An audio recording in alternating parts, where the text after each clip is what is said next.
In November of 1620, the Pilgrims came to America with the hope of building a civilization that would one day be a shining city on a hill. At the American Family Association, we believe that dream is still worth fighting for. We believe that marriage was instituted by God, that families are worth preserving, and that every human life is worth protecting. We are the American Family Association.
Hello, I'm Josh Duggar, Executive Director of Family Research Council Action. Here at FRC Action, we are pleased to represent thousands of our members in defending faith, family, and freedom here in Washington, D.C.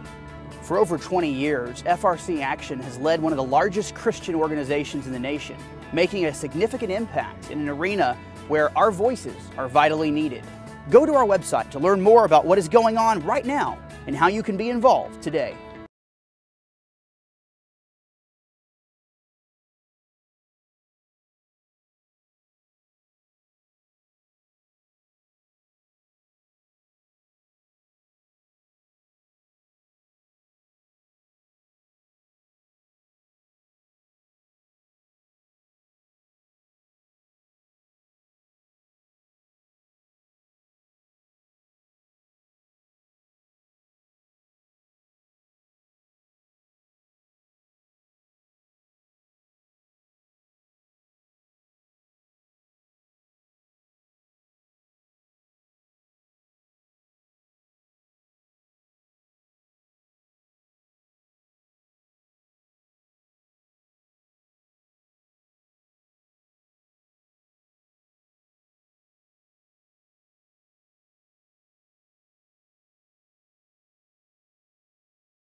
To make a difference and join the fight. FRC Action is training candidates and leaders on the key issues facing our nation, using concise messaging that is both relevant and empowering. FRC Action hosts the Values Voters Summit every year in Washington, D.C. Leaders and grassroots activists gather for what many call the premier conservative event in the country. This three-day event features U.S. senators and congressional members, governors, state legislators, radio and television personalities, along with other well-known conservative leaders. The Values Voters Summit is a great place for local activists to connect with national leaders, to share ideas and be inspired. FRC Action is leading the conservative movement forward, connecting leadership back to the people. Your voice can make a difference, and standing together with thousands of others from across this great nation, we can and we will continue to stand. I hope you'll join FRC Action as we continue to defend faith, family, and freedom across America. Go to our website at frcaction.org and click on the Take Action tab to learn more about what is going on right now and how you can be involved today. Ladies and gentlemen, please welcome to the stage your Master of Ceremonies, Mr. Gil Mertz.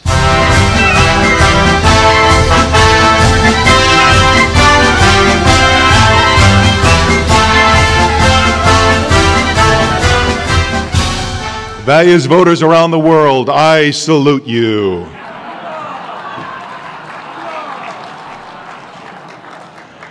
Seriously, ladies and gentlemen, we are delighted to welcome all of the Values voters for our 9th annual Values Voters Summit here in Washington, D.C. As all of you know, we're just about a month away from one of the most critical midterm elections in our lifetime. Actually, it's 38 days, 14 hours, and 55 minutes, but who's counting? Well, you've seen their logos all around, but give me just a moment to give our special thanks to our major sponsors and co-sponsors for the Value Voters Summit.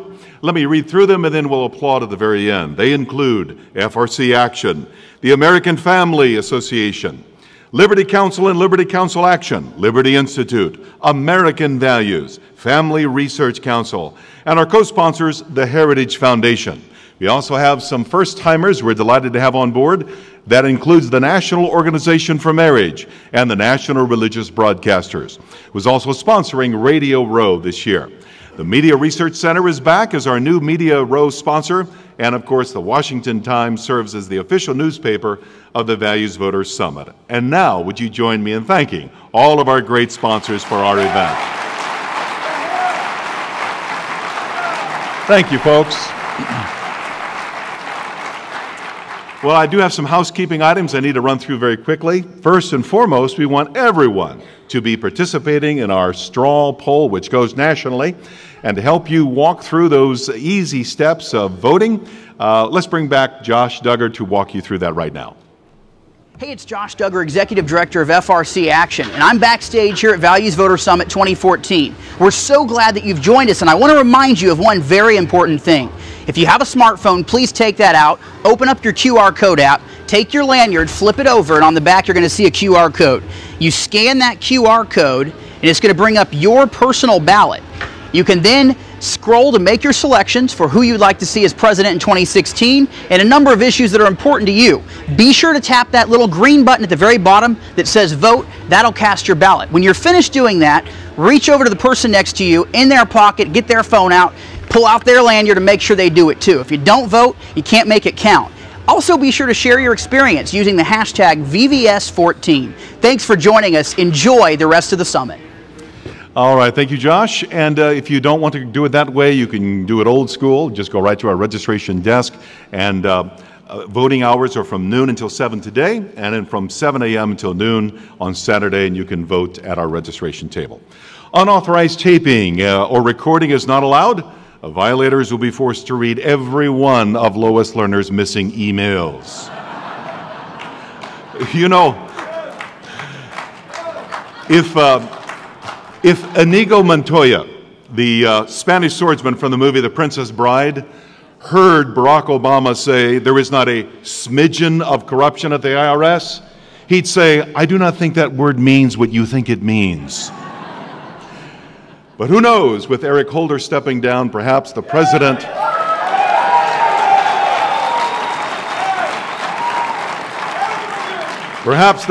will appoint a new Attorney General who will investigate the IRS. I'm sorry. I tried to say that with a straight face and I just couldn't do it.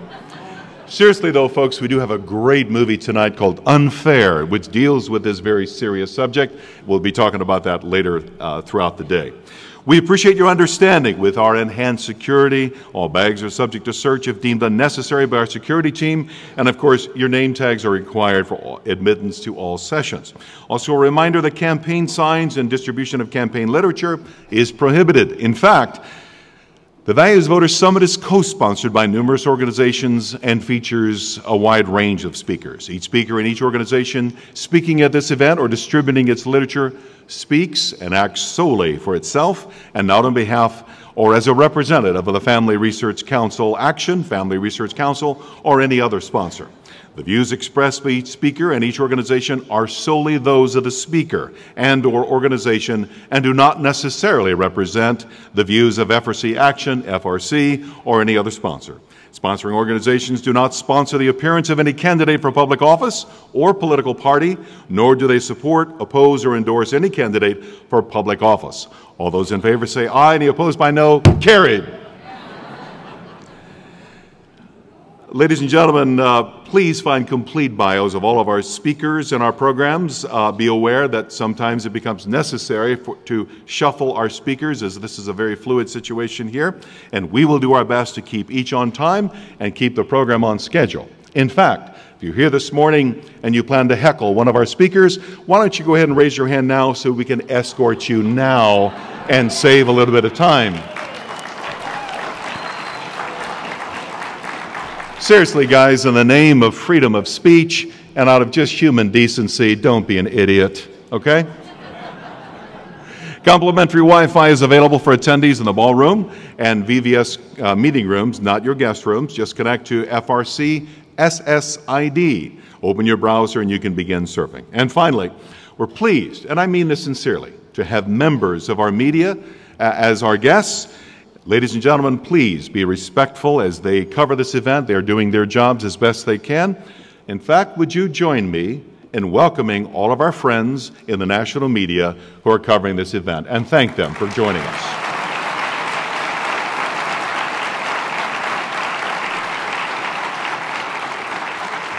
Thank you, folks. Now, in just a moment, I'm going to ask you to stand as we begin our Values Voters Summit by honoring the one where we get our values.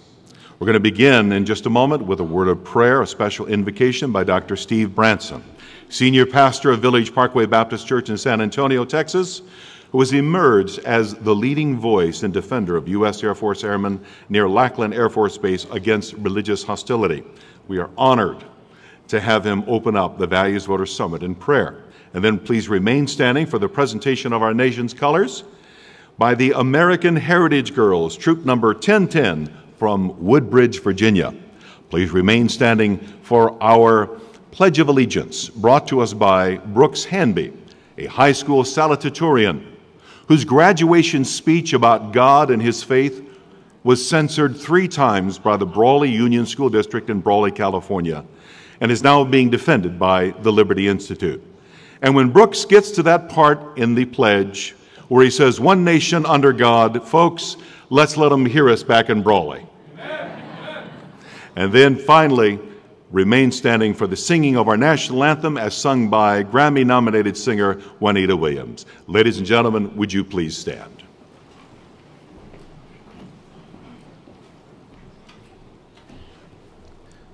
Join with me as we pray.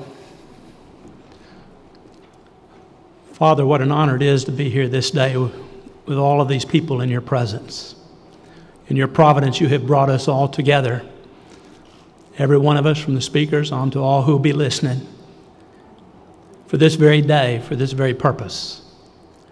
And Father, we pray that you would open our eyes of our hearts, that we'd understand the hope of the calling that we have in Christ Jesus, that we'd understand the inheritance that we have in our Lord and Savior Jesus Christ, that you'd help us to understand even more the power in which you work. For we know that our Lord and Savior is above all authority and power, that he's in control of all that goes on around us. And we look forward to seeing all that He has in store for us in these coming days. I pray for each speaker that You will bless them with wisdom, insight, and understanding as they speak to us. Give us hearts to be able to listen, to weigh carefully all that we hear. But our prayer is mainly that, Father, You would be glorified, that Christ would be uplifted. And Father, we ask for grace upon our nation. You have given us the amazing privilege to be able to possess this land. You brought us as a people many, many, many years ago here. A nation built under the great truths of Your word. We've strayed far from that over these past years. And there is much trouble within the land now. But Father, we pray that this day and in the days that follow, You will raise up people to be salt and light. And that we will realize that even when persecuted, we are blessed. And that You would give us courage and strength to be able to speak truth, the great truths that You have given each one of us through Your Son. Now You be glorified, and may Christ be uplifted. May every knee bow and every tongue confess Jesus Christ is Lord. And it's in His name we pray. Amen.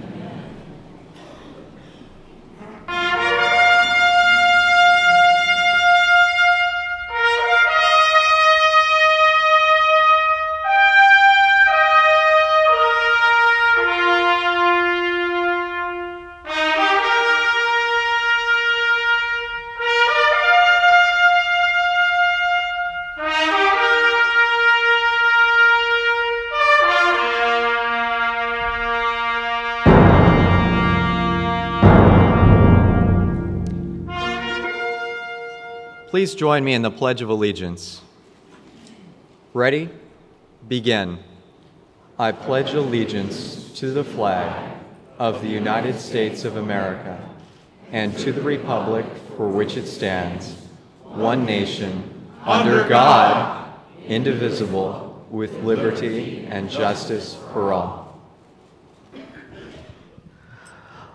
Oh, say, can you see by the dawn's early light what so proudly we hail at the twilight's last gleaming, whose broad stripes and bright stars through the perilous fight, o'er the ramparts we watch, were so gallantly streaming, and the rocket's red glare, the bombs bursting in air, gave proof through the night that our flag was still there. Oh, say, does that star-spangled banner yet wave o'er the land of the free and the home of the brave?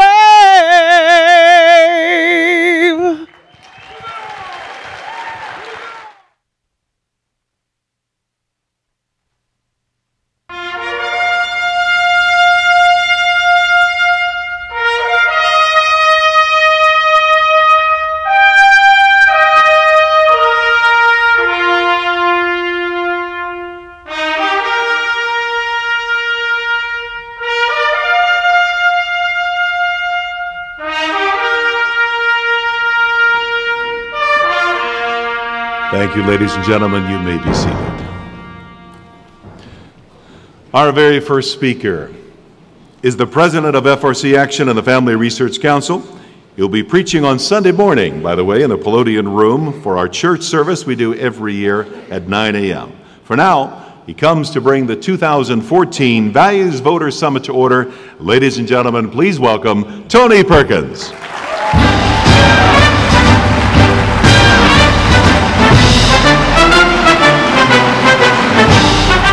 morning. Thank you.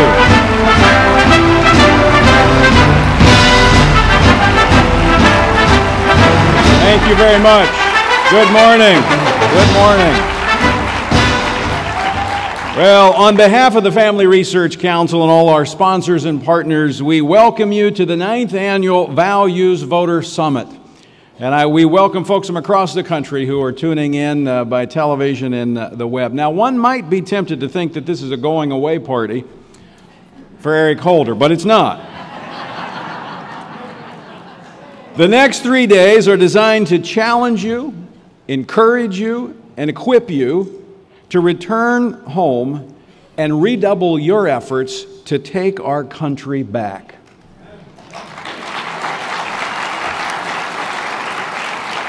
Now, I'm happy to announce this morning that we have a strategy.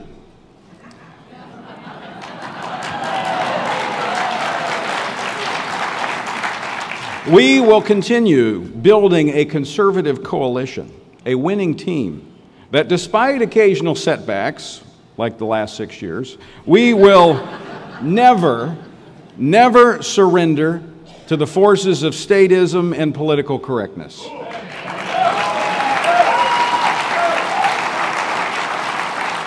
Now, we hear almost every day that conservatives are on the wrong side of history, that we want to turn back the clock. You know, I see it differently. We stand for what the clock cannot measure, for that which is timeless and eternal. You know, today's left has developed a genius for division, masquerading as unity. They have heralded an age of diversity while championing a stark uniformity of opinion and politics. And so bold are they in this strategy that in order to stifle their opponents in the political arena, they are even ready to rewrite and limit the First Amendment of our Constitution. What they propose to do in this area of campaign finance goes hand in hand with what they have been willing to do and have succeeded in doing in the civic sector. They have attacked gifted individuals in the communications industries and universities in Silicon Valley, everywhere from Chick-fil-A to Gallaudet University and dozens of others, tarring and feathering them just for daring to disagree with them. In fact, there was a smattering of leftist groups, many of them funded by George Soros, who took out an ad in the Washington Post this week calling on elected officials to refuse to speak to you, the values voters. Why? Well, remember, these are the same groups that support Harry Reid and his efforts to rewrite the First Amendment. But it's real simple. The truth stands in their way as they seek to fundamentally transform America. So they want to silence you and millions of Americans like you. But here's the difference between the left and the right. We welcome the debate. We support their right to speak. We believe in the First Amendment. In fact, many in this room have put on the uniform of our nation's military to defend their right to speak. I submit to you that it is not time to rethink our principles or shrink back from the conflict. No, now is the time to reaffirm our beliefs and redouble our efforts and to stand for the values that made America an exceptional nation. Yes, Mr. President, America has been an exceptional nation. But in so doing, we must renew our mutual respect and reaffirm the necessity of each component of true conservatism. A free and growing economy, a national defense that is second to none, and traditional values are indispensable and mutually reinforcing. What unites us as conservatives is that we understand the meaning of liberty and the price that generation after generation has paid for it. We understand the irreplaceable role of character in the human drama, We understand the dangers of government that grows ever larger while becoming ever hungrier and even more jealous of any institution that rivals or diminishes its influence. We here today, as the value voters, we will defend the American dream, and we will define the future. Thank you for being here and for being a part of the Values Voter Summit and for being a part of taking our nation back. America is worth fighting for, and we will stand for the truth.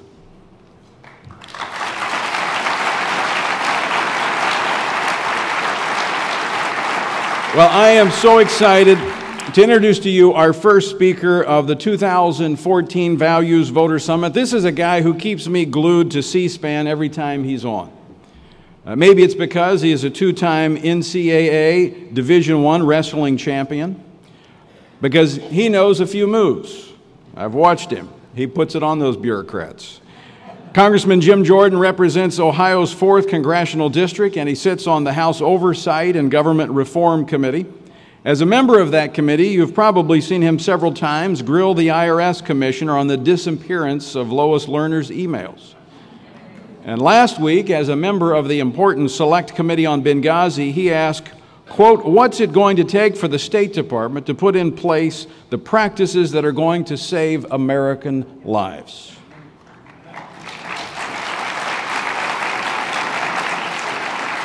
I am so glad that we have men and women like him on Capitol Hill working hard to get answers and to get justice for the American people. Please welcome my good friend, Congressman Jim Jordan of Ohio. Thank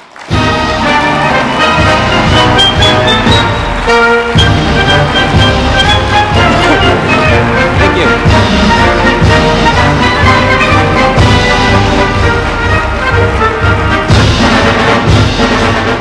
It's good to be with you this morning. You've had to listen to me a few times here at this wonderful event. Thank you for what you do. I learned a long time ago that good things don't just happen. If you want to accomplish anything of meaning, anything of significance, it takes work, it takes effort, it takes sacrifice, and most importantly, it takes a willingness to get off the sidelines and get in the game. And so I want to thank you for doing just that.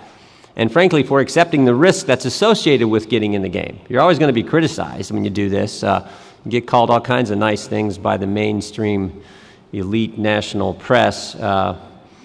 Just par for the course. It's just part of the deal. I love the line that Cal Thomas has when he talks about the way normal people see things and the way the New York Times sees things. He says, I get up every morning, I read my Bible in the New York Times so I can see what each side's up to. There's a lot of truth to that. So thank you for what you do, and thank you for supporting an organization as fine as the Family Research Council. When you think about the institutions that the good Lord put together, the very first institution wasn't the church, it wasn't the state, it was moms and dads and kids.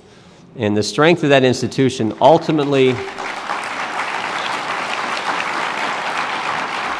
the strength of that institution ultimately determines the strength of your entire culture, your entire society, and then our great country. And so it is a special organization near and dear to my heart, and Tony has been doing an outstanding job leading that, as you all know, and that's why you support it. In fact, speaking of family, when I get done with this speech, I'm getting on a plane flying to Dayton, Ohio. Polly's picking me up at the airport, and we start the drive to Georgia to see our second grandchild, Catherine Grace, who is 4 weeks old today, and we're looking forward to spending the weekend with them down there. I got some good news and bad news. I'm going to do the bad news first, get to the good news, and then we'll move along with the program here. Tell me if I'm wrong. I'm convinced that today the average family, the average middle-class family, thinks this town is completely rigged against them. They see bailouts for corporations, they see handouts for people who are able but unwilling to work, and they're stuck paying the bill. And they are fed up with it. They see companies cozy up to government, get special deals, special loans at the Ex-Im Bank. Companies cozy up to government and get special tax treatment and all kinds of... If you're in the favorite industry of the administration, the green energy industry, you get all kinds of loan guarantees and special breaks from the government. 7 of the 10 wealthiest counties are, guess where? Right here in the Washington, D.C. area. So the average family thinks the whole game is rigged against them, and they're stuck paying the tab. And I would agree with them. And they're looking for folks in Washington to stand up and represent their values, the values that made our country special in the first place. One of my favorite lines is it's a baseball player, Hershiser, pitcher for the Dodgers, took him to the won the World Series. Has a great line. He says, "Great things can happen to ordinary people who are willing to work hard and never give up." And I like that statement mostly because of one word, the word ordinary. If you stop and think about it, we're all just regular ordinary people. Nobody's any better than anybody else. In fact, one of the things that bugs me in life is when someone thinks they're special and they're better than the rest of us. We're all just ordinary people, all in need of God's grace. But the amazing thing about this nation is ordinary people have been able to do extraordinary things if they're willing to work hard and never quit. But today, for the first time in American history, lots of middle-class families are doubting the accuracy of that statement. And they're looking for people to stand up and fight for them. Now, the good news is there are folks in the House of Representatives doing that. Hopefully, we're going to have a few more folks in the Senate when this election's over. I think it's going to happen. I think the party I belong to, I think we're going to take back those 6 seats. And then that will help us begin to frame things. But it's worse than what I just described. It's not just that your money gets used for things you don't like. It's also your fundamental values and the liberties that you cherish, your freedoms, are under attack. I mean, you think about your First Amendment liberty, religious freedom. I mean, thank goodness the decision was 5-4, but it was only 5-4, right? The Hobby Lobby decision. Your Second Amendment rights are under attack. Respect for human life, respect for the institution of marriage and family. I mean, all those things are under attack from this administration. But probably no better example, and Tony referred to this in his introduction, probably no better example of your freedoms being attacked than what the Internal Revenue Service did for a sustained period of time, where it systematically targeted people just like us for exercising your most fundamental right, your right to free speech. Now, you think about the First Amendment. And this is why I've been so focused on this issue, because it cuts to what America's about. You think about the First Amendment, freedom of religion, freedom of the press, freedom of association, freedom of assembly, but your most fundamental right is your right to speak, and to speak in a political nature against your government, to petition your government. And that is what this administration set out to systematically and sustained period of time target and harass people for. And it is as wrong as it gets. And I just want to walk you through how serious this was and how it all started. Remember in 2010, when the president at the State of the Union address called out the Supreme Court right after the Citizens United decision, called out Judge Alito in the court right there? That's when it began. That whole year, the president, week after week, would say things about shadowy Tea Party groups, right? Remember, folks just like you. These strange group with innocuous sounding, with great sounding, all kinds of dangerous things. And it was not just the president, it was all kinds of Democrat leaders, Durbin and Schumer, and all these folks were saying things like, IRS, you got to do something about these groups. They're forming, they're getting it. Remember, this is 2010. This is when we were building for, you know what happened in that election, right? We said to heck with Nancy Pelosi, and we changed who was running the House of Representatives. So this goes on for that entire year. Lois Lerner gives a speech at Duke University in October of 2010, just weeks before the election. And in that speech, she says, everybody is after us to do something now. Now think about that sentence. It's a direct quote from her speech. Who's the everybody in that sentence? Not everybody. The everybody is the president and her political heroes, Democrat senators who are calling the IRS and calling on the IRS to do something. Everybody's asked her to do something now. What's the now? Before the election. Same time frame, we get one of the emails we do have from Ms. Lerner.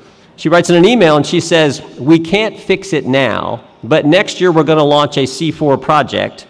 We have to be careful and make sure it doesn't look per se political, which is a fancy way of saying it is political. We're just going to try to hide the fact, right?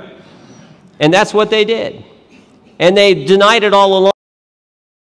We started hearing from conservative groups who were being targeted. We actually brought Lois Lerner in. People from our personal staff and from the Oversight Committee staff sat down with her in 2012, after this had been going on for a while but hadn't yet come public. And we confronted her. And she said, no, this is just the normal course of doing business. And frankly, we didn't believe her, so we called for the Inspector General to do an investigation, which they did. about that same time, Doug Shulman, then commissioner, said, no, he can give assurances there's no targeting going on. But the Inspector General did his investigation and found that wasn't the case. And they got a draft report, the IRS got a draft report before it went public, and Lois Lerner, unprecedented fashion, before the report goes public, 3 days before that, gives a speech to the Bar Association meeting here in town, and has a friend, planning question, ask her about this situation, and she blames, doesn't take responsibility for it, blames people in Cincinnati. Remember this, right? Lying agents in Cincinnati, 2 rogue agents in Cincinnati. So first they denied it, then they blamed someone. I mean, the whole pattern's as old as the hills. The fact is they got caught with their hands in the cookie jar, and we're trying to hold them accountable. And they've tried every excuse, blaming some other people, then going after the Inspector General saying his report was not accurate. The truth is they did it. And it's so egregious what took place, and they know they can not really getting a real investigation from the Justice Department, that Lois Lerner, even this week, was willing to talk to the press. Now think about this. She can talk to the press, she can talk to the Justice Department, but she can't answer Congress's questions and the questions the American people have. Unbelievable. And the reason she's willing to do all that, she's doing exclusive with Politico, which came out on Monday, the reason she's willing to do that is because she knows what the Justice Department, their investigation's a sham. January 13th of this week, of this year, FBI leaks to the Wall Street Journal, no one's going to be prosecuted. The president made his famous statement, Super Bowl Sunday. I mean, think about it. The head of the executive branch prejudges the entire case, says there's no corruption, not even a smidgen. And the lead attorney assigned to the case, thousands of lawyers at the Justice Department, but the lead attorney assigned to the case is Barbara Bosserman, a max-out contributor to the president's campaign. And we're supposed to believe this is a real investigation. So I'm like Tony, Eric Holder can't go fast enough, right?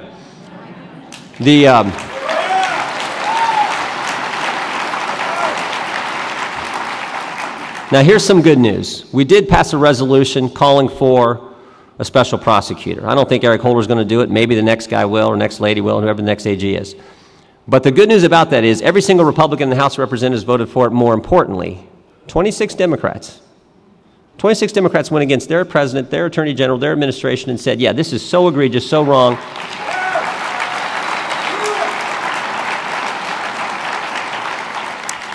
So I think things are starting to move in the right direction. I think we're going to see it in a few weeks when the party I belong to takes back the United States Senate, and then we set the context for what's going to happen in 16. Let me finish with this. Let me just finish with this. And I speak all over our district, all over the state, frankly, all over the country. And one of the things I sense is the left always wants you to think you're in the minority. There are millions of people just like you all over the country who are doing what I said earlier, getting off the sidelines and getting in the game because they care about this country. And our nation has always risen to the occasion. Polly and I were traveling. We have a daughter who goes to school in Iowa City, a son in Madison, and some friends in Chicago. And we were driving that triangle over Easter weekend, and we're coming across Route 88, across Illinois. And Polly's driving. I'm kind of half asleep in the passenger seat, and we're driving along. And she sees this sign that says, Dixon, Illinois, hometown of Ronald Reagan. And she just whips the car off the road. And I said, what are we doing? She said, we're going to Reagan's boyhood home. And you pull in this little town. It's kind of like where we live in rural Ohio. And you pull in this little town, and just one street off the main drag is Reagan Street. And you saw what made this guy such a great leader. His humble beginnings and the values he possessed and how he was able to articulate what made our country special. And it was just a neat, if you're ever driving, do it. Go see it. 2 little old ladies, you give them $5 and they take you on a tour with the local historical society. It's well worth it, but it took you back to what made this guy so special and what's truly great about this country. We were, I may have shared this with you last time, but it's a story that has stuck with me. A couple years ago, we had some friends, again, capturing the kind of leadership Reagan had and then what this country is about and the makeup of its people. We had some friends a few years ago, summertime, 2 summers ago, called us up and they said, we want to go to dinner, and they're down the Dayton, Ohio area. We live just north of Dayton, and we had the evening free, so Polly and I said, yeah, we'll go down. And they said, before we go to dinner, we're going to tour the Wright brothers' home.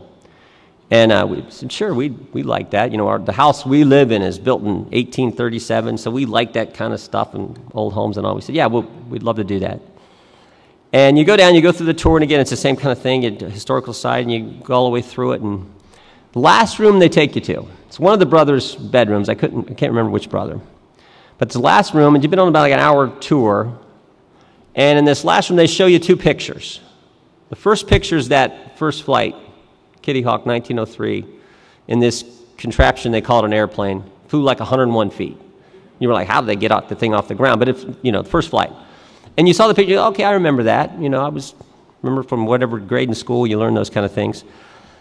They put that down. The next picture they hold up, 44 years later, 1947, Chuck Yeager breaking the sound barrier. Now think about that. This country, with people just like you, in 44 years, two guys flying 100 feet in a contraption they called a plane, to Chuck Yeager breaking the sound barrier. It's an amazing place. It is an amazing place. They put that down. They put that picture down, and I'm walking out the door, and literally it hit me. I'm like, we're in Ohio. I represent Wapakoneta in New Knoxville, Ohio. Why in the heck did they stop there? They should have had the third picture, right? Because 22 years later, 1969, another American, another Ohioan, stepped on the moon. So you think about this country, in 66 years, two guys flying 100 feet to putting a man on the moon. It is truly the greatest nation ever. And there is nothing, there is no policy, no crazy, goofy thing that this administration can do that we can't overcome if we're willing to remember the values that made us special in the first place. And there is an attitude that has always characterized this nation. I think it's best summed up in my favorite scripture verse, 2 Timothy 4:7.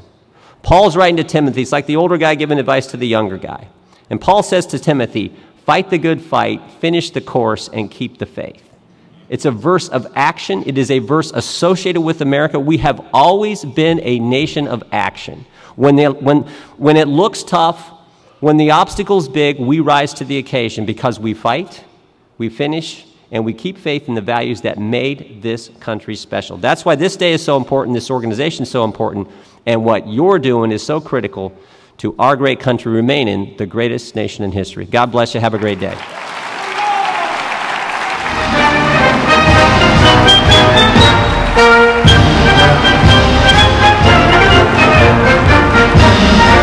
Great job.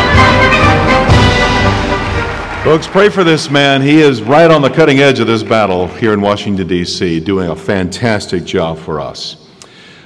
Ladies and gentlemen, if you don't think this crisis with ISIS and some of these other terrorist groups is a threat to the United States of America, let me remind you that the Twin Towers and our Pentagon was attacked and brought down by 19 terrorists.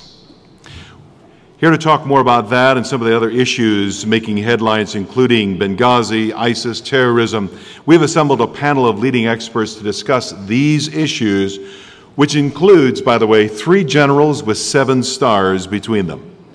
Coming now to moderate our panel is Lieutenant General Jerry Boykin. He was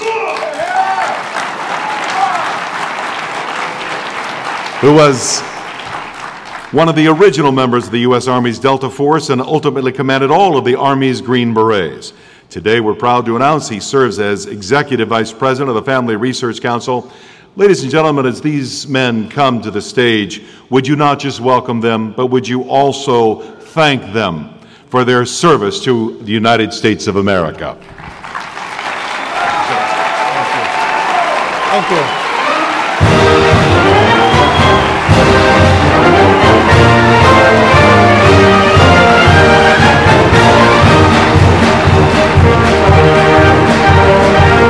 Thank you all. Thank you very much.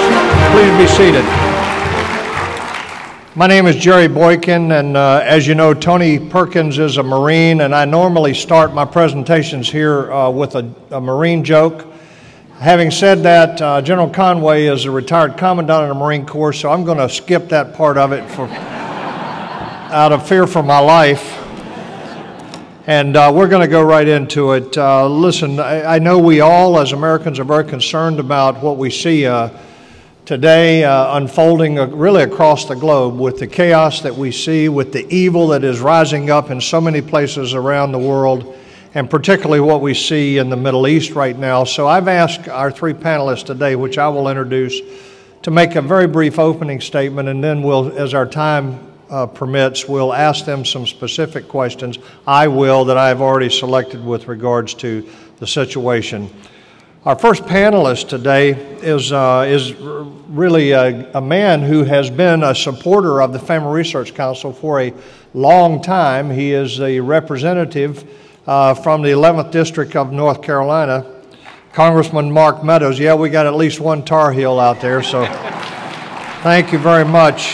He was actually, grew up a military family. His father was an Army officer, and he was born in Verdun, France, and then eventually moved back to Florida, but he started a small business. He's run a small business for 27 years, has an extensive resume. What you need to know about him is he's a freshman in Congress. He'll be back next term for his second term in Congress, and he is one of our staunchest allies and supporters, and he is the man who worked with Tony Perkins to be able to bring this woman that's going to come tomorrow night to be honored, Miriam Ibrahim. He was right there with Tony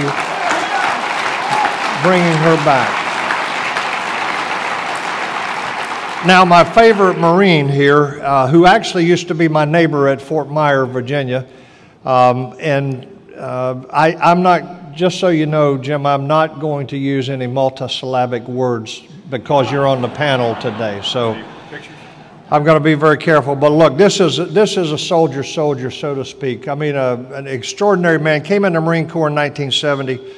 He came from Southeast Missouri State University into the Marine Corps, an infantry officer in the Marine Corps, beginning in 1970, ultimately rising to be commandant. But you need to know that he's commanded at every level in the Marine Corps. And in fact, this is the guy that commanded the U.S. Marine troops, the first expeditionary element there at the Battle of Fallujah in 2003. And then finally, an old and dear friend, and now not only kind of a minister in his own right, but also a prolific author, Major General retired Bob Dees. And Bob has written 3 books. One is called Resilient Warriors, the second one is Resilient Leaders, and the third is Resilient Nation. It is a trilogy. Bob is an infantry officer, West Point graduate in 1972.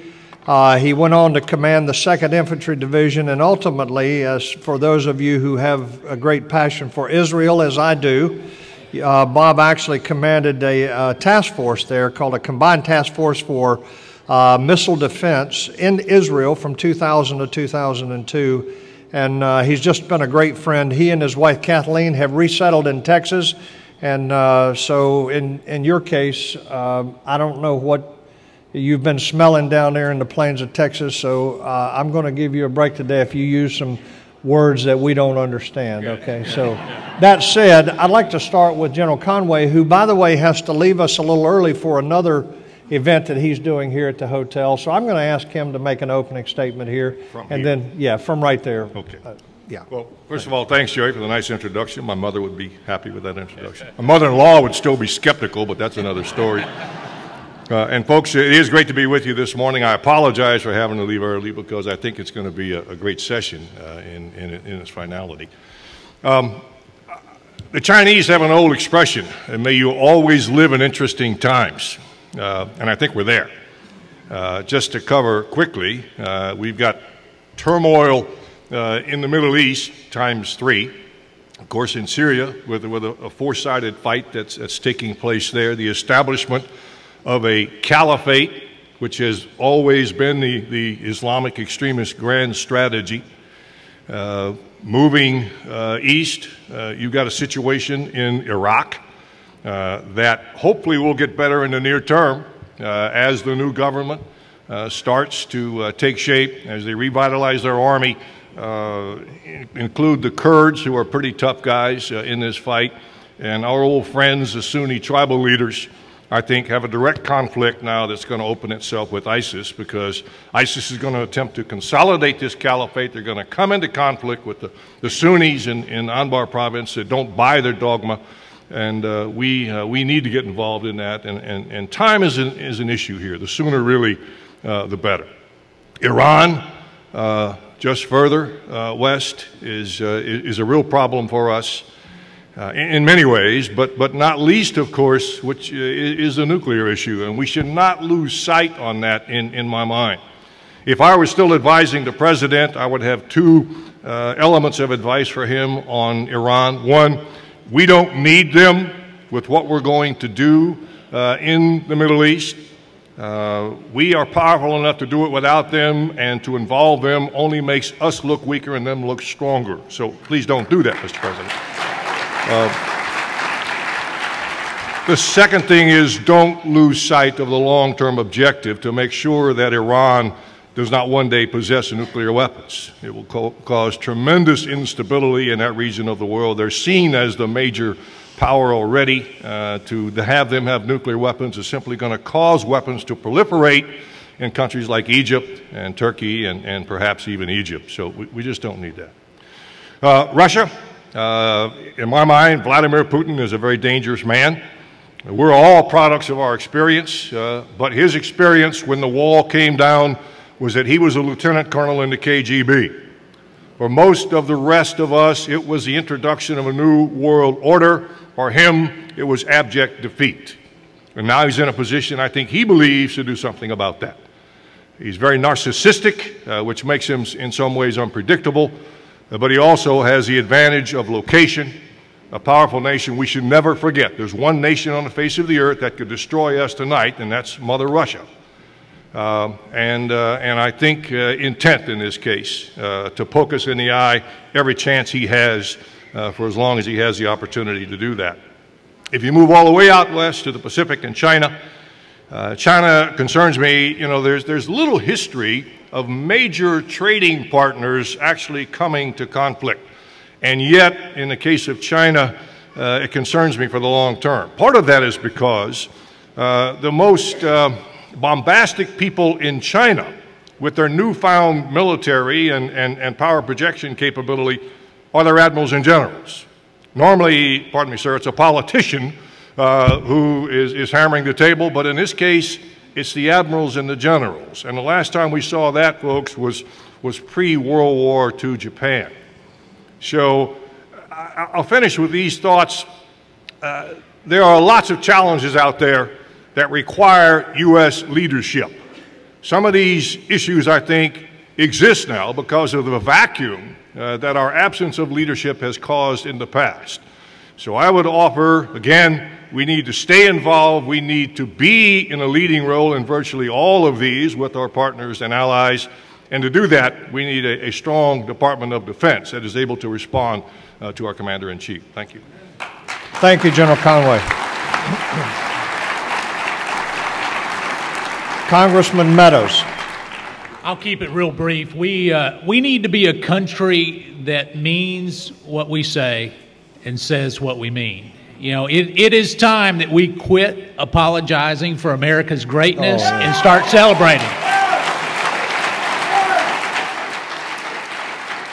You know, we have a national security risk, and the general said it well. Right now, we've taken our eye off the ball because of what is happening with ISIL and the horrific things that have been reported. But Iran, a nuclear Iran, is the greatest national security threat that we've faced, not only for us, but for Israel.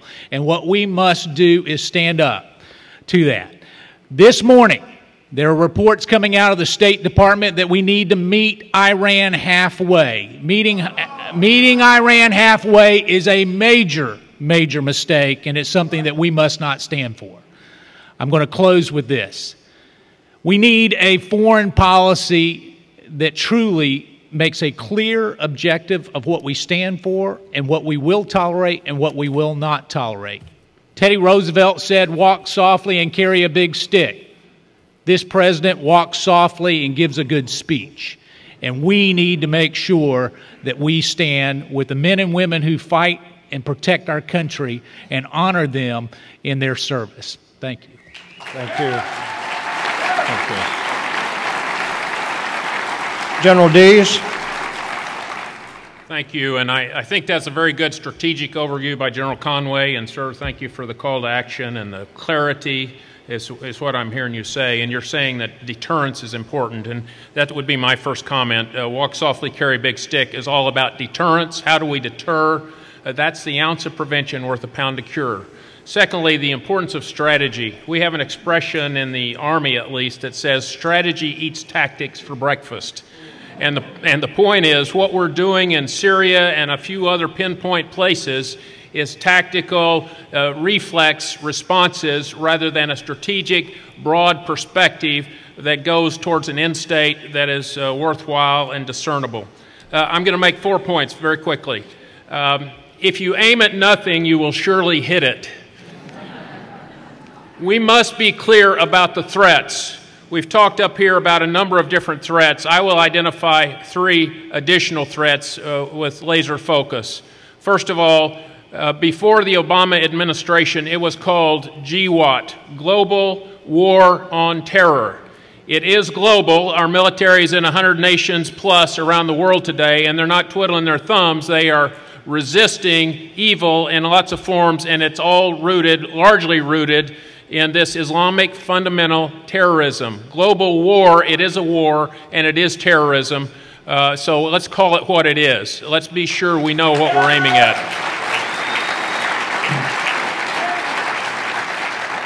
We have a lot of external threats. That's, from my book, the primary one, because it's like a cancer. It's death by 1,000 cuts. But the 2 other threats that I would identify briefly is our internal apathy is a national security issue. More people like you need to stand up to be counted. And then the third one is that we have been infiltrated. The enemy is within. I came back after 9/11. A few days later, I was in Europe at the time to check out the intelligence. In about 30 seconds, I saw the deal. I saw liquid displays up on this dome. It showed cell phone calls coming from Kandahar, Afghanistan, going to places like Lackawanna, New York, Greenville, North Carolina, Nashville, Tennessee, Dearborn, Michigan.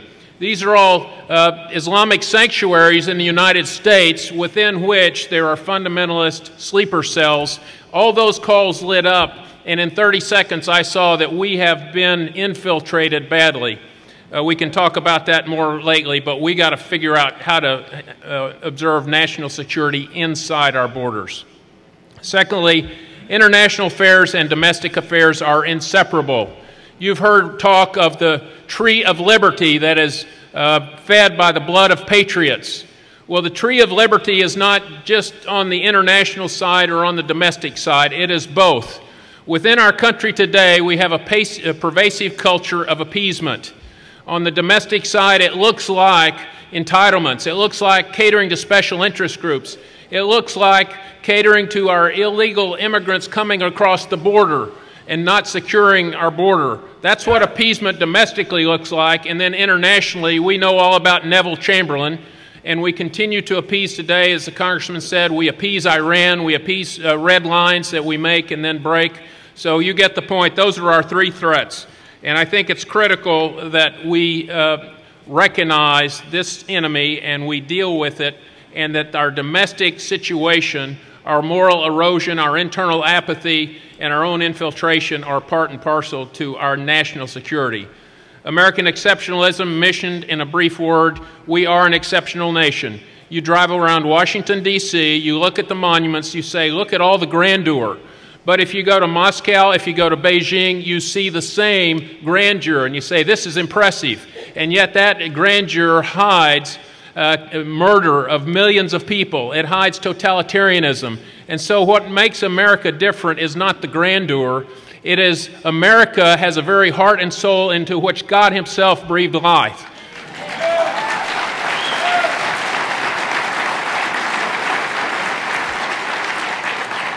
We are an exceptional nation. And then finally, so what? We're all asking the question, so what? I'll be brief. Francis Schaeffer said, how then shall we live? And in Psalms 11:3 it says, if the foundations are destroyed, what should the righteous do? You men and women of America, you great patriots, are the righteous. We've got to stand up to be counted. I would say it is a great time to be alive. If you have a warrior spirit within the depth of your soul, it is a great time to be alive, because greater is He who is in us than he who is in the world. And so let's get to business. Thank you very much. Thank you. Thank you. Amen. Thank you all. All right, I'm going to go to General Conway. General Conway now really dedicates his life to this whole issue of national security, and he speaks about it, and he is now working with an organization called Securing America's Future Energy. And General Conway, I want to give you an opportunity to speak about the criticality in terms of national security of our energy resources. Yeah, thanks, Jerry. You know, and I would argue it's not just national security. You can make the case it's international security if you look at what's happening with Russia and Ukraine and sort of the leverage that Putin is exhibiting there. But my concern, folks, is that it's not as bad as it was. At one point, we were importing 60% of our total petroleum requirement.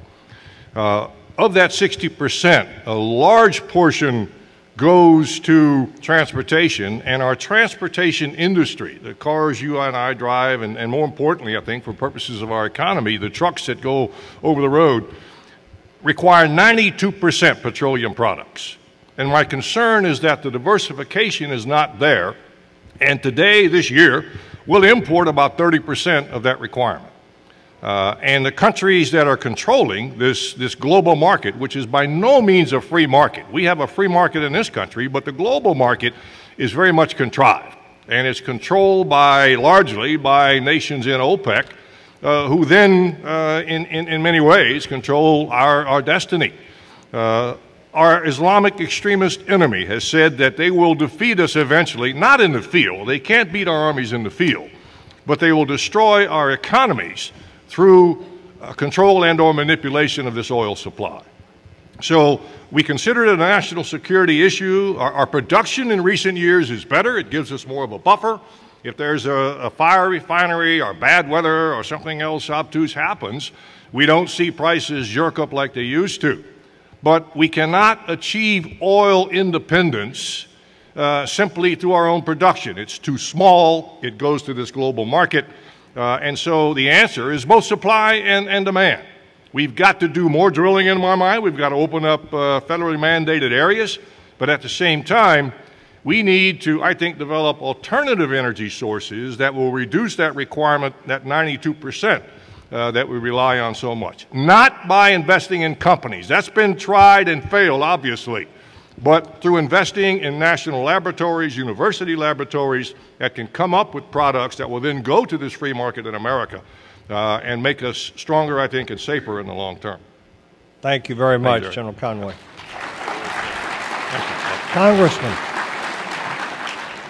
Congressman Meadows, would you talk to us for a minute about our southern border and how you see that being an issue of national security?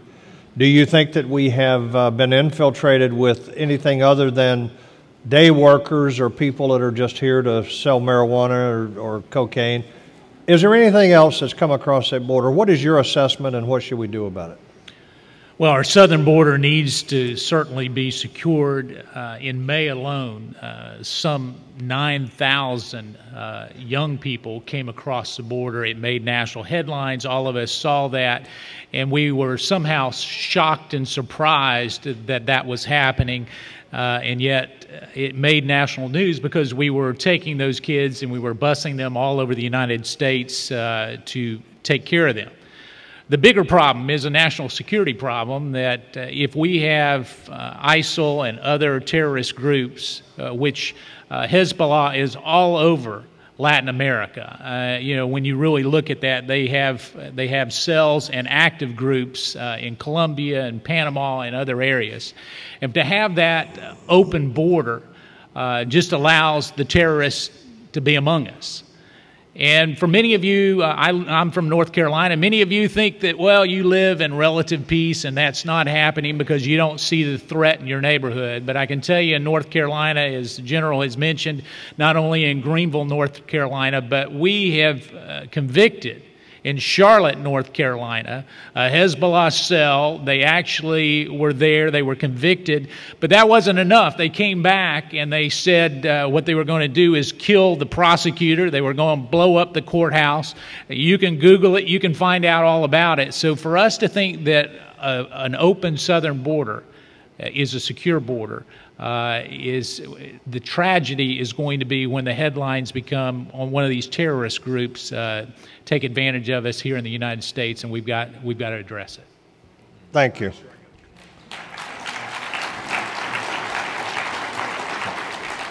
Thank you. General Dees, let me ask you a question that I didn't prep you for backstage here, but I like messing with you because we're old friends. Would you please talk to us about the current state of our military? And I mean, that is a very serious national security issue. Can we rise to the occasion? Are we prepared to defend this nation against the threats that we see on the horizon, that our intelligence community tells us we should be focused on? What's your assessment?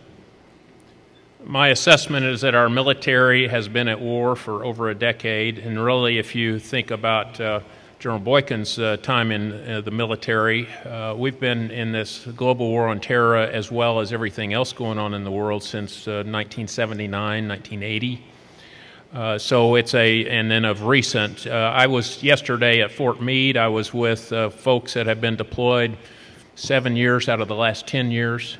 So they are digging deep. They are digging deeply into their well of courage. But what depletes their well of courage the most is that they feel perhaps a lack of support, lack of coherence from their commander-in-chief and national strategies. Our military people have committed themselves to serve and even to die. That's the contract that they have signed. And the thing that really takes wind out of their sails is if they think they might be not utilized in the proper way, or if the commander-in-chief does not have the backbone to stay the course. So that's a problem. And then another issue I would mention is that for the troops in the foxhole, faith makes a difference. When they're getting ready to go on a dangerous patrol in Afghanistan or Iraq, they'll hold hands and they'll say, God, you're our rock, our fortress, our deliverer, the strong tower to whom we can run. They are not worried about political correctness when they're getting ready to take artillery. Now, conversely, when you get inside the Beltway of Washington, D.C., we have a lot of political correct games that are being played that simply mirror our culture.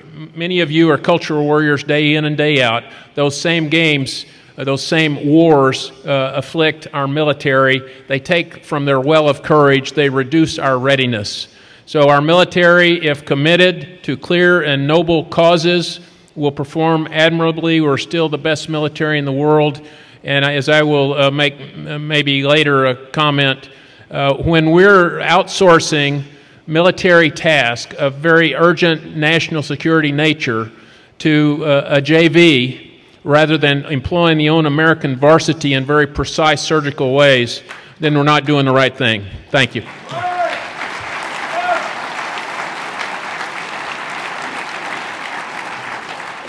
Thank you very much, General Dees. Congressman, let me turn to you and ask you for your personal assessment on the concept of arming and equipping the Free Syrian Army. What are your thoughts on that? You know, any time that you look at putting men and women in harm's way, it is probably the toughest vote that you will ever take. And recently we made a vote in the House to do just that. I was one of the ones that voted no. I felt like it was... you have to ask yourself a few questions. We spent billions of dollars training Iraqi troops only to see them turn and run when ISIL came in. We had in Benghazi. We had Libyans that were supposed to be helping with security of the consulate there, and yet what happened, we know all too well, 4 dead Americans. We are now in the process of training 5,000 to 6,000 Syrians that are supposed to go up and take on a battle-tested army of over 31,000. It may be closer to 40,000 by the time that they are trained and ready. And somehow we think that these 5,000 Syrians are going to be able to do the job. The general said it best. We have the best fighting men and women and national security team in the world.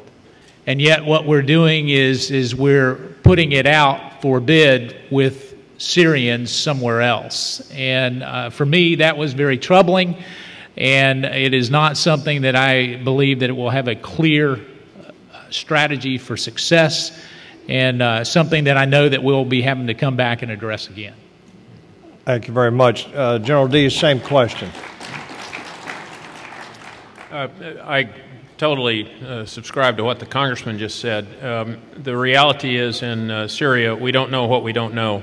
Intelligence is a very critical commodity. And I found that you can get a lot of troops and soldiers hurt badly if you don't have the right intelligence. So we need to develop this intelligence framework that will serve us well in Syria. And then as we employ U.S. surgical forces, not massive troops, but as we employ surgical techniques with boots on the ground as well as from the air, then I think that's a way we can quickly make their day with ISIS in Syria, and that's a way to avoid casualties, not produce casualties, which this long slog will in fact do. The second thing is that I think, I'll use this as a bit of a segue, we have greater priorities in the region. I'm very concerned that the United States continues to sound an uncertain trumpet about support of the nation of Israel. Yeah.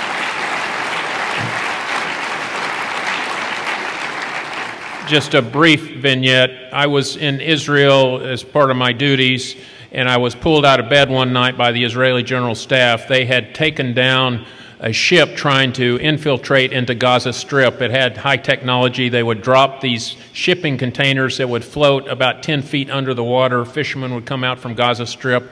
They would take it into underground caves, and then the next day they'd be shooting them towards Israel. The reason they woke me up is because Israel had called the U.S. State Department at that moment in time and said, hey, we got this issue and this and this. And basically our State Department said, oh, you guys are just hyping it again. Go back to sleep. Well, that just illustrates the culture that permeates our State Department at present and at that time. And so we need to be very clear about our support of the nation of Israel. If Israel goes down, we all go down. Israel are God's people. It's a moral issue as well as a practical issue.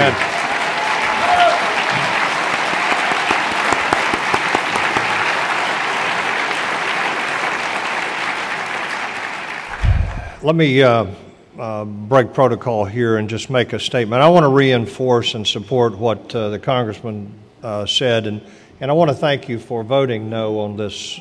Look, and there are people in here that believe that the right way to go is to arm and equip this thing called the Free Syrian Army. But there are some things that you need to think about and you need to understand, and we'll just have to disagree on this, on the prudence of this. But you need to understand that there are no redeeming features to Bashar al-Assad. He's an evil despot. But you know what he's never done? He's never been a threat to Christians. And when you look at the realities of what's happening to the Christian communities in Egypt and Syria and Iraq and Libya and all of these Islamic countries, the reality is he's never been a threat to Christians. The other thing is he's never been a threat to Israel. He's never, other than rhetoric, he's never really made any serious attempts to invade Israel and get the Golan Heights back. So when we start talking about arming and equipping 5,000 people that we haven't vetted, we also need to reflect on the fact that we did this in other places like Afghanistan and Iraq, and many of those people that had been vetted turned on us and killed our troops in their own bases.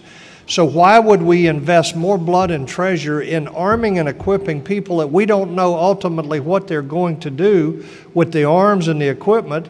And in the case of the Iraq Army, they've already given theirs to ISIS, the very people that we're now trying to stop. We're trying to stop by destroying American-made equipment that we left in the hands of the Iraqi Army. So I think that if you can get beyond the emotion of this, we've got to do something. We've got to do something to stop ISIS.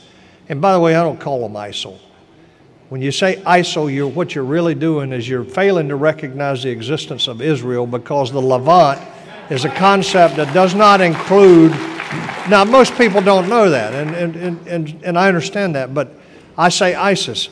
But that said, we really need to get beyond the emotion of it and think in terms of what's the practical side of arming and equipping these people that we don't know what they're ultimately going to do. And we already know that there's been a pact made with ISIS, a non-aggression pact made with ISIS. I know Senator McCain denies that vehemently, but my sources and many other sources are saying that it is absolutely true. I'll go to the Congressman now. I want to ask you another question, Congressman.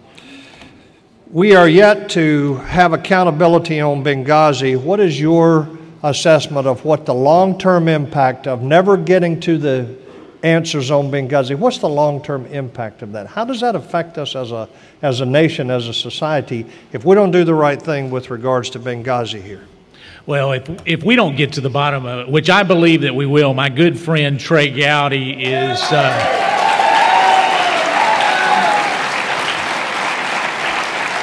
he is a true patriot.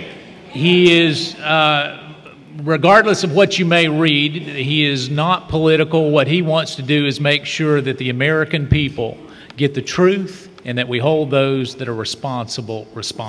And we can be very thankful that Chairman Gowdy is over that. So we will get to the bottom of it. However, in the meantime, when the truth does not come out, we repeat the mistakes of the past. We're starting to see that right now in the strategy that we have, in my opinion, the strategy or the non-strategy that we have with regards to addressing the terrorist groups that are trying to kill Americans and our allies every day.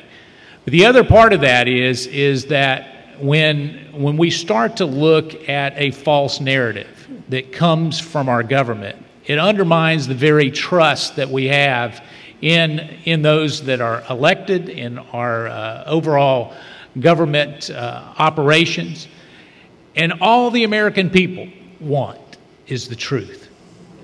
And we know that the truth always prevails. It will always ultimately come out. But if we do not, if we suppress it, whether it's that or the IRS or anything else, then what ultimately happens is we continue to undermine the credibility and we create a more unstable situation. So I have great hope that justice will prevail and that Chairman Gowdy will get to the bottom of it. Thank you very much. General Dees, same question. Thank you, Congressman. I would gain altitude just a second. I think I've written about spiritual infrastructure as an element of national power. And one of the elements of that spiritual infrastructure of the United States of America is the proper retention of national history instead of historical revisionism to fit a convenient narrative. Okay?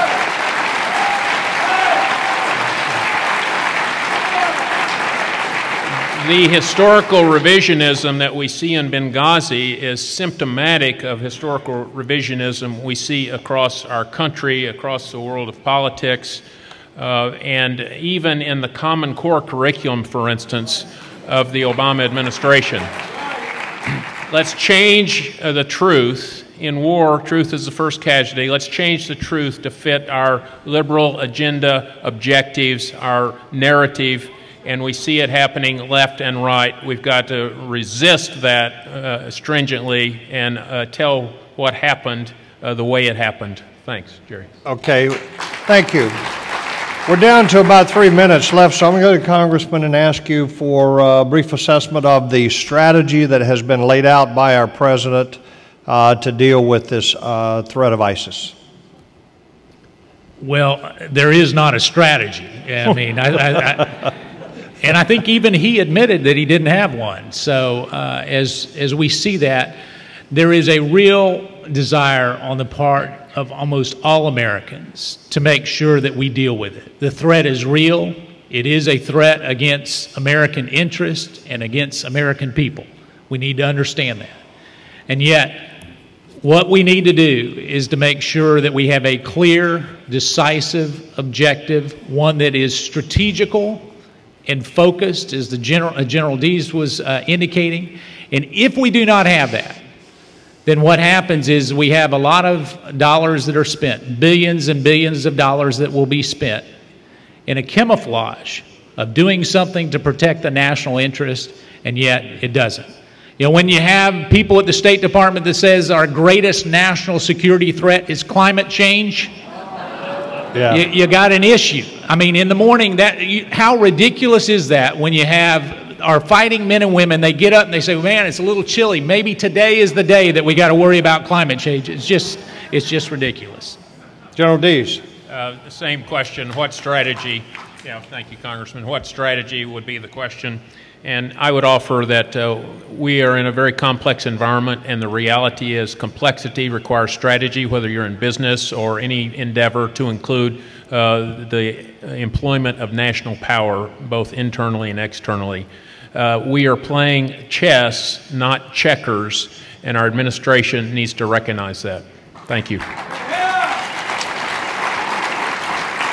I'm going to close this out, and some of you may have seen it. I was asked last week to do Judge Janine's program Saturday night, and I went to a studio in Atlanta, and the question came up of how can we put 3,000 troops on the ground so quickly to fight Ebola when we can't come up with a strategy to deal with ISIS?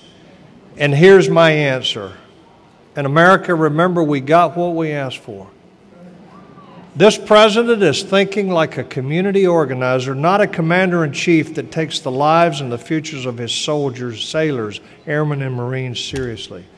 We've got a community organizer that has surrounded himself with people that know everything about climate change, everything about Marxism, everything about the LGBT agenda, but virtually nothing about national security. And he's unwilling to listen to his real professionals, that's the military professionals, because he doesn't trust them, because they represent something that he's never been able to understand. And that's a love for America. May God bless you. Give our panel a hand.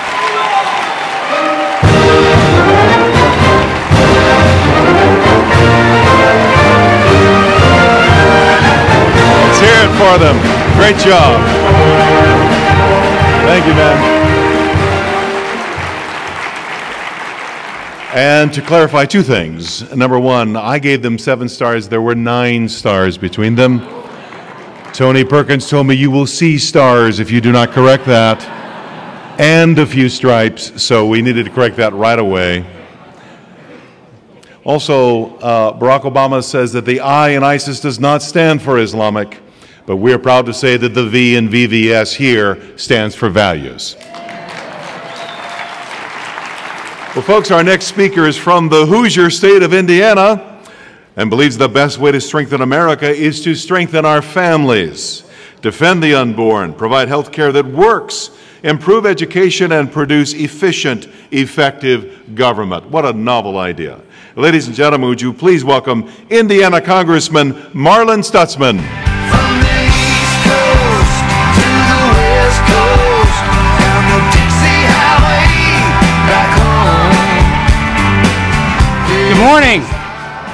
It's great to be here with you this morning. Glad to see this room so filled this morning. It's going to be a great day. I'm excited to be here with you all, and of course, want to thank Family Research Council, Tony Perkins, to FRC Action, Josh Duggar, all great, wonderful warriors for the conservative cause, and appreciate all that they do for not only us here in Washington fighting the fight in Congress, but for getting the word out across the land in so many different ways to make a difference. You know, I was looking at the lineup this morning, and it's a little intimidating. You look at Ted Cruz, you know, Rand Paul, Michele Bachmann, Oliver North. I kind of feel like I'm just the warm-up act at a Tim Hawkins show. Or better yet, I think I now know what it feels like to be a chaperone on a Duggar date.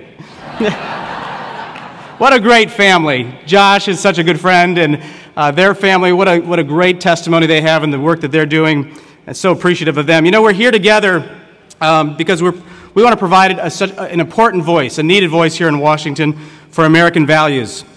I am Marlin Stutzman. I'm from the great state of Indiana. And I'm first of all, and I'm in this order. I'm a Christian. I'm a husband to Christy Stutzman, father to Peyton and Preston. I'm a conservative, and I'm a Republican. But before I entered into politics, I was a Hoosier farmer. I grew up on a farm in the small town of Howe in northeast Indiana, and I learned many lessons in life from my grandfather Andrew, from my father Albert. You know, working on a family farm, it's hard work, but I enjoyed it. I can tell you I never fully understood the values that I would learn while cleaning out cow manure from the cow pens. But God knew. God knew that I would need that lesson when He sent me to Congress.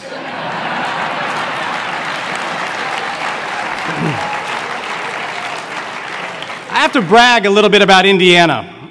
Good things are happening in Indiana.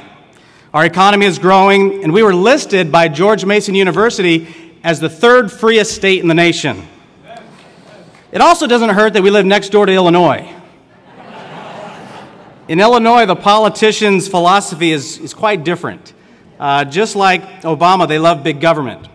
In fact, Illinois politicians, they arrange with their executors to bury them in Chicago because they still want to be politically active after they die. You know, our values are under threat today. And recently, it's only become much worse. Big government progressives are interested in marginalizing, dividing, and silencing critics who provide a different point of view. They believe that the solutions are found in the federal government. We believe the American... There are three institutions that I believe in, that God has ordained. First of all, the family. Second of all, the church. And third, the government. Each one of these institutions play a very significant role. And if they're out of balance, things can go wrong. The family has to be strong. We have to have fathers in the home. Divorce rates need to be lowered. We need to love and support single-parent families. The church has a critical role in our communities. They need to have community awareness and involvement, supporting the family, building character in young people. If those two are fulfilling their appropriate role, the government will then fulfill its appropriate role: national defense, infrastructure. So when I think about what makes America great, we can think of a lot of things: our history, our culture, hard work, entrepreneurship. All these qualities make us unique to the rest of the world. Sadly, there's a new formula here in Washington, D.C. about how to start a small business. Have you heard about this? Well, take your hard-earned money, start a large business, and then wait 1 year. After 1 year, you'll have a small business. America has never been a mindless mass.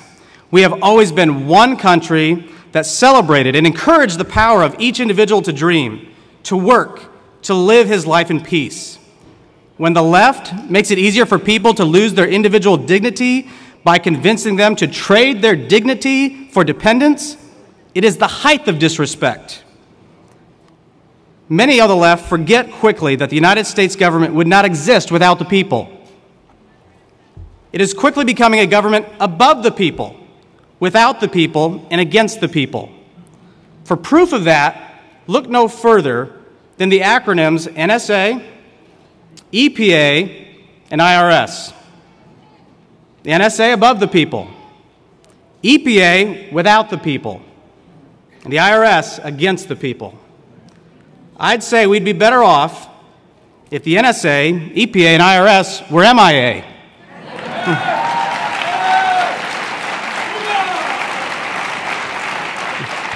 It's time that we cut the federal government back down to the size of the original piece of parchment that it was written on.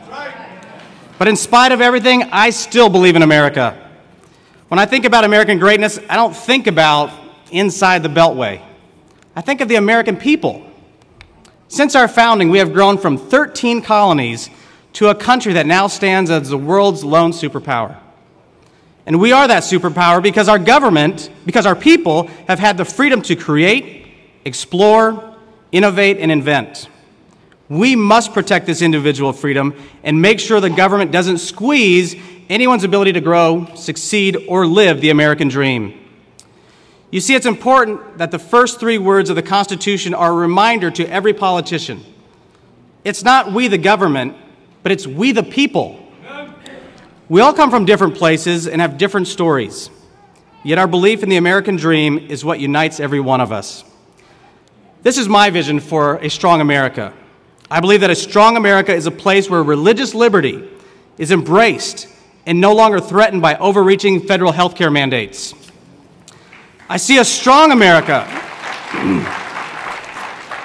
I see a strong America as a land where families decide where their children attend school.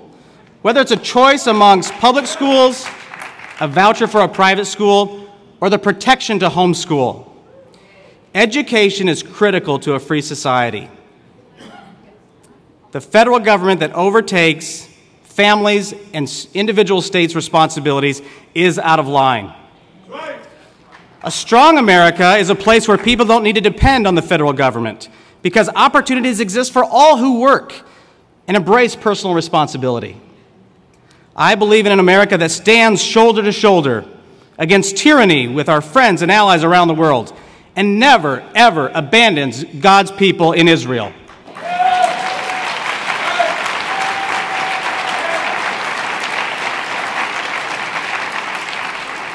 I also firmly believe that a strong America is one that protects the lives of the born and the unborn.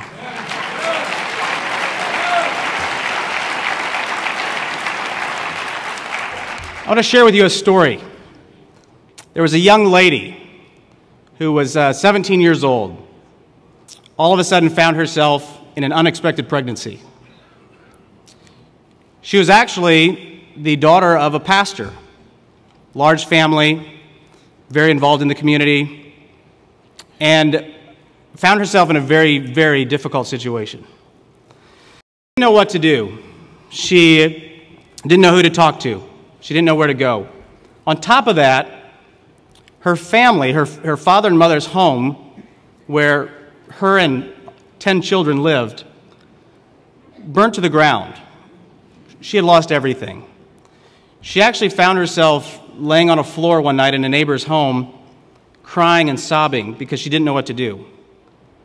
She knew that if she could get to Kalamazoo, Michigan, there was an abortion clinic there. She knew that if she could just find a ride, find a car to get to the abortion clinic, she could take care of this problem.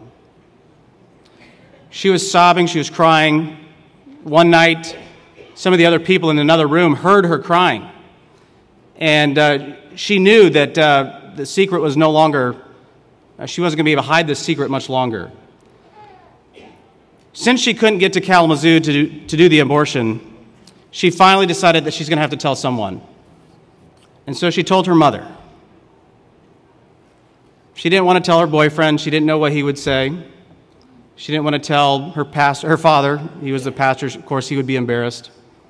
But her mother was a lady that she finally decided to trust. And my grandmother grabbed my mom and told her it was going to be okay.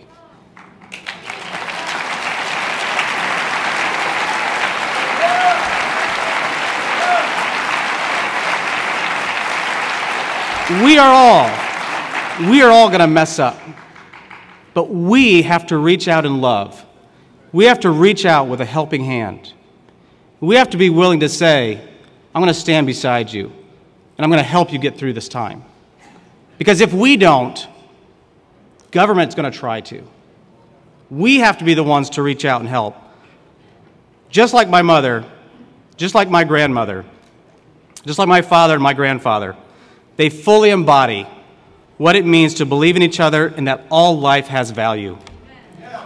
And it is because of that belief today, before more doctors, teachers, athletes, scientists, and even small-town farmers lose their opportunity to live their own story, let this generation be the one to stop abortion in America.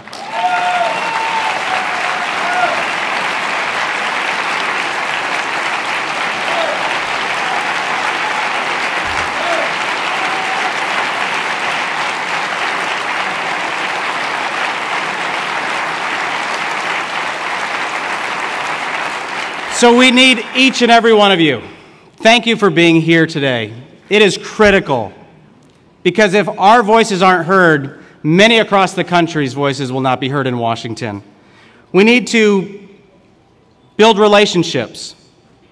Never hurts to smile when you're talking with your liberal friends. Just keep smiling. It makes them nervous. We need to be happy warriors, willing to go out and show up at places where they don't expect us to show up. Right. Build relationships with our officials in office. And you know what? If you have the opportunity, take the opportunity to run for office if you feel that's what you're led. America was founded on freedom and liberty, and we are the guardians of that legacy. Let's stand together and fight to keep our nation strong. Let's stand together and fight for a brighter future for generations to come. Thank you for being here. Thank you for supporting Family Research Council, FRC Action. Thank you for making a difference in people's lives. God bless each one of you, and God bless America. From the East Coast to the West Coast, down the Dixie Highway, back home. Thank you, Congressman Stutzman. Senator Cruz is in the House. And coming to introduce him is one of our great sponsors every year at the Values Voter Summit, and that would be the Media Research Center that tracks and reports on the overwhelming liberal bias in today's media. I am so thankful for this organization because they weed through hours and hours of liberal media coverage so that we don't have to. And they just report to us. So we appreciate that so much. Coming out to introduce our next speaker, ladies and gentlemen, would you please welcome and also thank the president of the Media Research Center, Brent Bozell.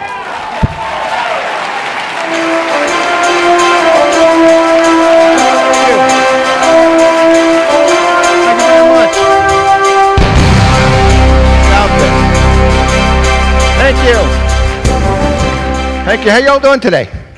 How's it going? Okay, I'm going to, Senator Cruz is backstage, but I thought I would talk for 45 minutes first. Actually, very, very quickly. First thing I want to do is introduce you to my grandson. Maximilian Leo Bozell is, I just met him yesterday. His father is stationed, he's in the Marine Corps, captain in the Marine Corps, and is stationed in Okinawa. And he came back last night. So he and his lovely bride brought us the baby, and we've been having fun ever since. There's a second reason, there are actually three reasons why I brought him. The second reason is to ask you all, as you listen to people like Senator Cruz, to focus on children like this. Focus on the future, because this isn't about you. This is about this generation. And to ask you, get off defense. Have our movement get off defense. It's time to go on offense. And along those lines, finally, Maxie wanted to say something. No, what he was asking me before is if this was a 501c4. And I said it was. And then he said that he wanted to express his own opinion, his personal opinion. And I said, oh, okay. And what? Oh, he said, run, Ted, run. Thank you very much. The Houston Rodeo, saying carry on at a Pat Green show. If you ain't seen an Abilene sunset, you ain't met my Texas yet.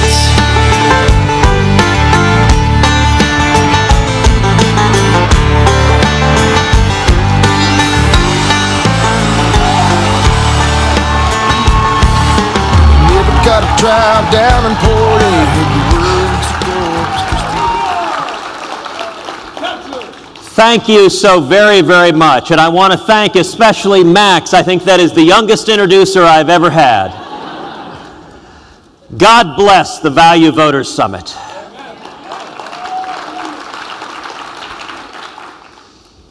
One year ago this week, I stood on the Senate floor and said, I intend to stand until I can stand no longer.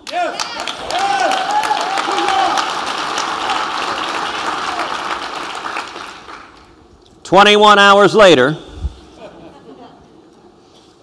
together, a great many men and women across this country had elevated the debate about the disaster that is Obamacare. So, in honor of that anniversary, sit back, relax, we're going to be here a while. But don't worry, you'll know we're nearing the end if and when I bring out and begin to read The Cat in the Hat. You know, a lot of y'all have gotten to know our daughters, Caroline and Catherine. Caroline's 6, Catherine's 3. Caroline, the 6-year-old, is a cynic. Absolutely nothing I've done in the U.S. Senate has impressed her at all. Except for reading Green Eggs and Ham. And I'll tell you, when I came home, Caroline, she was 5 then, she had her arms crossed, she looked at me and she said, okay, Dad, that was kind of cool.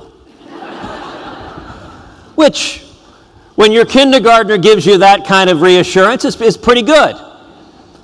Now look, we all saw the news. How many of y'all saw in the news that a man was stopped after he climbed the fence at the White House? Yeah, the Secret Service stopped him. They said, I'm sorry, Mr. President, you have 2 more years left on your term.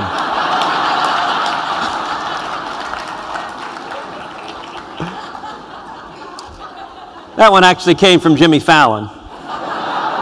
But, you know, we should actually hold the media to account, because I will say in their reporting on this person who broke into the White House, they really have not used the politically correct term. And we should insist that ABC, NBC, CBS, they refer to the visitor according to the term that is politically correct, an undocumented White House visitor.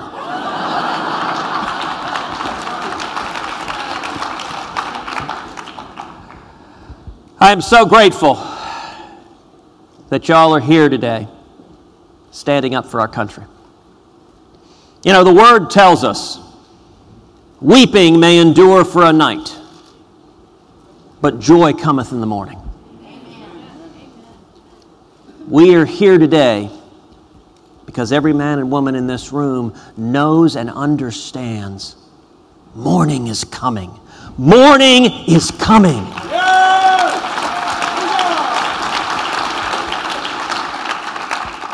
We have seen that abroad, we have seen that in our lives, we have seen that at home.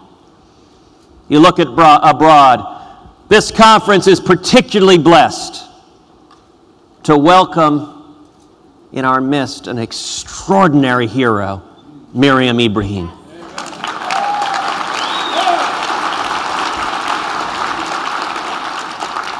I just had the opportunity to visit with Miriam and her son Martin and her little baby girl Maya and her husband Daniel backstage. What an incredible peace and joy radiates from Miriam. A young wife, a young mother in prison, thrown into a pit, giving birth to her daughter with her legs in leg irons, sentenced by a cruel and oppressive government to receive 100 lashes and then to hang by the neck till dead for the crime of being a Christian. And the government of Sudan told Miriam, if you will only renounce Jesus, we will spare you this terrible fate. And Miriam looked at her captors and she said, I cannot and I will not renounce Christ.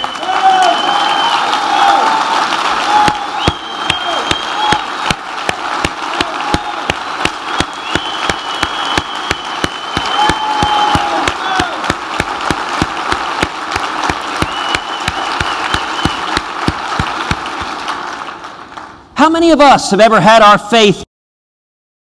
How many of us have faced a question like that? If you start to feel hope and despair for what's happening in this country, remember that prison cell in Sudan. I asked Miriam just a few minutes ago, in the dark of it all, how did you not lose faith? How did you not give up hope? And she responded very simply. She said, God was with me. Anyone who forgets the promise, simply remember, joy cometh in the morning. Millions of believers across the world lifted Miriam up in prayer, spoke out in support of her, and the attention, the heat, the light was too much on the government of Sudan, and they were forced to release her free at last.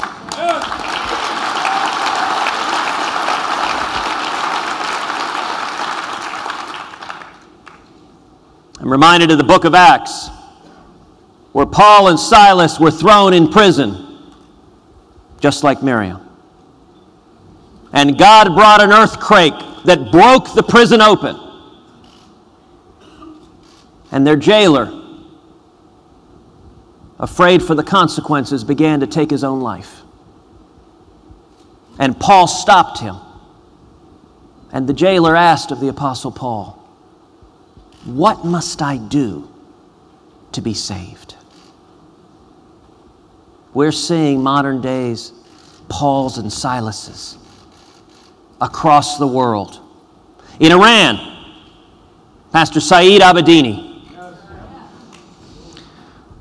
Tomorrow night at the Value Voters Summit, you're also going to hear from Naghmeh Abedini, his wife, who I've visited with several times, a woman of incredible faith. She's an American. Her husband's an American. Their two little kids are American children living in Idaho. If you haven't seen it, she recorded a simple video of their children saying, please, send our daddy home.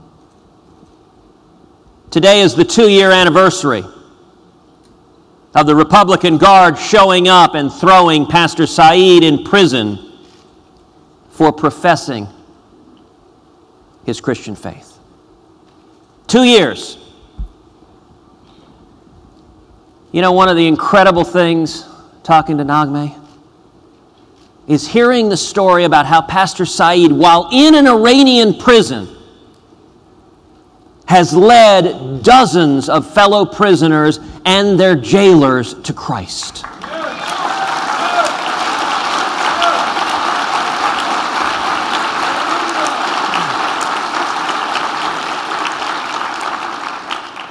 Just as with Paul and Silas, the jailers are turning to Pastor Saeed saying, what must I do to be saved? God is present in the darkest corners.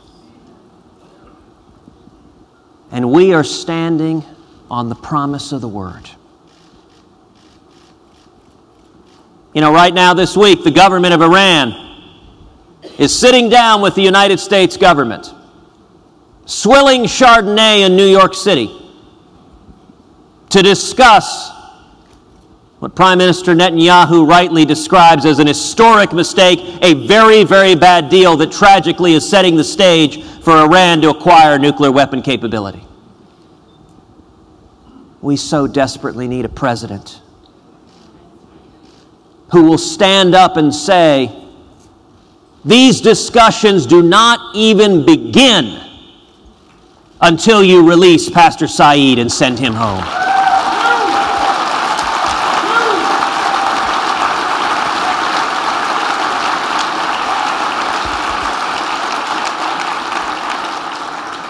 Oh, the vacuum of American leadership we see in the world. We need a president who will speak out for people of faith, prisoners of conscience. We need a president who will stand up and say to the over 200 Nigerian schoolgirls held captive by Boko Haram because they're Christians, little girls sold into slavery.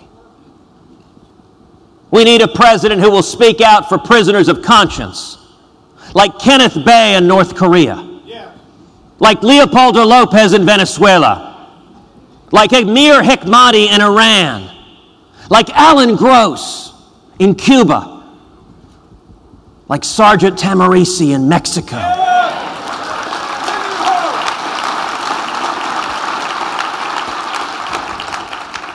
Abroad, we see a lot of weeping that may endure for the night. But we stand on the promise that joy is coming in the morning. And part of the reason we can stand with such confidence, with such optimism, with such hope, is we understand it in our own lives.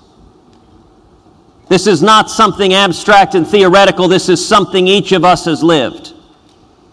Many of y'all have gotten to know my father, Pastor Raphael Cruz. He's very, very shy, very soft-spoken, and beloved by the media. But, okay, even the folks from the press are cracking up at that one. But, you know, my dad, as a teenager, experienced that same captivity. He was 14 when he began fighting in the Cuban Revolution. He was in the student council. The revolution in Cuba came from the student councils, from high school kids and from college kids. When my father turned 17, my grandparents bought him a brand new white suit. And he went out partying, enjoying the town because he was 17, and then he disappeared. And my grandfather went searching for him because he knew that his son had been in the underground, and he searched from jail to jail to jail. My father had been thrown in a Cuban prison and tortured, beaten, hour after hour. He had had his teeth crushed in as his head was stomped into the ground by an army boot. My grandmother told me, when she saw my father again, that white suit, you could not see a spot of white anywhere on the suit. It was covered in mud and blood, and his teeth were dangling from his mouth. And yet, even when he was in that Cuban jail, God was with him. By all rights, my father should have perished there. But God's hand brought him from captivity to freedom. God's grace brought him to the United States of America.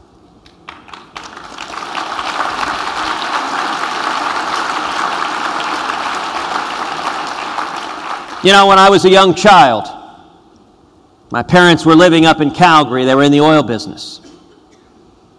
And neither of my parents were people of faith at the time. Neither of them had a relationship with Christ. Both of my parents drank far too much. Both of them had serious problems with alcohol. And when I was 3 years old, my father decided he didn't want to be married anymore. And he didn't want a 3-year-old son. So he got on a plane and left Calgary, and he flew back to Texas, to Houston. And he left us. Now, when he was in Houston, a colleague in the oil and gas business invited my father to come with him to Clay Road Baptist Church. And my father accepted that invitation. He went to Clay Road Baptist Church and he gave his life to Jesus. Amen.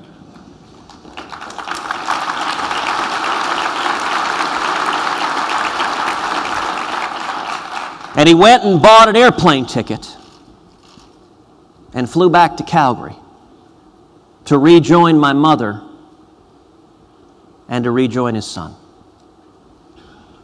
So when anyone asks, is faith real? Is a relationship with Jesus real? I can tell you, if it were not for my father giving his life to Christ, I would have been raised by a single mother without having my dad in the home. Every one of us, we have seen firsthand that in utter darkness, hope remains.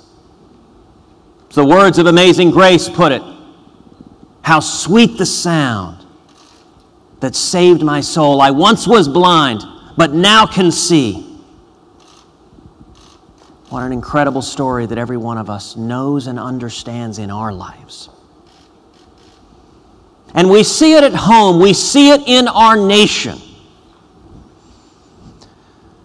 There is today in America an urgency that none of us have ever seen before in politics. You know, polling today shows that 76% of Americans don't believe that our children will have a better life than we did. That is unprecedented. And it is fundamentally un-American. The American idea that this country was built on.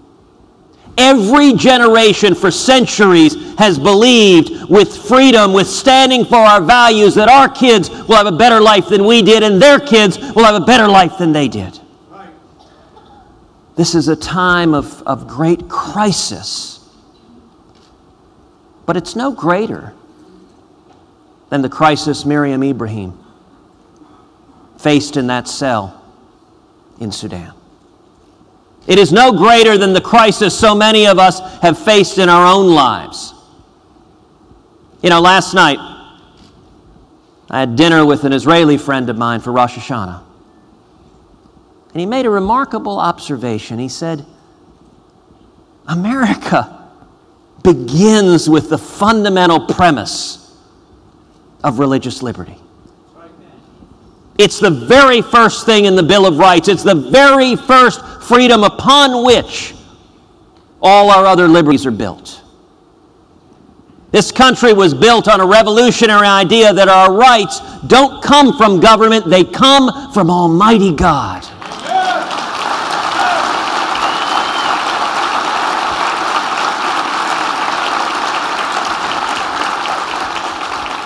As the Declaration said, we hold these truths to be self-evident, that all men are created equal and are endowed, not by a king, not by a queen, not even by an all-powerful president. Endowed by their Creator with certain unalienable rights, and that among these are life, liberty, and the pursuit of happiness. We are seeing fundamental challenges, and yet we're seeing victories such as the phenomenal victory for religious liberty that was the Hobby Lobby case.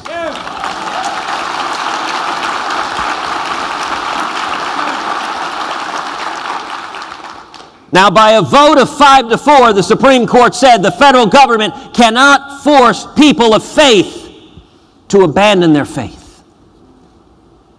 Think about it for a second, that was 5-4. One vote different, and the outcome is different.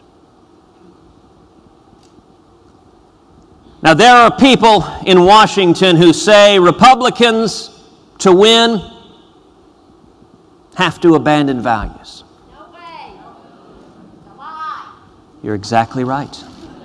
Look, our values are who we are. Our values are why we're here. That's right.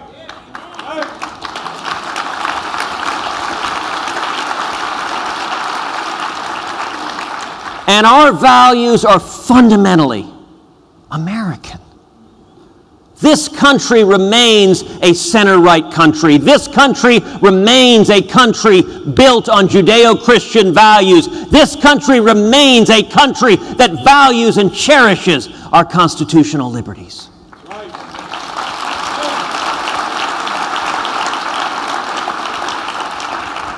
And anyone who tells you differently is lying to you. You know, every American should know about the Little Sisters of the Poor.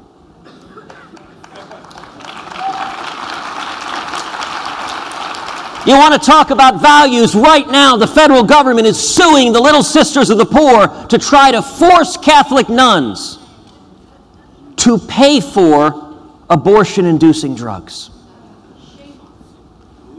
You know what?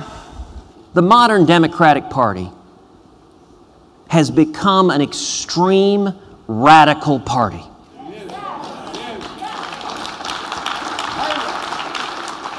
We ought to invite Hillary Clinton to spend a day debating the Little Sisters of the Poor.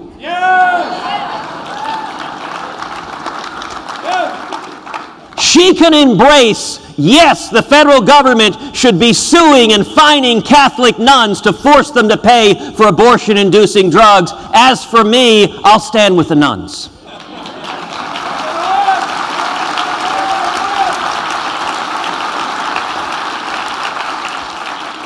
And a pretty good rule of thumb, by the way, if you're suing nuns, you've done something really wrong.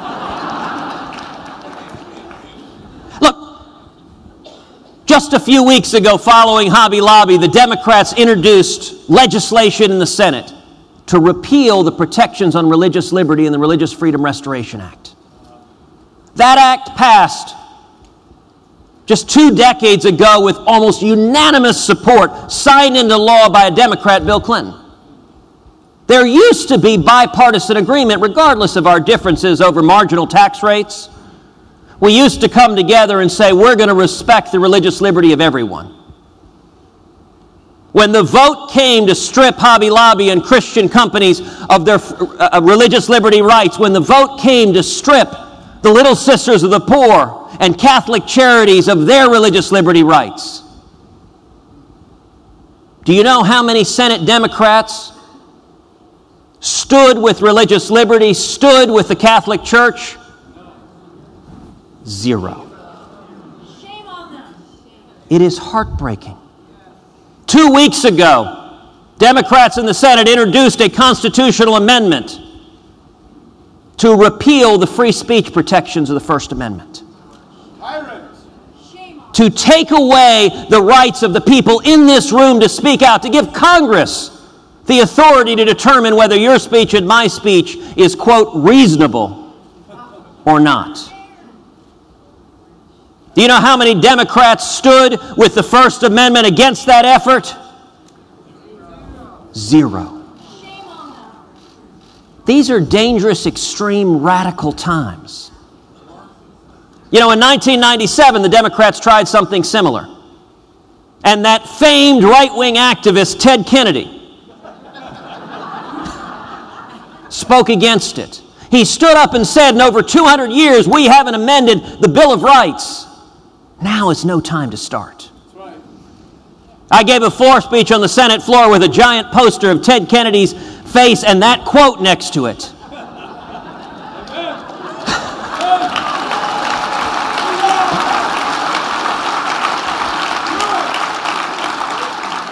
Scared my father to death.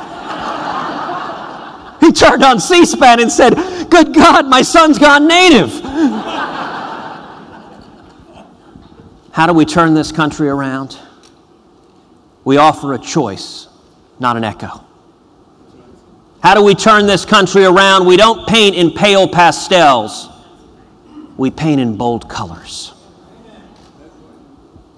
We're 39 days away from a pivotal election. If you want to defend the First Amendment, our free speech, our religious liberty, vote Harry Reid out.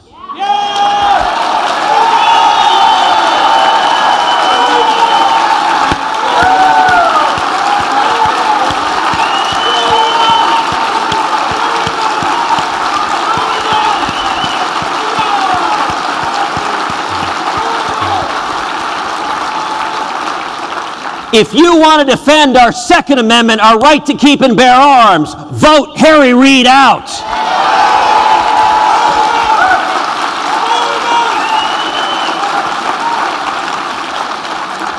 If you want to defend the Fourth and Fifth Amendments, our right to privacy, if you want to defend the 10th Amendment, then vote Harry Reid out.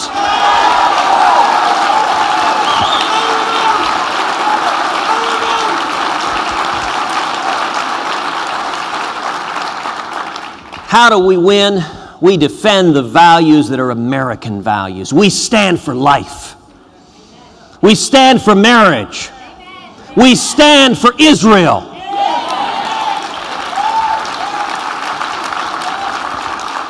We bring back jobs and opportunity and unleash small businesses to make it easier for people to achieve the American dream.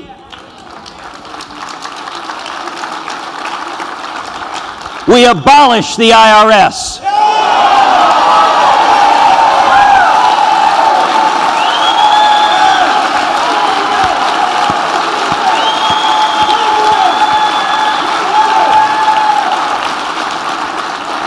We repeal Common Core.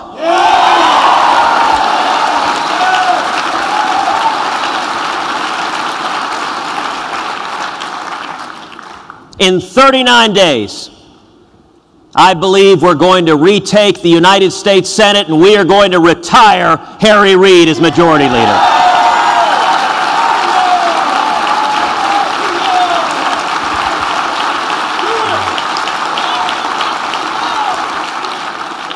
And in 2017, with a Republican president in the White House, we are going to sign legislation repealing every word of Obamacare.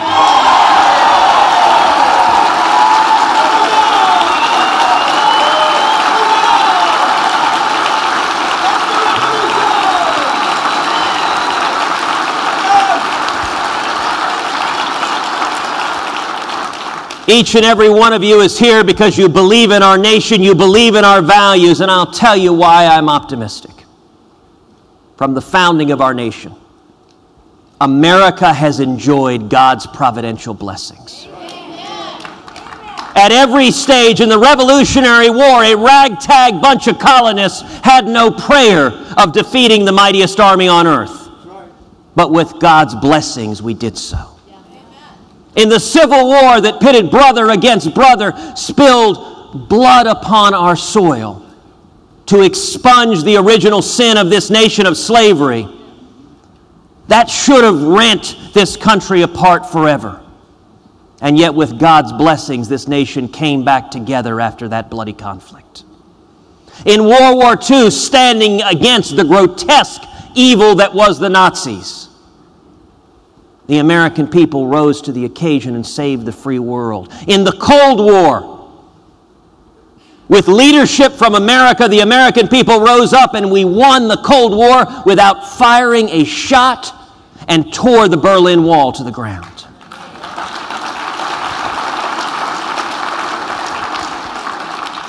I'm optimistic because of you. I'm optimistic because I believe in the American people, and I'm optimistic because I am convinced God isn't done with America yet.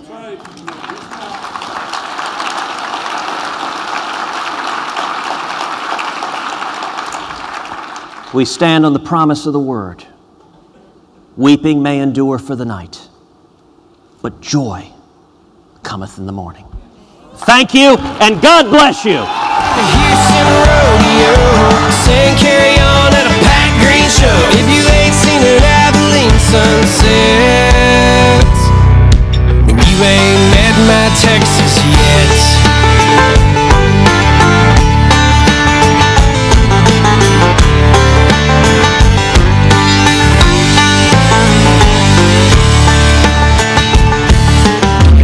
Gotta drive down in Port A, heard the words to Corpus Christi Bay. Never seen fireworks on PK. And you ain't met my Texas yet. Haven't Eating had a kolache when you go through West. Never heard of the Larry Joe Taylor Fest. Ain't polished pop country crap sounds the best.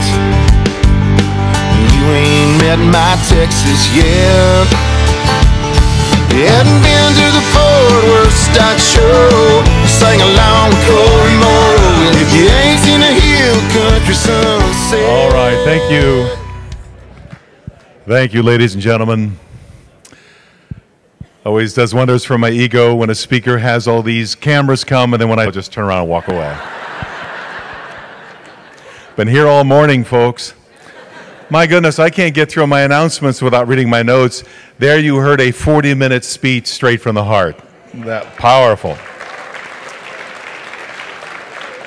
Give us a few moments as we set up some things for our next speaker. I would say, what difference does it make? But that line has already been taken in this town. You imagine that.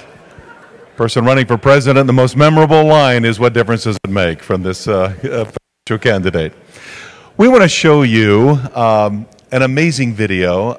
For all of us who are pro-life, we often seem to relegate that just to the abortion issue, but it's so much wider and broader and deeper than that. And the Family Research Council is right on the cutting edge of the whole stem cell research movement. And we'd like to show you some progress that's being made that will really encourage you and bless your heart. Let's look at the screens together about a true story on stem cell research. Jackie's very, very caring, loves helping people. I think I got the better end of the deal. Jackie is just a happy person. No matter what happens in her life, she's always really, really happy, always outgoing, and just a lovable person. I got to college and I was 21 and I started to get little red bumps on my fingers. I could barely walk. My ankles were just little balloons and I couldn't even bend my ankles to walk.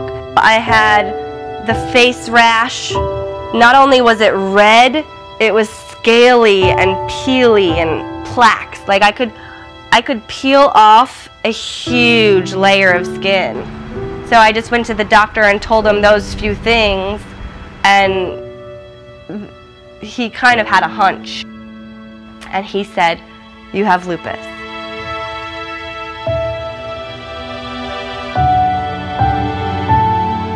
Lupus is my body attacking my body.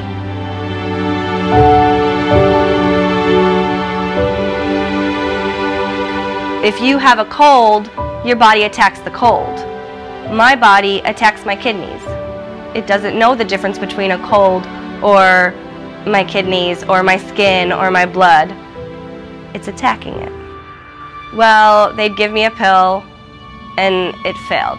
They give me a pill and it failed. They give me another pill and I didn't tolerate it very well. And I went through every single medication they have and nothing was working. It's frustrating, especially with lupus, because no one has answers. The doctors don't have answers. I certainly didn't have answers. You're almost helpless. It was hard for me because I didn't know why she had to go through this and not somebody else. But they didn't know what to do. They didn't know how to treat me.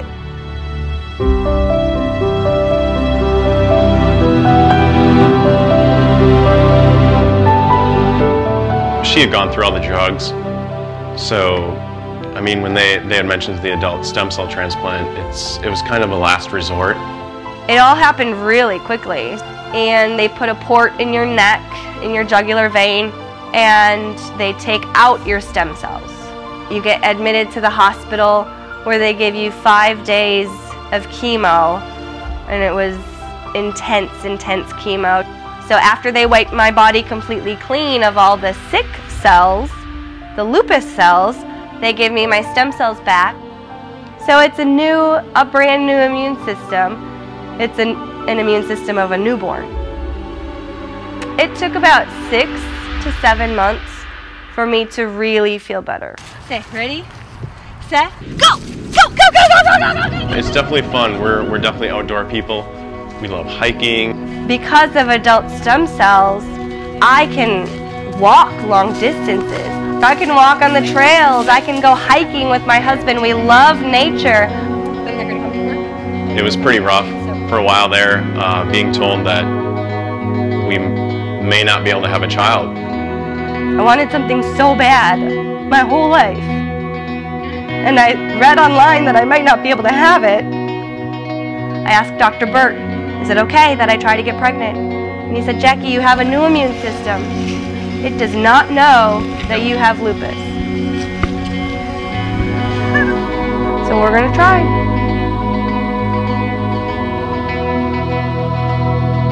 I'm Jackie Stolfus, and adult stem cells gave me a better life and a chance to be a mom.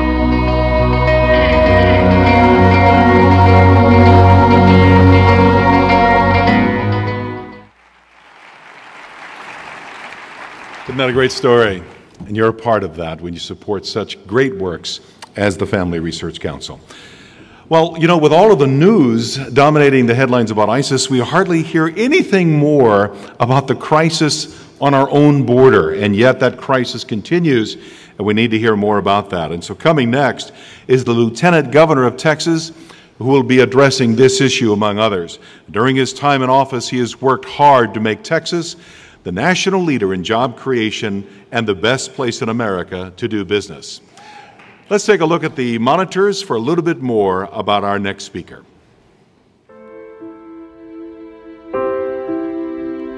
Remember last summer when many of you rode buses, you drove your cars up to Austin because we had a group of people who literally took over the Senate chambers and kept our Senate from doing business.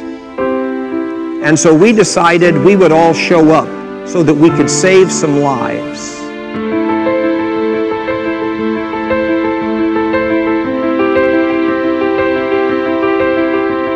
Governor Dewhurst was the visionary for HB2, and pro-lifers and women and children owe him a debt of gratitude that simply is difficult to really explain to people. Now I want to tell you why I asked him to come. This little baby right here, came up for adoption. The little girl who was pregnant, who didn't know who the dad was, went down to get an abortion. And she couldn't get an abortion because this little baby had just turned 20 weeks old.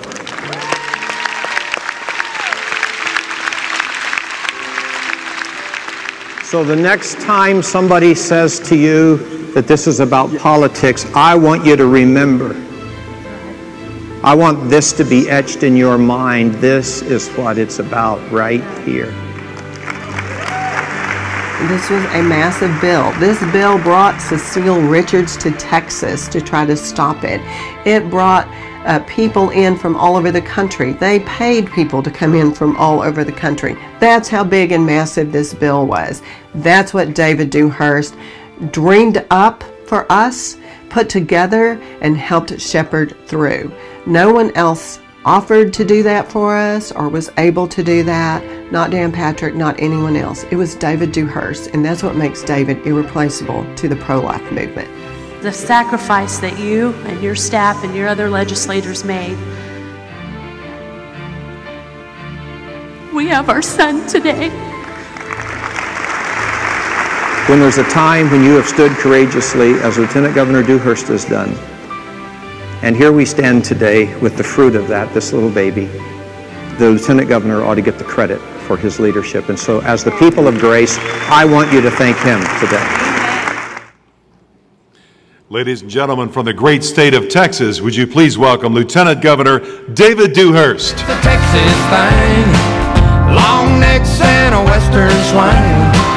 It's the river walking Barton Springs and a cold long star. It's the way that we. Thank you. Ladies and gentlemen, it's a great pleasure for me to be here this morning.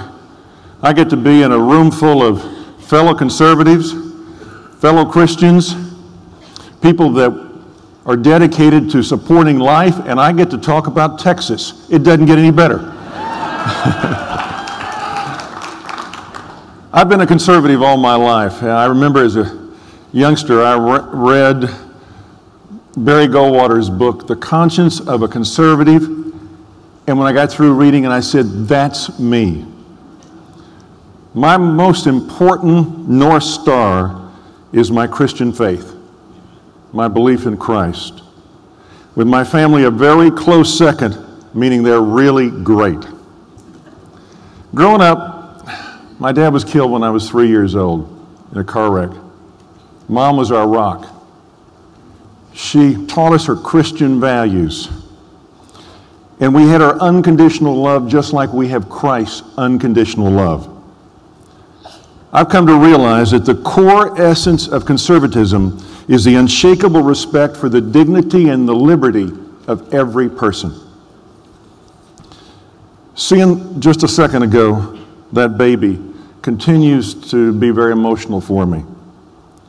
You and I know that life is a gift from God, and I'm proud to defend it anytime I can from anyone who would treat preborn babies as a mere inconvenience or try and harm you or your family.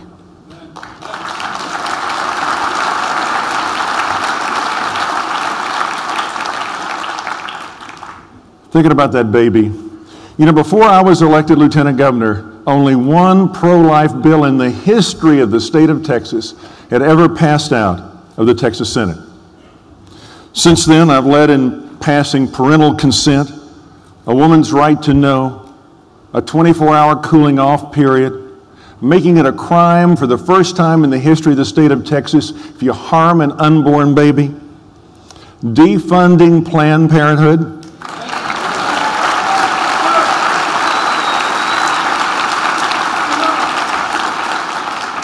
sonogram bill, and a lot more, including what you just saw, the 2013 blockbuster bill, where we had protesters chanting, "Hail Satan." That bill has saved a little over 10,000 lives in 1 year. Isn't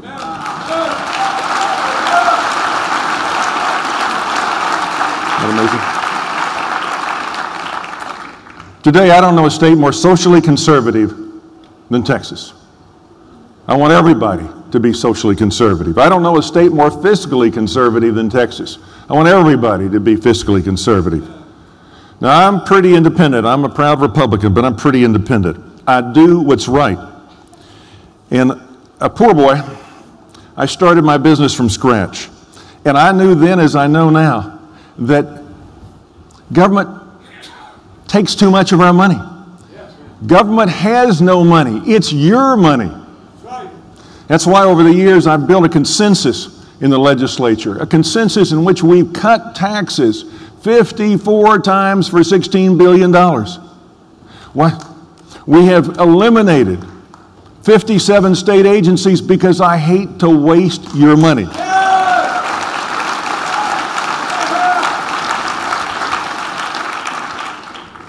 I've made job creation a priority because I think that's part of the American dream.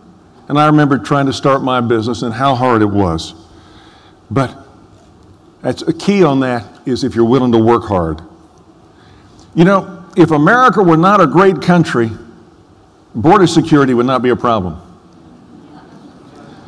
Tony asked me to come up from Texas and to talk about a subject that I'm involved with every day, and that's border security.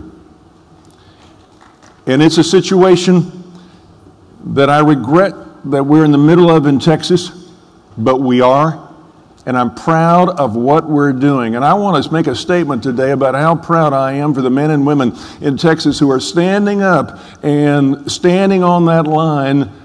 Because, ladies and gentlemen, I'll probably say it again, if we don't stop the bad guys at the border today, they're going to be in your neighborhood tomorrow.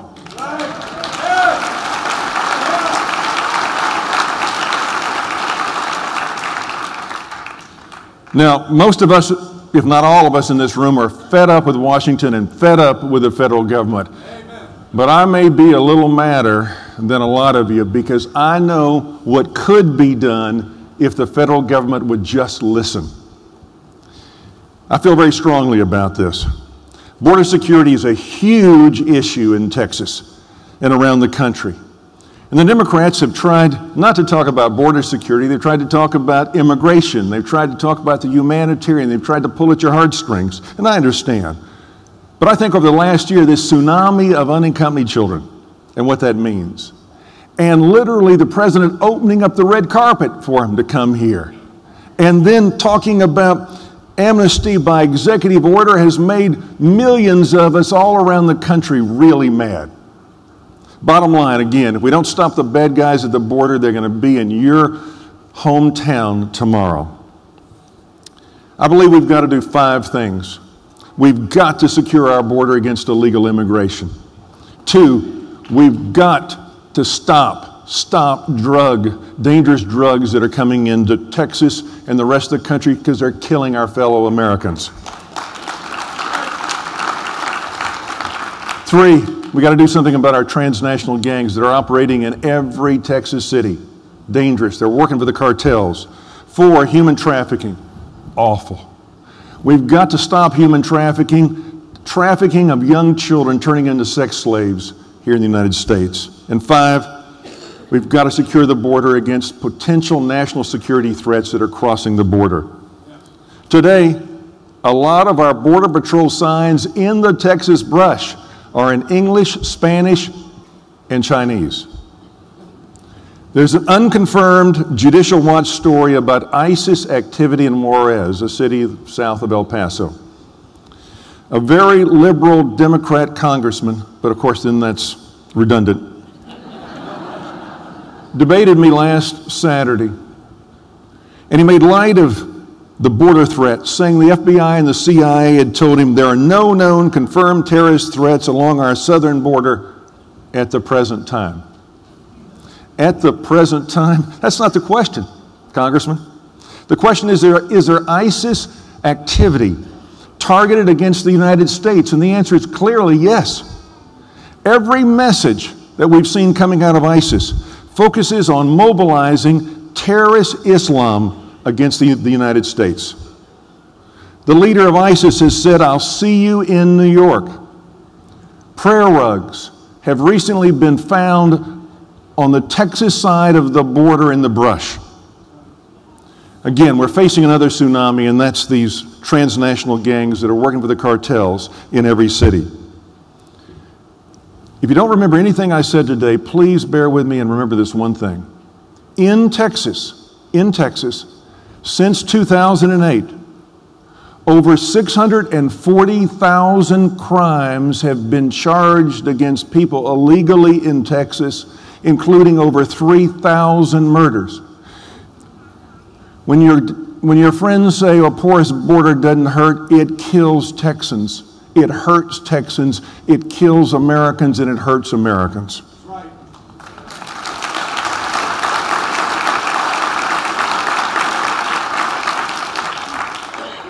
I respect Mexico, and I certainly respect the efforts of the previous president in his fight against the drug cartels.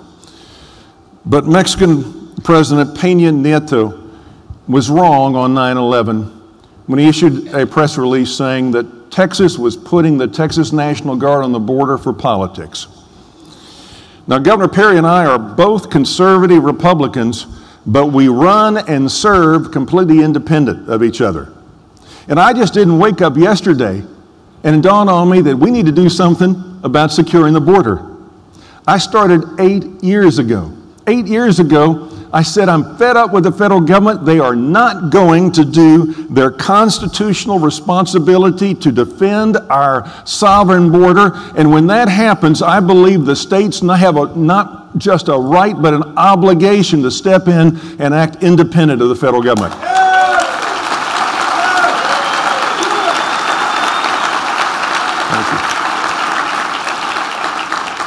Did you know there are almost twice as many cops in New York City with guns as we have in the whole Border Patrol, southern border, northern border, our border between Alaska and Canada? And there's no way they can do this. They need more people. Again, as a conservative and a firm believer in the 10th Amendment, I believe that states must act independent of the federal government when the federal government fails to do their constitutional duty.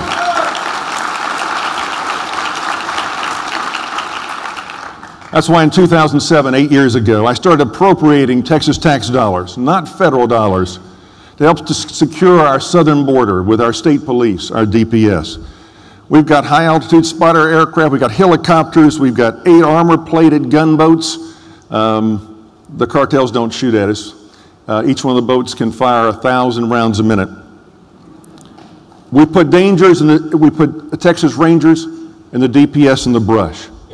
We've now spent over $800 million of Texas tax dollars, not a penny of federal tax dollars, trying to secure our border. And this recent increase is because Obama put out the red carpet to people to come to Texas with the help of the drug cartels. These cartels are horrible. Some of the people that the cartels smuggle are left to die. Others are put into service as sex slaves. I cannot sit idly by and not do everything in my ability to stop that. These are humans, these are people made by God like us, and we need to stop this horrible, horrible practice.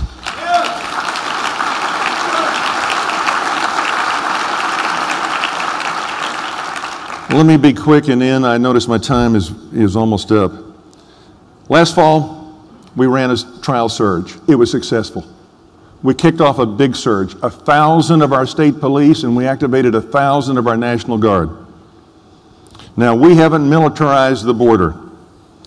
The Border Patrol are our eyes and ears. Yeah, they're armed. But when they spot illegal activity, they immediately call the Border Patrol and our state police, and we round them up. And it's working. We targeted on the worst zone, 120-mile zone, where most of the cartels are. And we've reduced illegal immigration some 65%, and we're working to get it down to 0.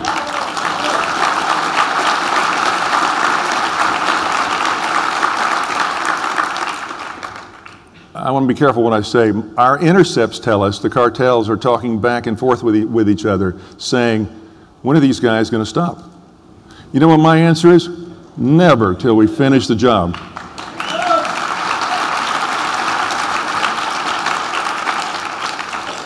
It is not without a cost.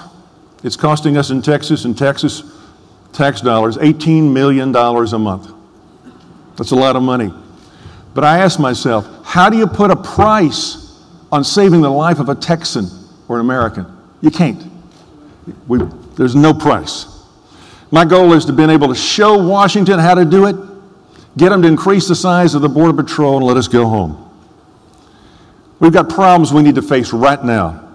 And Washington needs immediately to change the 2008 law that allows apprehended aliens up to 2 years to have a final hearing on their being in the United States. That's nuts. That hearing ought to happen in 2 days, not 2 years.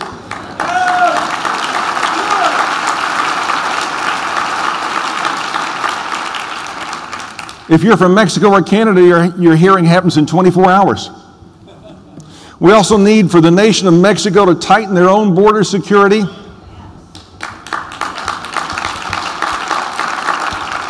And eliminate free train rides across Mexico. What can you do? Support, pray. Change in the 2008 law. Pray for us as we stand up for the life of every Texan and every American. Pray for our law enforcement. They're in a dangerous position. Pray for our law enforcement and the National Guard as we try and do our part to protect America's border. And pray we elect a good conservative president in 2016.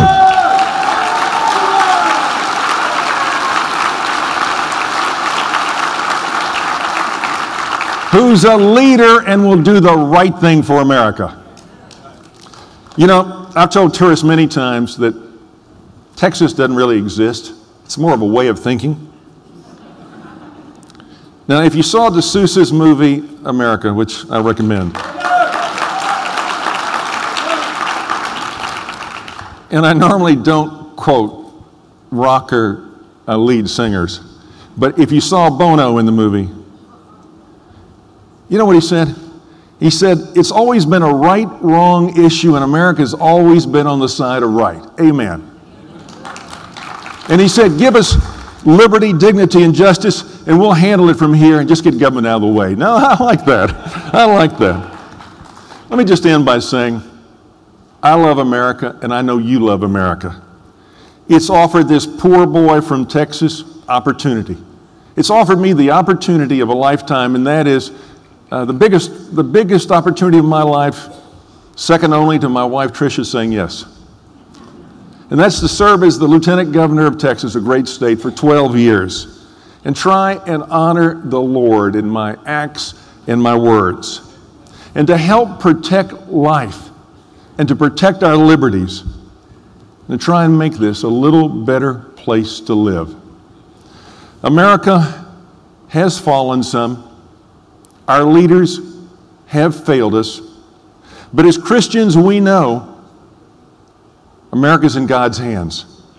And with our strong prayers every day, several times a day, I know in my heart, as a hero of yours and mine once said, America's best days are in front of us. God bless you. Nice to be with you. Long necks and a western swing. It's the river walking Barton Springs. And a cold long star. It's the way that Thank you, Lieutenant Governor. Now to set up our next speaker, we have a video we'd like to show you, so let's all look at the monitors together in preparation for our next speaker.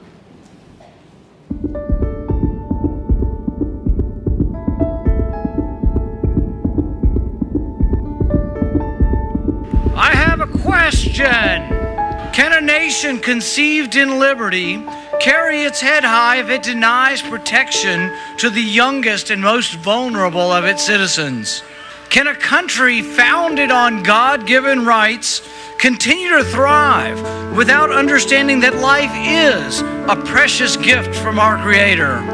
I believe that great nations and great civilizations spring from a people who have a moral compass. I don't think a civilization can long endure that does not have respect for all human life, born and not yet born. As a physician, I have looked into the eyes of 1-pound babies. I have cradled their small bodies in the palm of one hand. I defy those who are careless, who would disregard life, look at these tiny little miracles and say, we're not going to protect that. But I believe there will come a time when we are all judged on whether or not we took a stand in defense of all life from the moment of conception until our last natural breath. As a teenager, I gave my first public speech in my church. My hand shook, my heart pounded. I thought to myself, I can't do this, but somehow I did, and because I wanted to talk about things that were important, I persisted. I chided my church as a senior in high school for not seeming to care about the not yet born, for looking the other way, and for not taking a stand on life. I will be in earnest. I will not equivocate, and I will not excuse. I will not retreat an inch, and I will be heard. One thing I promise you, I will always take a stand for life. Amen.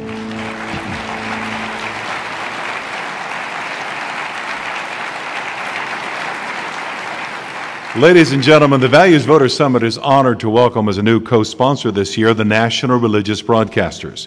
Coming now to introduce our next speaker, would you please welcome the President of NRB, Dr. Jerry Johnson.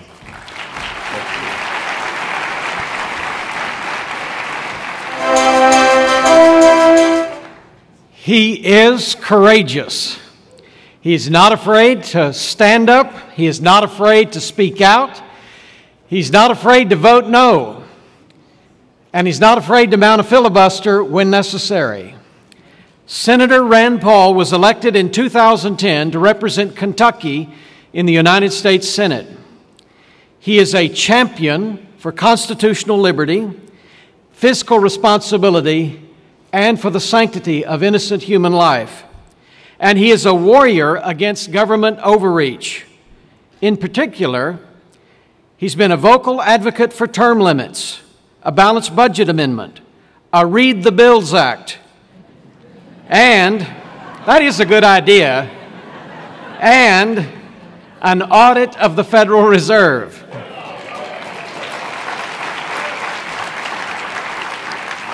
He serves on the Senate Foreign Relations Committee, as well as the Health, Education, Labor, and Pensions Committee, the Homeland Security and Government Affairs Committee, and the Small Business Committee. Senator Paul is also a practicing ophthalmologist. And even now, as a U.S. Senator, he continues to provide pro bono eye surgery to Kentuckians, and most recently in Guatemala, and others in need of care. Senator, I want to particularly thank you for your national leadership in defense of the Constitution, especially the very first freedom in the Bill of Rights, religious liberty. Last fall, you voted against INDA in committee and on the Senate floor, and this summer you helped thwart Senator Harry Reid's brazen attempt to gut the 20-year-old Religious Freedom Restoration Act. He is on the edge. He has an edge. It gives him the edge. It is an honor to welcome you to this assembly, Senator Rand Paul.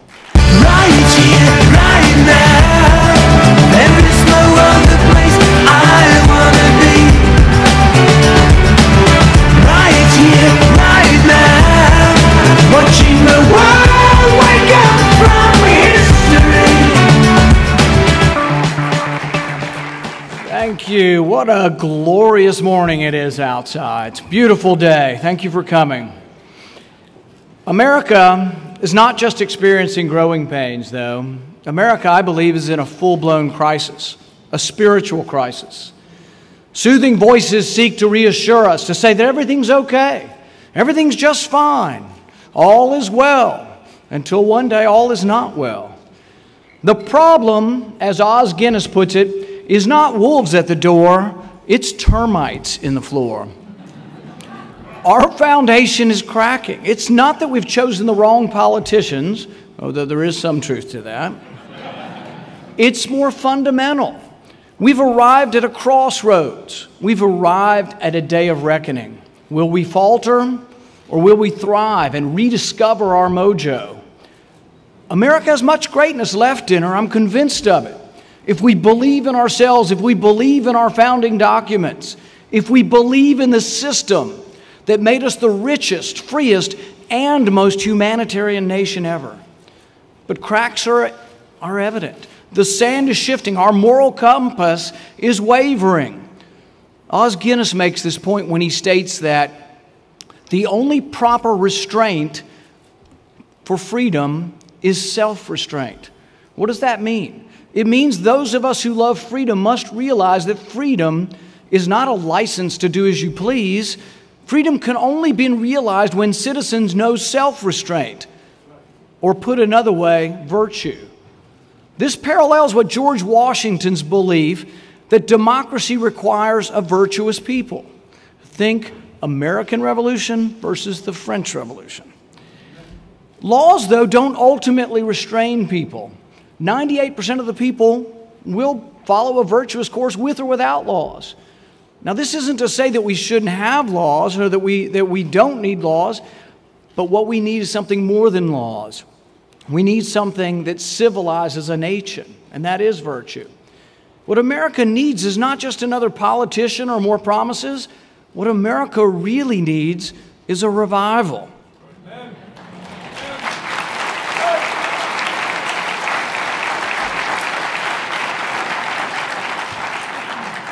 200 years ago, Thomas Paine wrote, "These are the times that try men's souls." The question is now as important as it was then. Will you be sunshine patriots, shrinking and gone when the going gets tough? Or will you stand shoulder to shoulder to defend the Republic? As your representative, I swore an oath to defend the Republic against enemies foreign and domestic. Now that I've been to Washington and I've seen the belly of the beast, I can tell you that I've met the enemy, and the enemy is too often right here in this town.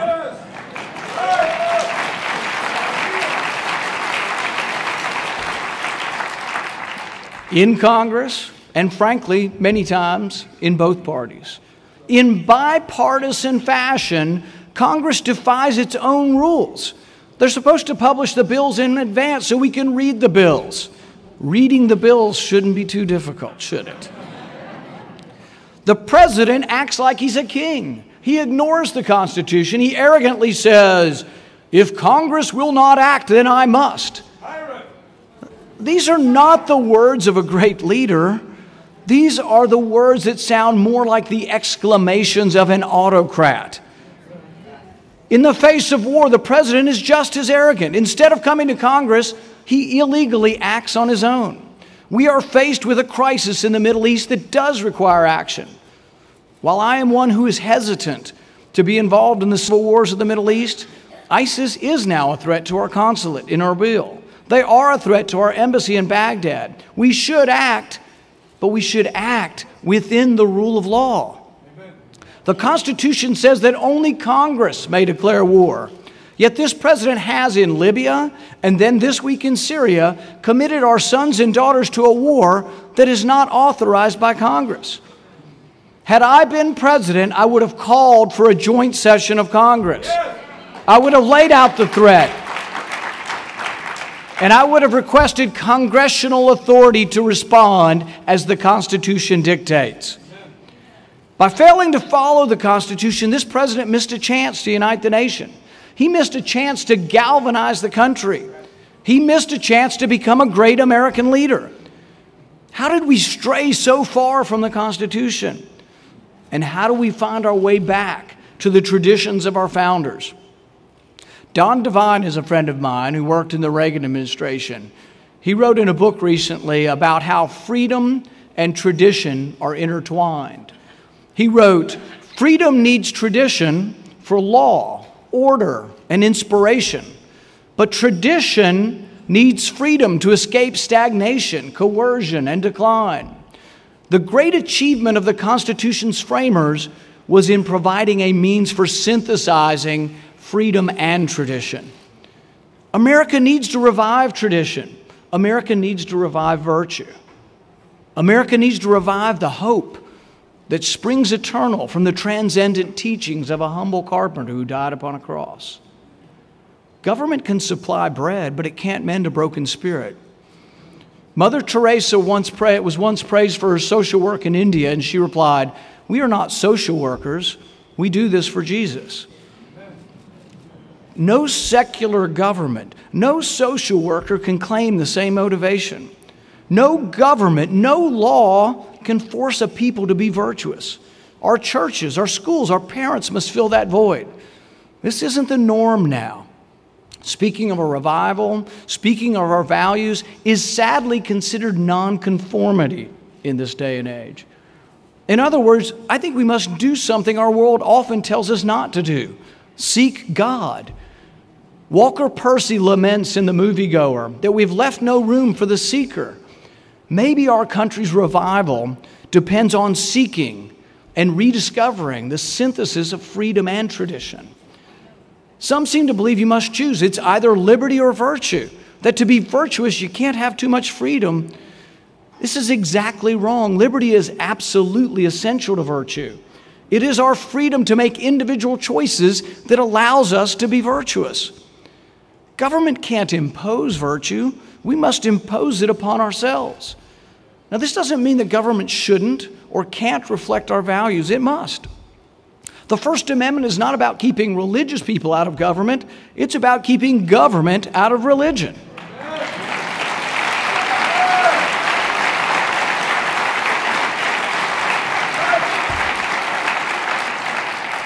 Some seek to separate the issues of our day, separate our debt from the issue of life, separate our charity from our education, separate our values from our government. This doesn't work. Obamacare tries to force us to separate our faith from our business. Fortunately, the Supreme Court thought otherwise. Reagan understood this unity of message when he wrote, We do not have a separate social agenda, a separate economic agenda, and a separate foreign agenda. We have one agenda. Just as surely as we seek to put our financial house in order and rebuild our nation's defenses, so too we seek to protect the unborn, to end the manipulation of school children by utopian planners, and permit the acknowledgement of our supreme being in our classrooms.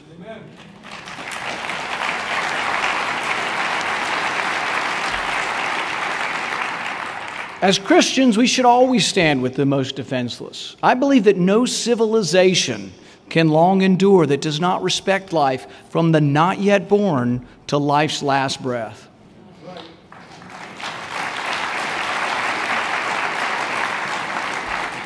The debate isn't really about whether government has a role in protecting life. The debate really hinges on when life begins. I've held 1.5-pound babies in my hand. I've seen them sucking their thumb on an ultrasound, and I've seen surgeons operate on babies still in the womb. So don't tell me that 5- and 6-pound babies have no rights simply because they're not yet born. That's right.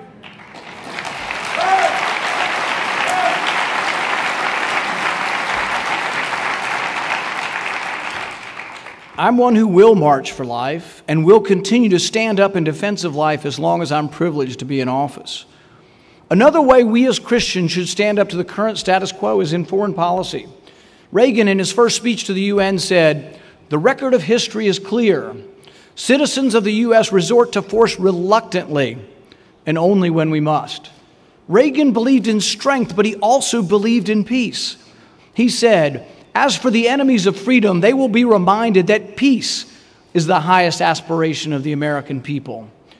Our foreign policy, though, has too often accepted war instead of peace and intervention instead of strength, leading to a host of unintended consequences.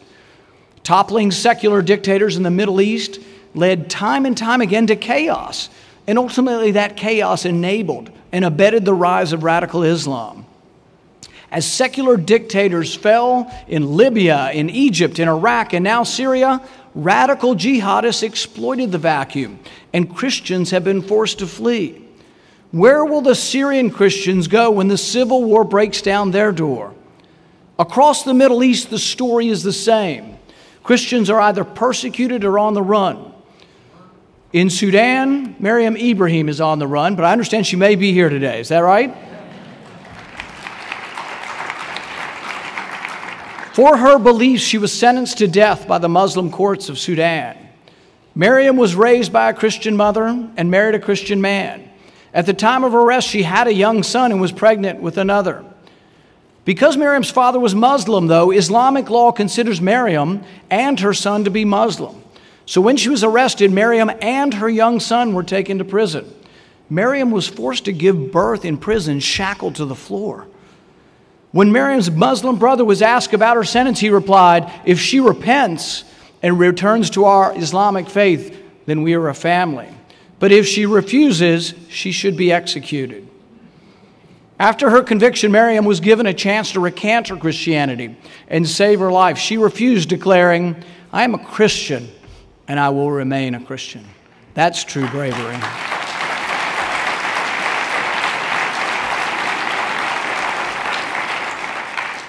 Luckily, Miriam was granted asylum, and she's now here in the United States. But there are many more like her. Across the globe, Christians are under attack as if we lived in the Middle Ages or as if we lived under early pagan Roman rule. In Libya, once the secular dictator Gaddafi fell, radical jihadists raided Christian churches, rounding up hundreds of Christians, accusing them of being missionaries because they possessed Bibles and crosses. Many were tortured, and one Christian died while being tortured. In Pakistan, Asia Bibi, a Christian, sits on death row for blasphemy. She says it all began when she drew water from a Muslim villager's well. As she was filling her bowl of water, the crowd formed, chanting, "Death! Death to the Christian!" She pleaded for her life. She was pelted with stones, punched in the face, drugged through the streets. The local imam finally intervened, only to say, "If you don't want to die, you must convert to Islam." The crowd descended on her, beating her with sticks. Finally, the police stopped her attackers only to arrest her. For several years now, Asia Bibi has been on death row for the alleged crime of blasphemy. Until Asia Bibi is freed, Pakistan should not receive a penny of U.S. aid.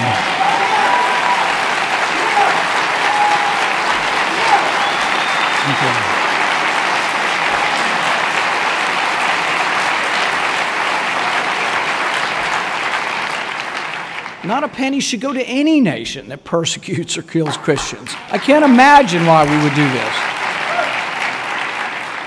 And you would think, I believe the American public believes this, that there's no way we should do this. And you'd think your representatives up here would get it, but they don't. This summer I introduced legislation to stop foreign aid to any country that has the death penalty or life in prison for Christians or other religions for making religious freedom choices. Both Republican and Democrats voted against this amendment overwhelmingly. The committee voted 16-2 to continue this indiscriminate aid to these countries regardless of whether they persecute Christians. I don't think anybody out in America really agrees with that, and that's why you really have to stand up and send a message to them up here, because they're not listening. Our foreign policy also must let us stand with Israel. That's why this year I introduced a bill to cut off all aid to the Palestinian Authority and Hamas until they lay down their arms, stop firing their rockets, and publicly recognize Israel's right to exist.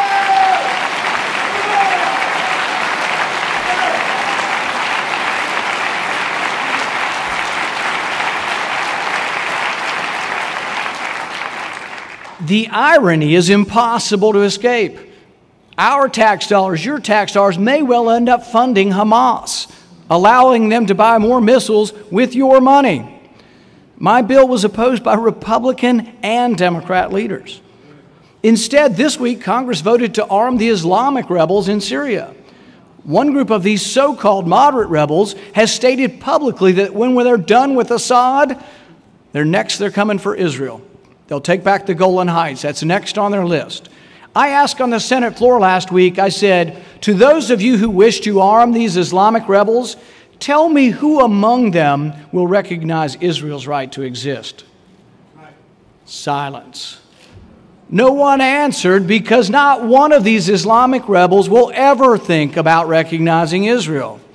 In country after country, mobs burn the American flag and chant "Death to America." Congress's response? Congress responds by sending more of your money to these haters of Christianity. I say not one penny more to any nation that is burning our flag.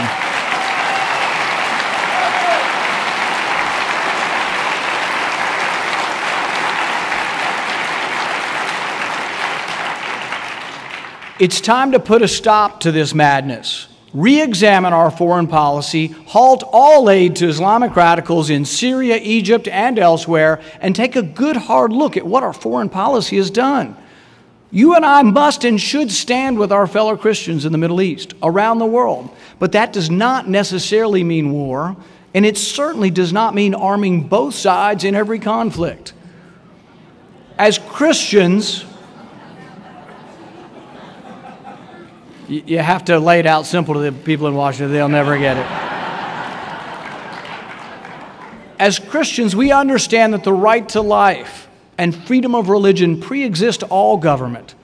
These rights are not granted to man by other men. These rights are granted to us by our Creator. God help us in these troubling times to make wise decisions, to make moral decisions, and to listen to the voice of God that lives and breathes and resides in us all. I try to remember each day Corinthians 3:17. Where the Spirit of the Lord is, there is liberty. I hope Christians everywhere will remember that the reverse is true. Where there is liberty, there is always plenty of space for God. Thank you very much for having me. There is no other place I wanna be. Right here, right now, watching the world wake up from history.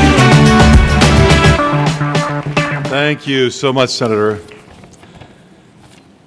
I love the fact that he had the courage to look Hillary Clinton in the eye and say, if I had been president, you would have been relieved of your duties from Benghazi. And when later asked about that, he said even Bill Clinton would have fired Hillary Clinton.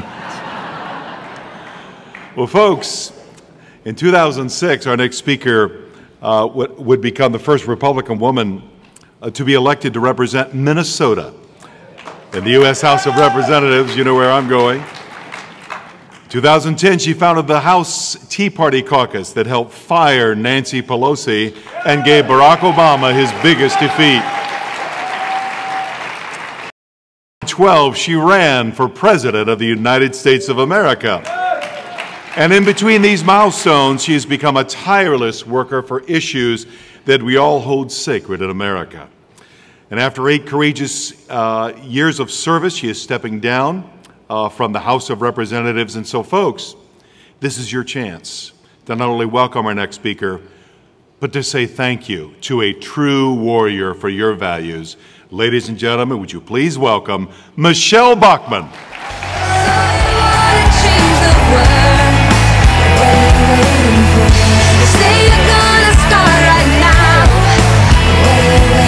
Hi, everyone. Thank you. Thank you so much. God bless you. Thank you. I love you too.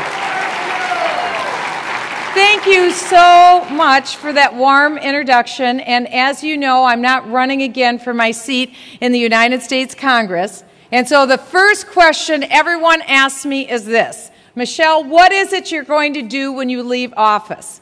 Well, I have to tell you, the most important thing I need to do is take a vacation. And so I am planning to find the most secluded spot I possibly can to rest, and that's why I've decided on going to MSNBC primetime.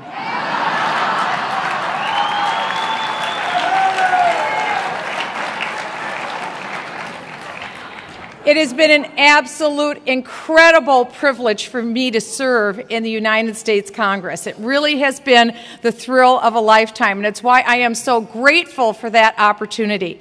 And when I came to Congress, I took the dice and I rolled them for everything that there was, because I was a normal, real person when I came to Congress. I am still a normal, real person today.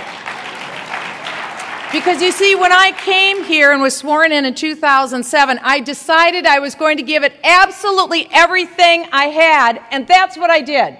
Because I think, why else come? Why come here? Why else serve the public in office if you're not going to put absolutely everything on the line? Because I absolutely believe, as everyone in this room does, in the greatness of the United States of America. And what do I mean by that greatness? You see, it's an idea. It's the idea that the nation was founded upon. I've talked about it before from this podium, and I'm in love with this idea. The fact that there was a creator, God, who thought so much of the individual. He created us in His image and likeness, and He created us equal. That's what the Declaration of Independence says.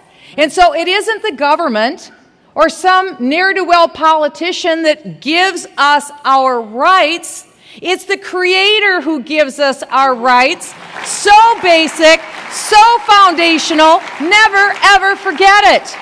And since it's the Creator who gave us our inalienable rights, the good news is no man can touch them. They can never take them away. It is the phenomenal philosophy upon which the nation was founded. Life, liberty, the pursuit of happiness. Those aren't just nice-sounding words. It is the ultimate social contract that governments were instituted among men. Why? To secure life, to secure liberty, and to secure your right to the fruits of your own labor. Not a bad deal. What a concept. That's why I decided whatever issue came my way, I was going to stand for those founding principles. And I did. I kept the faith during these last 8 years. And so that's why I don't know whether Nancy Pelosi is going to miss me more or John Boehner. One of the two. I don't know. But along the way came the Wall Street bailout. And I helped put together a rump group that said no to the Wall Street bailout, and we brought down that very first vote. It passed, but we brought it down the first time. Then the automobile bailout. I gave a speech. It was viewed 2 million times. I called it gangster government, because it's gangster government when your government issues 3,400 pink slips to privately owned automobile dealerships. Then there was the $1 trillion stimulus. I guess that didn't work so well. And of course, Obamacare. And I introduced the very first repeal bill the next morning. The bill passes at midnight, and at 9 o'clock in the morning, I'm in there introducing the repeal bill. And then 4 years into my term, I was privileged to be appointed to serve on the Select House Committee on Intelligence. We deal with the classified secrets of the nation, and we also deal with terrorism. And during the course of these last 4 years, I did a deep dive into the leading foreign policy and national security issues of our day.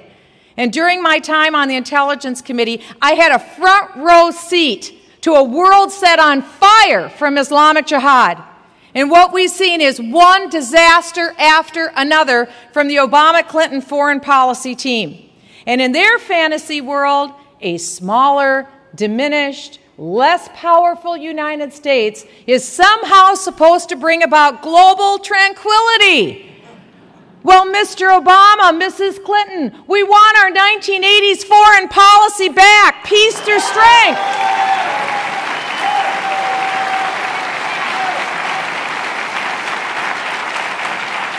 We don't want your failed Russian reset. We don't want 4 Americans dead in Benghazi.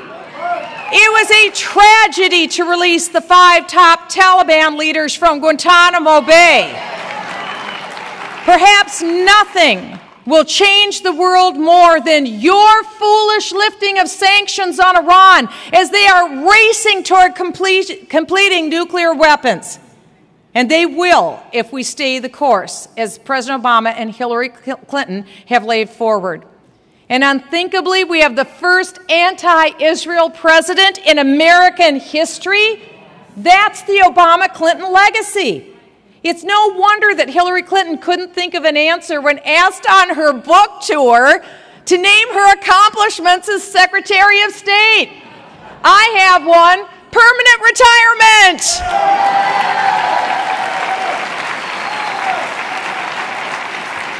Quite simply because she basically fails to inspire confidence in anything. And never forget, she will be Barack Obama's 3rd and 4th term as President of the United States. Stay the course. What an exciting message for her 2016 campaign. But one slogan that she won't be able to use: Al-Qaeda is on the run. Remember that one in 2012? As the rise of radical Islamic Jihad, although that's redundant, dominates the headlines, we are seeing this enemy as pure evil as they are cutting off the heads of innocent people. That in August buried literally women and children alive. These are Christian brothers and sisters. These are Yazidis tonight, who are on Mount Sinjar, and they are continuing to suffer. I recently got an email from a pastor this week who told me there's a missionary working with the Yazidis who are barely clinging to life. They're sleeping in the cold mountains. They don't have blankets. It's a whole different world now, and we can't forget them. We can't forget the others who are persecuted around the world just because of their religious beliefs. And why is that?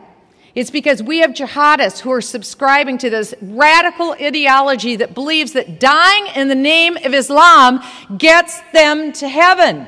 This is a spiritual warfare. And what we need to do is defeat Islamic Jihad. Sadly, our president has the wrong prescription. He even fails to acknowledge their motivations for bringing about jihad. Yes, Mr. President, it is about Islam.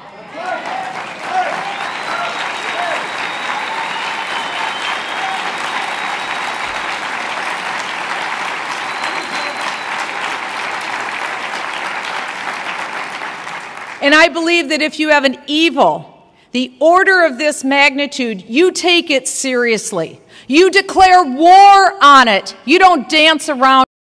Just like the Islamic State has declared war on the United States of America. You kill their leader. You kill their council.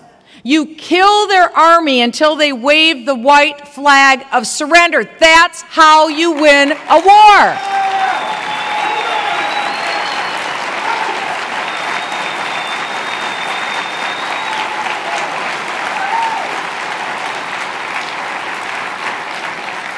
And you don't preemptively take anything off the table. You don't advance signal your enemy as to what your intention is. The President asked Congress to follow him in a Vietnam-style slow walk response. And I said no, because either the United States chooses to decisively defeat this brutal evil with every resource we have, or we're going to have to answer to the next generation why we failed to defeat the totalitarian evil of our day. And I also believe the President's decision to train and arm the so-called vetted moderate Syrian rebels is a tragic mistake.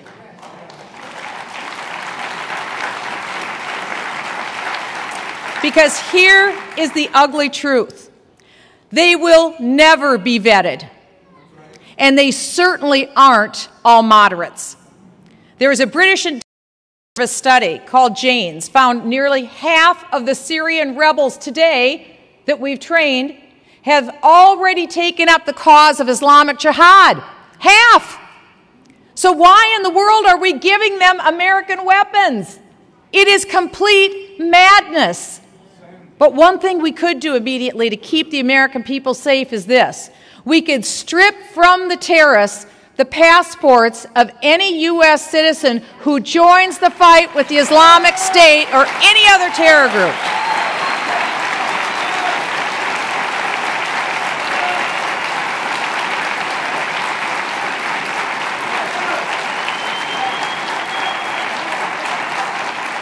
I can't believe that we aren't doing this now. They shouldn't be allowed to, a terrorist should not be allowed to re-enter the United States once voluntarily chosen to be a terrorist. That's about like a 100% issue. After we remove their passport, then I believe that we should begin the process of removing their American citizenship from them as well.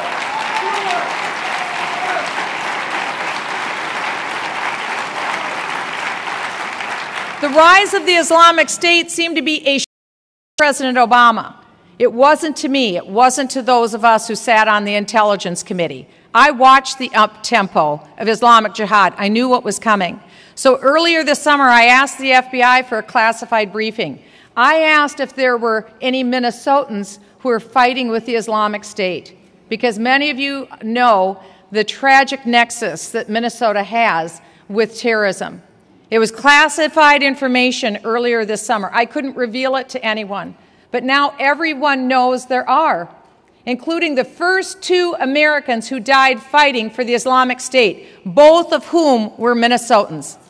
So what I asked is, once they're done fighting with the Islamic State, what will happen? If they don't blow themselves up, if they don't get killed, what will happen if they try to return to the United States?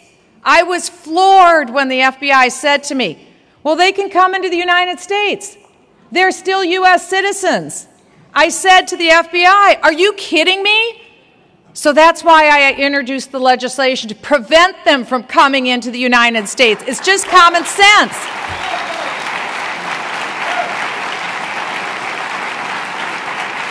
Because our first priority is national security. Every American has the right to feel secure in their own home. Every American deserves the right to feel secure in their own community. But for all his leading from behind on the world stage, President Obama is also ignoring a national major security threat here at home. You know what it is. It is our open southern border. I was there for 4 days in August, and I will tell you, I was floored. I thought I knew a lot about this issue. I was floored to see how wide open, in the midst of all of the heightened terrorism and all the foreign nationals that are streaming across our border, just how porous it is. It is the understatement of the year that our border is not secure. When I visited the U.S.-Mexico border, what I saw was people processing, not border security. You would be shocked to learn that virtually 100% of foreign nationals who want to come into the United States do. They're not stopped. When a foreign national illegally enters the United States, they're taken to a processing facility. I've seen them, where it's determined whether or not they get to stay in the country. That's the ones that we catch. In order to keep the American people safe, we have to secure the border. Build the fence. Deport on the spot. Don't wait 4 years. Send them back on the spot. We have to know who's coming into our country. I was at Laredo, and they told me that so far this year, people from over 140 different countries tried to come in this year, including Yemen, Sudan, Syria, Iraq, Iran. I could go on.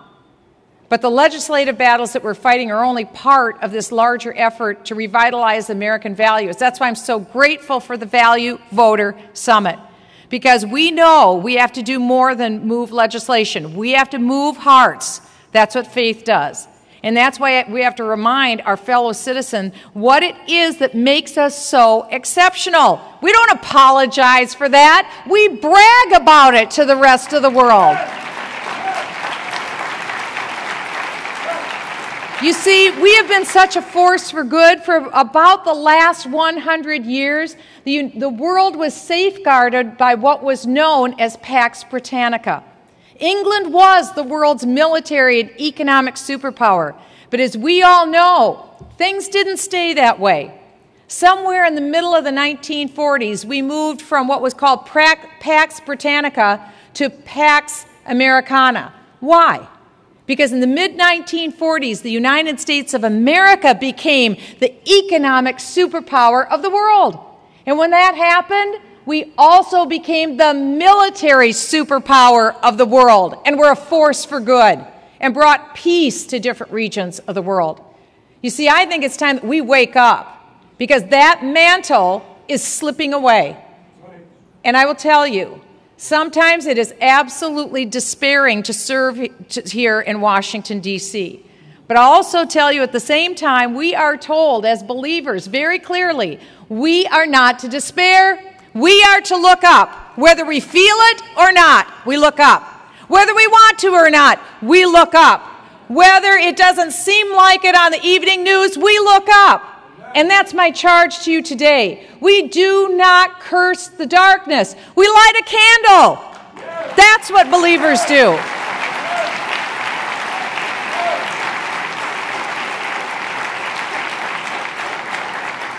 And while it's true that I'm leaving Congress, I want you to know I am not leaving the fight.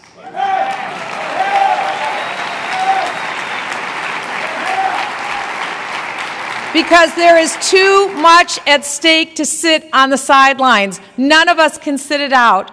And so what I'm asking you today is to have your voice be heard. We are 39 days away from having our voice be heard. Our leaders need to hear from you. And that's why it's more important than ever that conservatives take control of the Senate away from Harry Reid in 2014.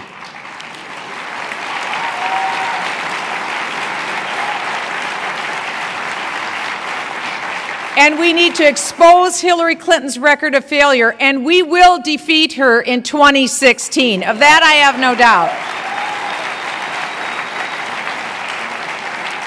And that's why together we have to do something very important that every generation has had to figure out and do. We have to focus on returning this nation to what made it great, our founding principles, the Constitution, the Declaration, and understanding what those principles are. Because you see, it is never too late to save the country. Don't buy into defeatism. It is not too late. I'm encouraged. Be encouraged. That's what faith can do. You are like a phoenix that rises out of the ashes. I'm there with a smile on my face because I know we serve a God of the possible who can make it happen. And with people like yourselves, we cannot lose. So thank you, values voters. God bless you, and God bless the United States of America.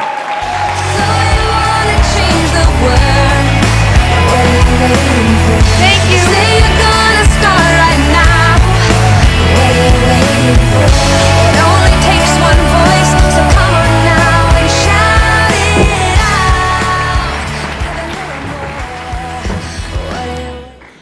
out. All right, thank you, Congresswoman Bachmann. Only one of a kind, and the liberals are glad of that.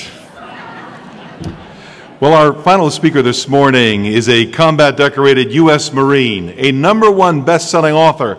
In fact, he has his brand new book available by Oliver North called Counterfeit Lies. He'll be doing a book signing right after he finishes speaking, so you want to be sure to pick up a copy of that. Also a successful businessman with 3 U.S. patents, a syndicated columnist, and the host of War Stories on Fox News Channel. He is also the founder of Freedom Alliance, a foundation providing support to injured military heroes and college scholarships to the sons of military personnel killed in the line of duty. Ladies and gentlemen, would you please join me in welcoming Colonel Oliver North.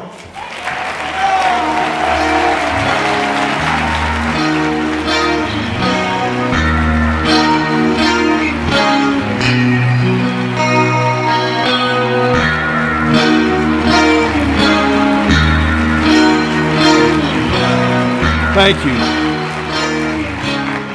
Thank you, Gil. I appreciate the opportunity to be with you this afternoon. Actually, it's still morning. My mission, no, it is afternoon, isn't it? My mission is to get you out for lunch, close to on time. The photos you see on the screen were taken by Chuck Holton, my combat cameraman, who, by the way, that final shot is of the next Commandant of the Marine Corps fighting Joe Dunford, taken last year while we were in Iraq. For 13 years, it has been my privilege to report on and document the finest military force the world has ever known. During our 57 embeds in the shadows of the Hindu Kush, Iraq, Africa, the Philippines, Central America, the stars of my reports, documentaries, and books have been the bravest and best of this generation, and they truly are America's heroes.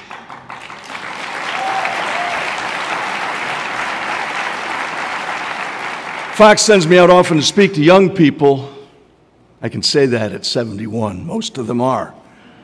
Fox sends me out to speak to young people, and I say the word heroes very often. I know I've conjured up in the minds of those who are there in the audience the idea of someone who catches the pass in the end zone or sets a new mountain climbing record, or even someone wearing a spandex suit and a cape in a comic book. That's a hero. Well, my heroes wear flak jackets and combat boots and flight suits, and they go to work in some of the most difficult and dangerous places on the planet Earth. Real heroes, you see, are selfless. They put themselves at risk for the benefit of others. And because the mainstream media won't tell the truth, and because I'm the chairman of the NRA's Veterans and Military Affairs Committee of our Board of Directors, they put together what you're about to see, a video of what this generation's great American heroes really look like. Look at this.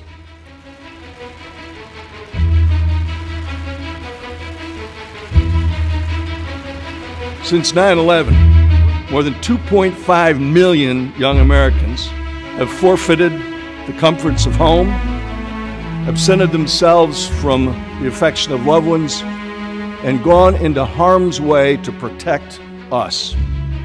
For the very first time, think of this, the very first time in history since the American Revolution, every single person serving in an American uniform in time of war is a volunteer. Hasn't happened in any war since the one that gave us our liberty. They came because of some terrible events. This footage right here just shows some of what they can do. You can see more if you go to olivernorth.com or the NRA website, Life of Duty, and you can see what they look like doing the things that they do so very, very well. These are truly remarkable young people. They deserve better than what they are getting from this administration.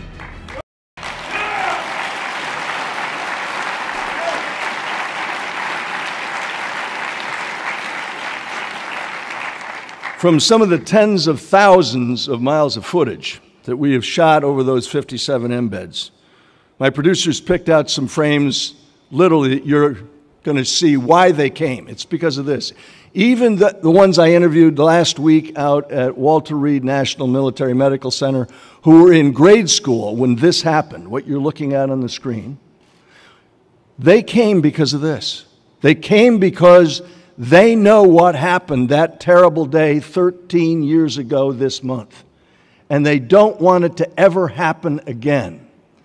And we were promised, when this administration came to office in 2009, that they were going to, quote, end the war responsibly. Speed up those slides, guys, because we got to get through this. I'm pushing those. Can't beat the dogs, gang. But don't want to short-sight them because they're the best thing you've got for sniffing out a bomb. The young Americans came because they wanted to fight for our country. They wanted to serve our nation. They wanted to make sure that terrorism was wiped clean. They wanted to make sure that it couldn't be exported to this country again. And they were told that this administration was going to, quote, end the war responsibly. These youngsters became the protectors of Muslim women and children. These frames are not staged. This is real. This is what they do. And those youngsters who you see gathered in prayer circles, those youngsters you see huddled up saying a prayer, didn't come because they were told to. I want to see the ACLU go after those youngsters for praying on government time.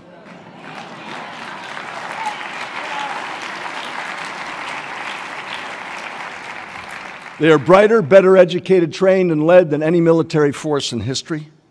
They volunteered to protect us from an enemy that is dying to kill us. When you see them gathered together like that, they know they're not going out on a football field on Friday night. They're going into mortal combat against an enemy that intends to die. And they deserve better from a commander-in-chief garbed as a Nobel laureate, trotting around the world, kowtowing to foreign leaders, and apologizing for America.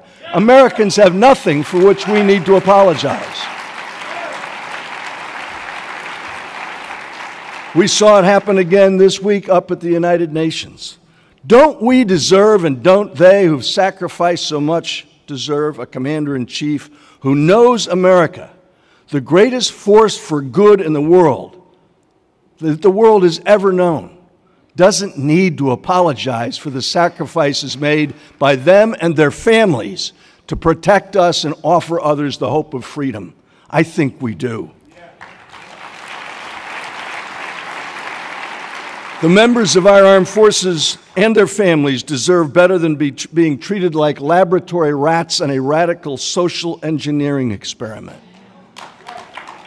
Christians in Iraq and Syria who've been killed by the thousands over the course of the last 6 months are paying the terrible price for the ineptness and incompetence that has run this country into the ground for the last 6 years. And that's something we need to resonate across America as we look forward to replacing and hiring a new commander-in-chief and in 39 days electing a Congress that understands it as well.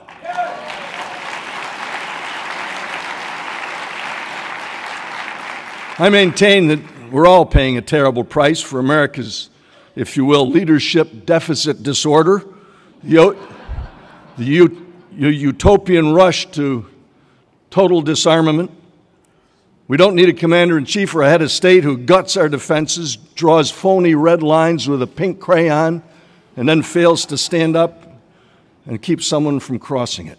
Our leader ought to be trusted by our allies and respected or even feared by our adversaries.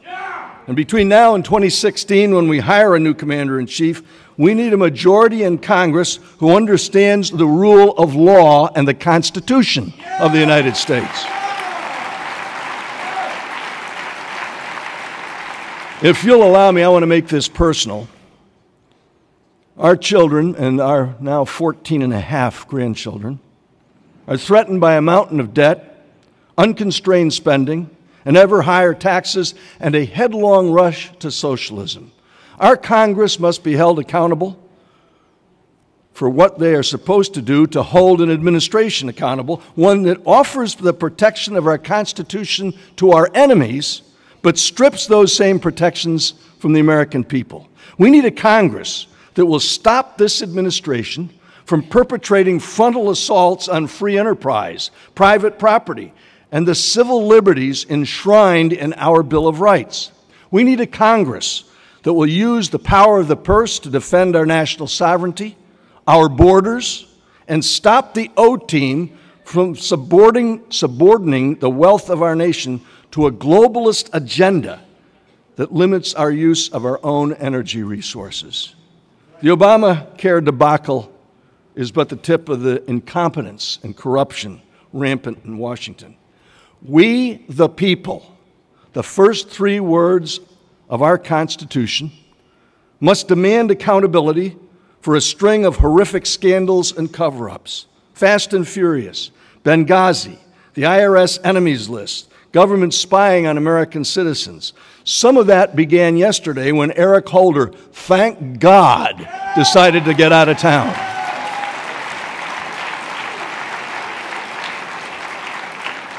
The words "we the people" is not a political slogan.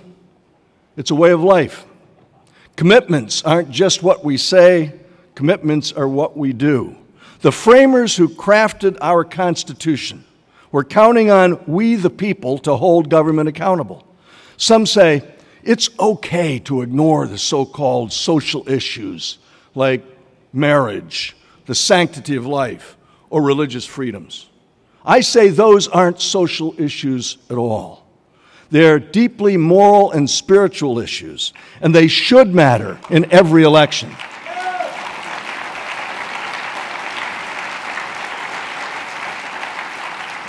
I just want you to understand, I know that this is a nonpartisan organization, so let me put it to you this way. In the 1850s, a political movement began on a great moral issue. It was founded on a great spiritual issue of the day, the abolition of human bondage, slavery in America. If we cease to be a home in that particular political party, for people of faith and those who believe strongly in moral and spiritual issues, that party will cease to be a political force for good, no matter who our candidates are and what they stand for. In short, that party has to be a home for those of us who fear God and the wrath that will follow when we reject Him.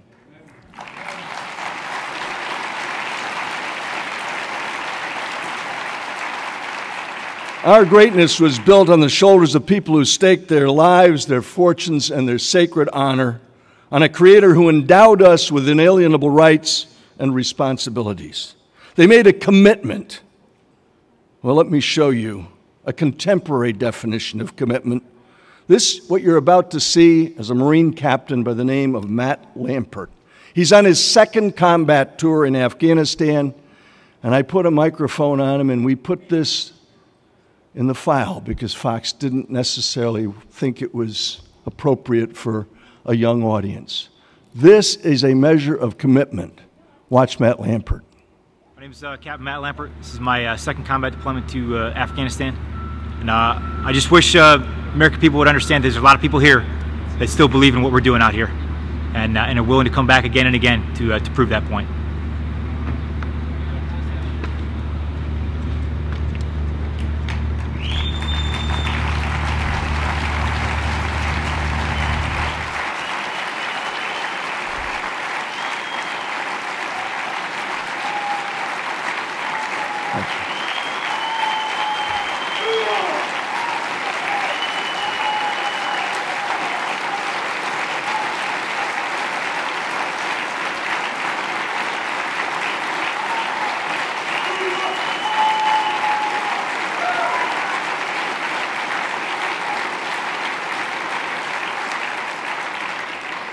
We couldn't put it on the air, and we couldn't tell people that Matt Lampert's wife, Matt's a graduate of the small boat and barge school, the trade school I attended on the banks of the Severn River. He'd been an enlisted Marine, and then he went through the Naval Academy, took his commission in the Marines on his second combat tour, and he is married to a Marine helicopter pilot. Quite a commitment. I'm asking you to make a commitment here today. I'm not going to ask you to make that kind of commitment like Matt did. But I am asking you to make a commitment when you go back home to inspire our countrymen to reject ideas like unilateral disarmament to achieve peace, to dismiss the concept of spending our way out of debt or regulating our way to prosperity.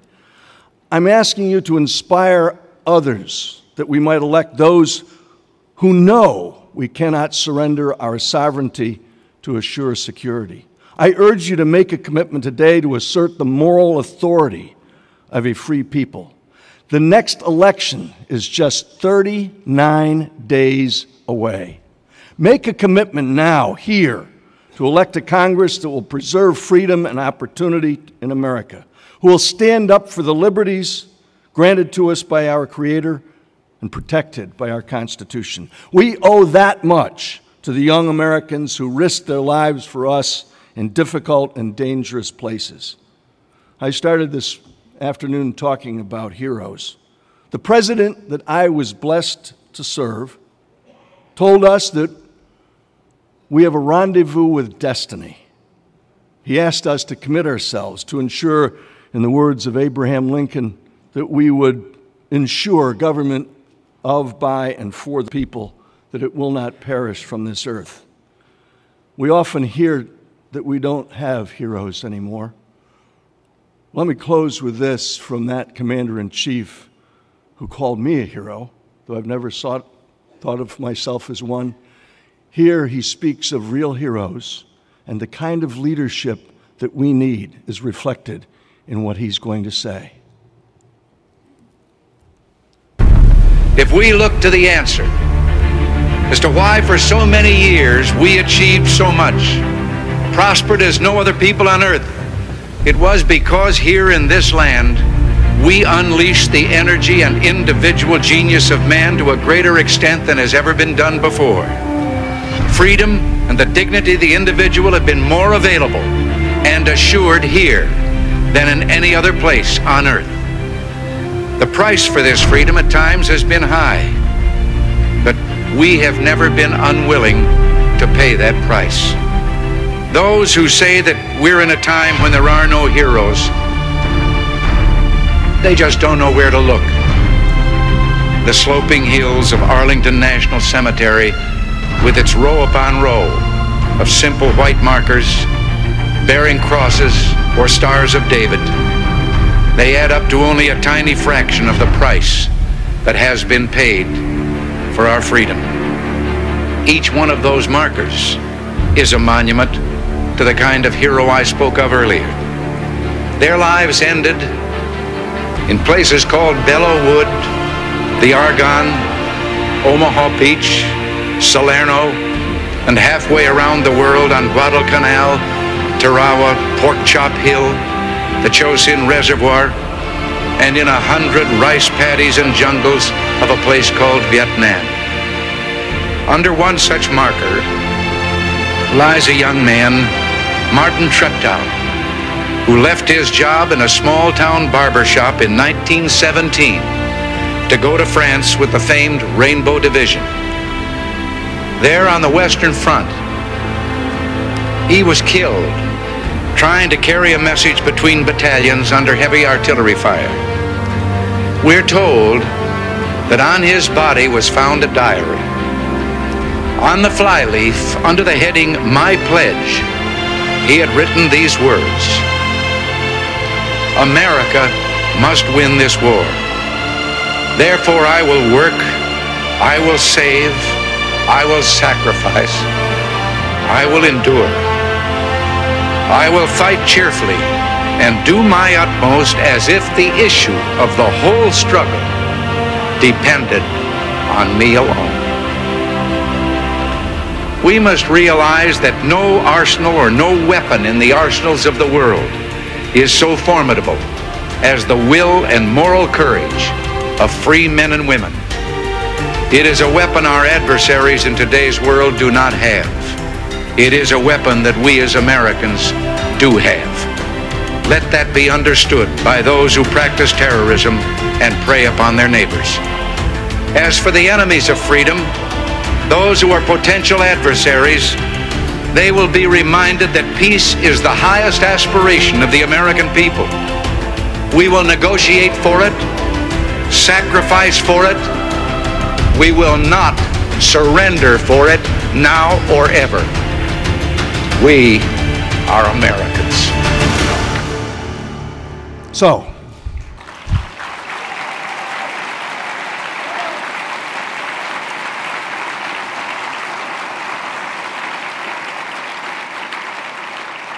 we Americans have the chance to fix it.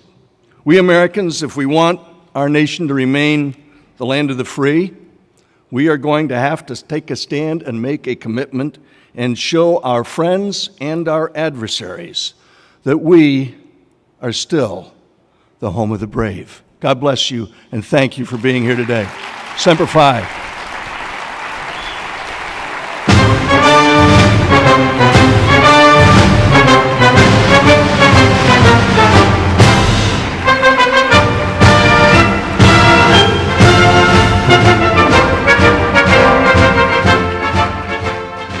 Told the Colonel, I don't know if I can compose myself to finish these announcements after watching that. Folks, the only thing between you and lunch is me and these announcements, which makes me about as popular as a leper right now. I will do these very quickly. Please direct your attention to the monitors, and we'll go through them very, very quickly. Once again, no unauthorized taping or recording is allowed. I want you to participate in our straw poll. You can do that online. You can also do it at our registration desk. FRC Action PAC is hosting a reception in the Congressional Room this evening between 5:30 and 7 with Governor Bobby Jindal, Senator Rick Santorum, Dave Bratt, who, by the way, is the professor who unseated Eric Cantor, former Redskins star Clint Didier, Representative Mark Meadow, Vicki Hartzler, Steve King, and others. The cost is $100 per person, and you can get your ticket upstairs at the registration desk. You must have a ticket to attend. All college and high school students, there's going to be you'll be meeting tonight at 5:30 to 7 for free pizza and to discuss policy and mix and mingle with the pros in the Empire Room downstairs. Young conservatives will have the chance to talk about hot topics such as religious freedom, worldview, entertainment, drugs and guns, life, marriage, and more with the Benham brothers, the Duggars, and leading experts from FRC and other organizations. And did I mention free pizza? Just show your student name tag for admission.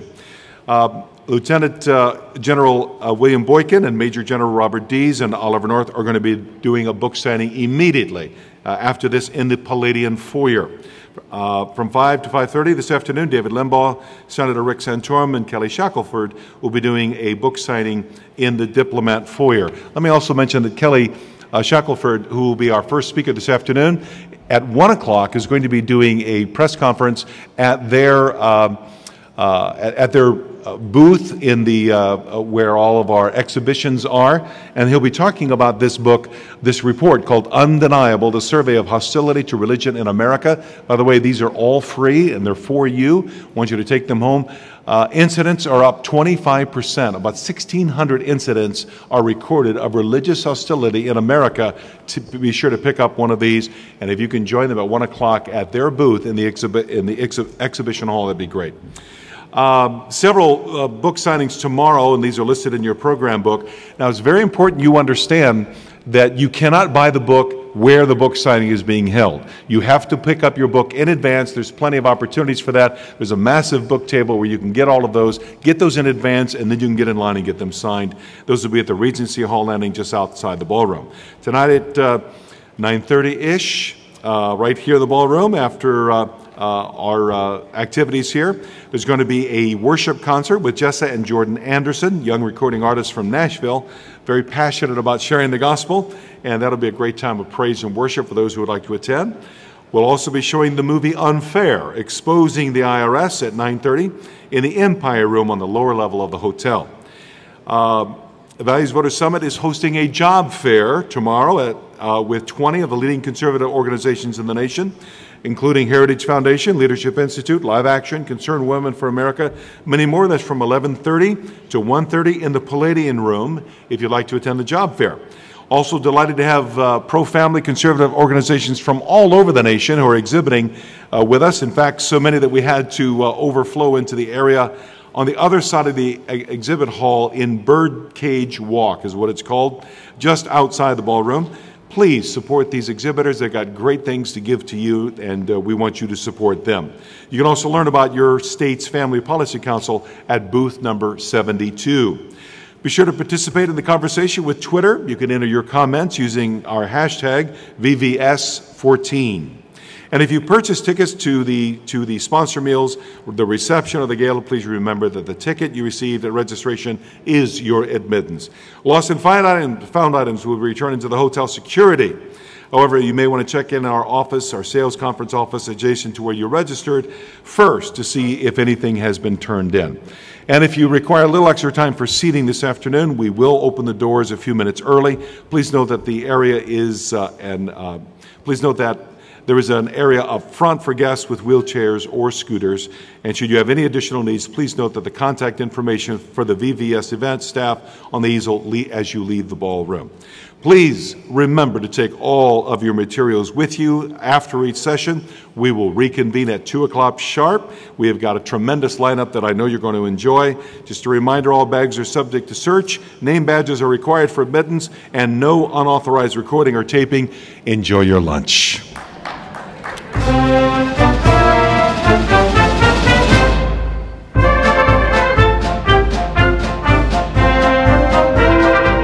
Of 1620, the Pilgrims came to America with the hope of building a civilization that would one day be a shining city on a hill. At the American Family Association, we believe that dream is still worth fighting for. We believe that marriage was instituted by God, that families are worth preserving, and that every human life is worth protecting. We are the American Family Association.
Hello, I'm Josh Duggar, Executive Director of Family Research Council Action.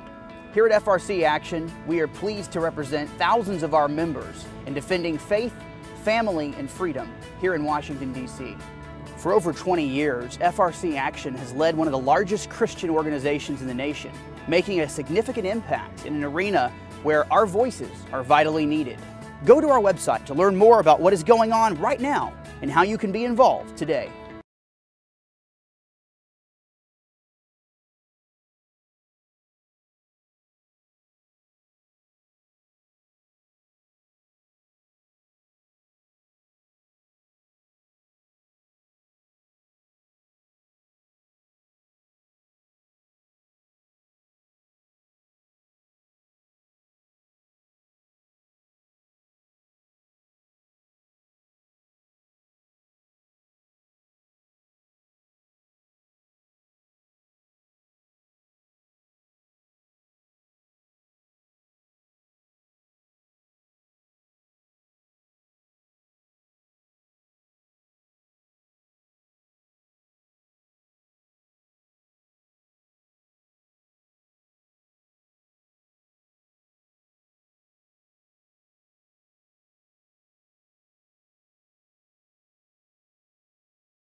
For 40 years, Liberty Institute has been on a mission to defend people's freedom.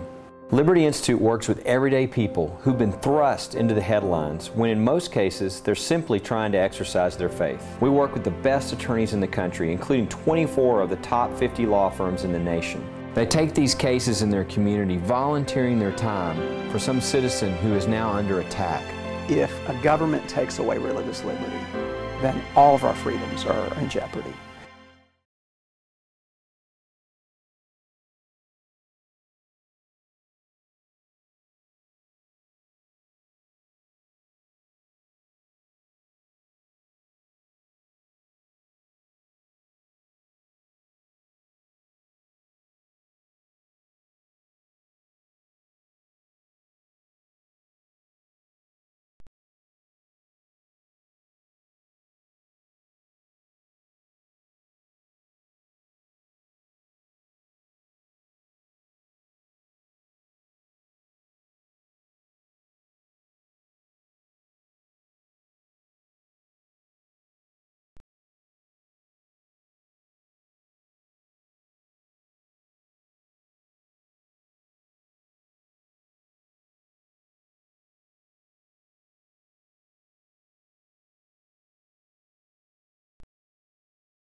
Why are we here? Where are we headed? Over 300 million Americans, living, working, going about their days. As our culture is rapidly changed and molded by secular elites, as our government grows and reaches deeper into our lives, as biblical faith and values are defined as hate, these are troublesome times for our nation. Has America's future dimmed? Will this be the legacy we leave for our children and grandchildren? When the days are dark, we aren't called to wring our hands in defeat, but to clasp them in prayer, join them with others, and put them to work. You're here for a reason. You are here for such a time as this. It's better to light a candle than curse the darkness. What will you do? For over 30 years, Family Research Council has been the leading voice advancing faith, family, and freedom in the culture and our government from a Christian worldview. Partnering with office holders, activists, pastors, and like-minded organizations, Family Research Council continues to be a light for our nation. FRC has defended the unborn, supporting over 200 pro-life bills enacted in the state since 2011, and leading the fights that banned partial birth abortion and promoted ethical stem cell research. FRC has protected natural marriage, developing the Federal Defense of Marriage Act and providing support to winning marriage amendments in 30 states. FRC has stood for our rights, exposing the threats to conscience and human life in Obamacare. FRC has fought for America's families, developing and passing family tax relief, including the child tax credit and marriage penalty relief. Thanks to the support of our friends, we've had many victories, but there's much more to do. Protecting your freedom to practice your faith and follow your conscience.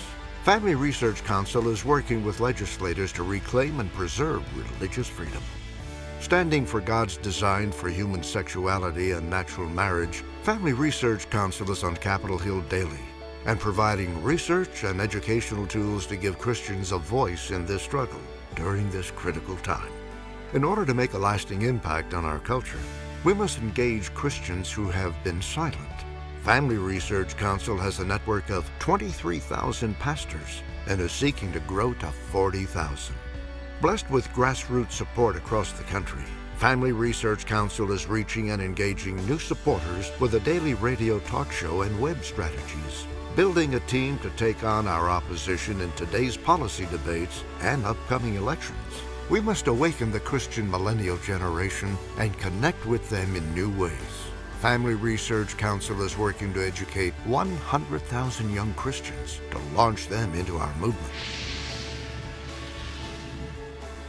Along with pastors, churches, public servants, activists, your prayers and support, and the grace of God, Family Research Council will brightly shine into darkness. Why are we here?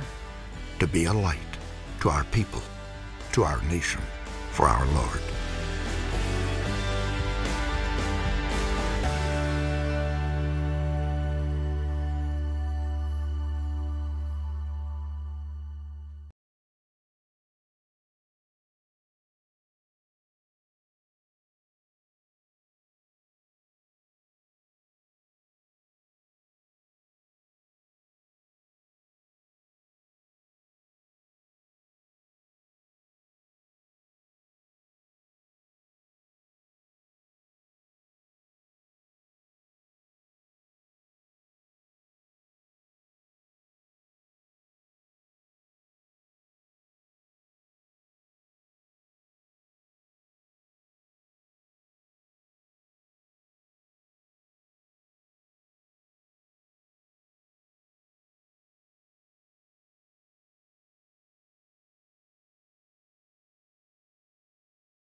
Today, First Amendment freedoms are being eroded and abridged in the name of political correctness, tolerance, and separation of church and state. Since 1944, the National Religious Broadcasters Association has labored to defend the First Amendment freedoms of religion, speech, and press. Since your First Amendment freedoms are at risk and NRB is positioned to stand against these threats, isn't it time you joined us?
In a time when our fundamental rights to worship God in a free and open way are constantly attacked, the Liberty Council is committed to using the rule of law to defend our God-given religious liberty. The mission of Liberty Council is to restore the culture one case at a time. We do this by advancing religious freedom, the sanctity of human life, and the traditional family. And we do that through education, litigation, and through public policy.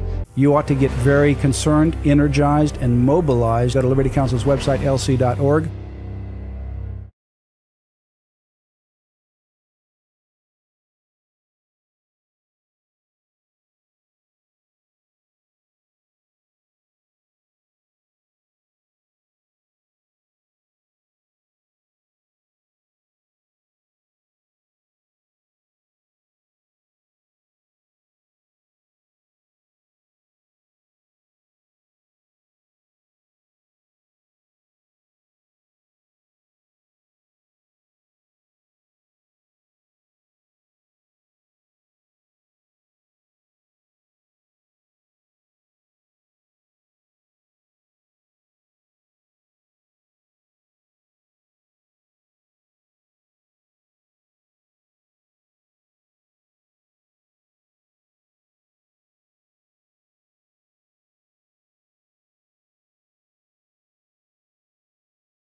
In November of 1620, the Pilgrims came to America with the hope of building a civilization that would one day be a shining city on a hill.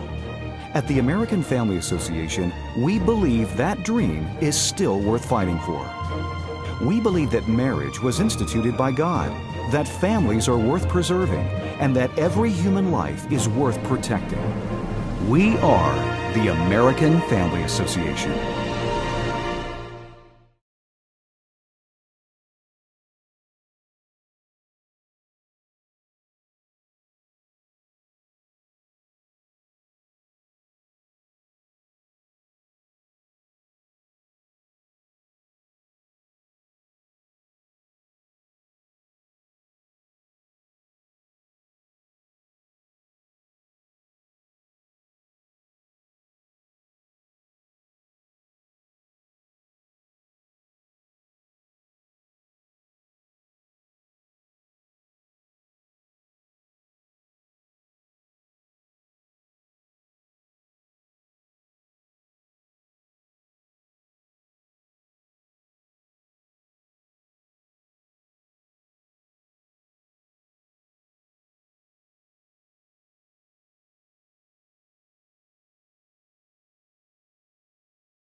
Hello, I'm Josh Duggar, Executive Director of Family Research Council Action.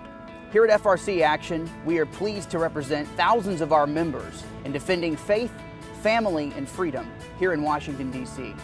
For over 20 years, FRC Action has led one of the largest Christian organizations in the nation, making a significant impact in an arena where our voices are vitally needed. Go to our website to learn more about what is going on right now and how you can be involved today.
For 40 years, Liberty Institute has been on a mission to defend people's freedom. Liberty Institute works with everyday people who've been thrust into the headlines when in most cases they're simply trying to exercise their faith. We work with the best attorneys in the country, including 24 of the top 50 law firms in the nation. They take these cases in their community, volunteering their time for some citizen who is now under attack. If a government takes away religious liberty, then all of our freedoms are in jeopardy.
Why are we here? Where are we headed? Over 300 million Americans, living, working, going about their days. As our culture is rapidly changed and molded by secular elites, as our government grows and reaches deeper into our lives, as biblical faith and values are defined as hate, these are troublesome times for our nation. Has America's future dimmed? Will this be the legacy we leave for our children and grandchildren? When the days are dark, we aren't called to wring our hands in defeat, but to clasp them in prayer, join them with others, and put them to work. You're here for a reason. You are here for such a time as this. It's better to light a candle than curse the darkness. What will you do? For over 30 years, Family Research Council has been the leading voice advancing faith, family, and freedom in the culture and our government from a Christian worldview. Partnering with office holders, activists, pastors, and like-minded organizations, Family Research Council continues to be a light for our nation. FRC has defended the unborn, supporting over 200 pro-life bills enacted in the state since 2011, and leading the fights that banned partial birth abortion and promoted ethical stem cell research. FRC has protected natural marriage, developing the Federal Defense of Marriage Act and providing support to winning marriage amendments in 30 states. FRC has stood for our rights, exposing the threats to conscience and human life in Obamacare. FRC has fought for America's families, developing and passing family tax relief, including the child tax credit and marriage penalty relief. Thanks to the support of our friends, we've had many victories, but there's much more to do. Protecting your freedom to practice your faith and follow your conscience. Family Research Council is working with legislators to reclaim and preserve religious freedom. Standing for God's design for human sexuality and natural marriage, Family Research Council is on Capitol Hill daily and providing research and educational tools to give Christians a voice in this struggle during this critical time. In order to make a lasting impact on our culture, we must engage Christians who have been silent. Family Research Council has a network of 23,000 pastors and is seeking to grow to 40,000.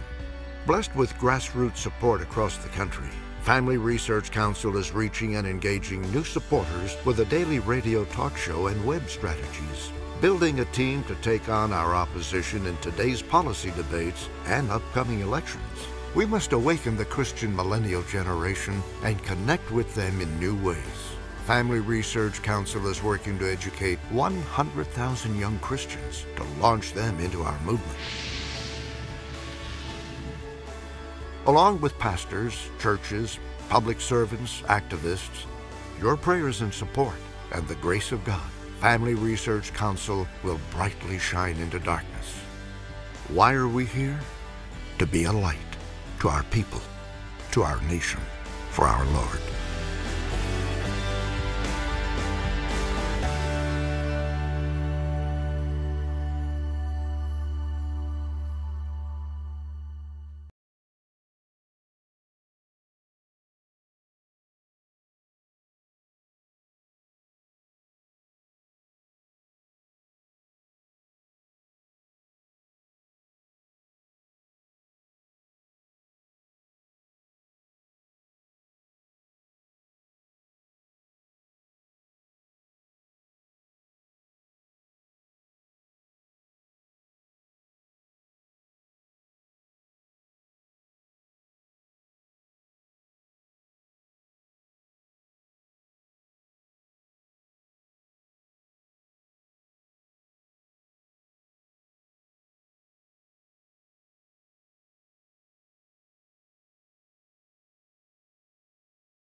Today, First Amendment freedoms are being eroded and abridged in the name of political correctness, tolerance, and separation of church and state.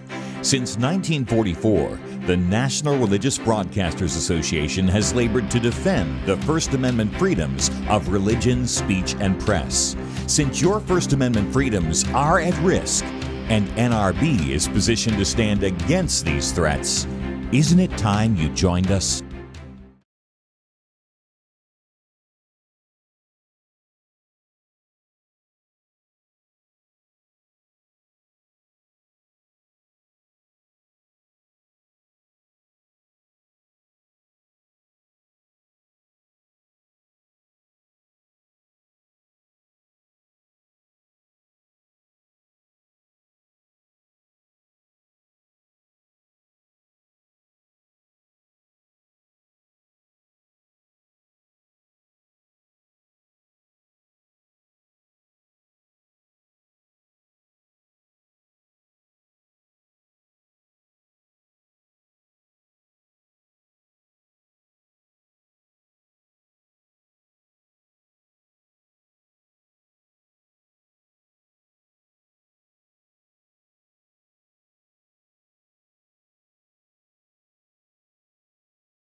In a time when our fundamental rights to worship God in a free and open way are constantly attacked, the Liberty Council is committed to using the rule of law to defend our God-given religious liberty. The mission of Liberty Council is to restore the culture one case at a time. We do this by advancing religious freedom, the sanctity of human life, and the traditional family. And we do that through education, litigation, and through public policy.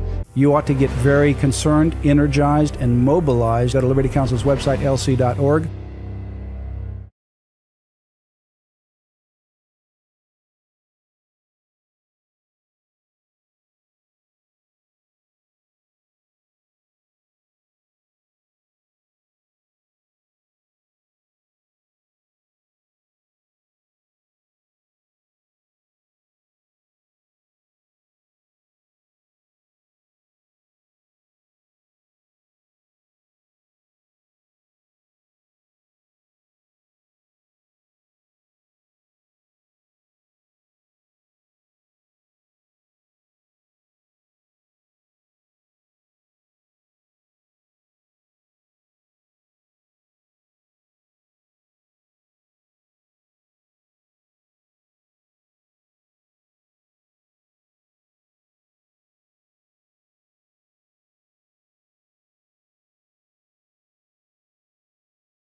Hi, everybody. Well, hope you had a great lunch and are looking forward to a terrific afternoon. A couple of very quick housekeeping items I need to get out of the way, and then we're going to just move right into our program. I want to mention tonight, once again, there's going to be an FRC Action PAC reception. We just learned that Governor Mike Huckabee will be joining us, so this is your chance to kind of interact with him one-on-one if you'd like to join us. But also in attendance will be Governor Bobby Jindal, Senator Rick Santorum, Representatives Mark Meadows, Steve King, Vicky Hartzler, Clint Didier, Dave Bratt. Remember, he was the professor that unseated Representative Eric Cantor. And there'll be many others, and that'll be from 5:30 to 7 in the Congressional Room. You must have a ticket, and those are $100. And then as a special treat tonight at 5 o'clock, Tony Perkins is going to be doing his Washington Watch Live radio program. And so as you go up the steps to the registration, you kind of see that over to the side. That'll be kind of fun. Remember the media, they are our guests, and we're very honored to have them joining us. So please be respectful as they do their best to cover this event. And also, the Family Research Council has got a store with some really cool items, hats and T-shirts and things that you want to take home with you.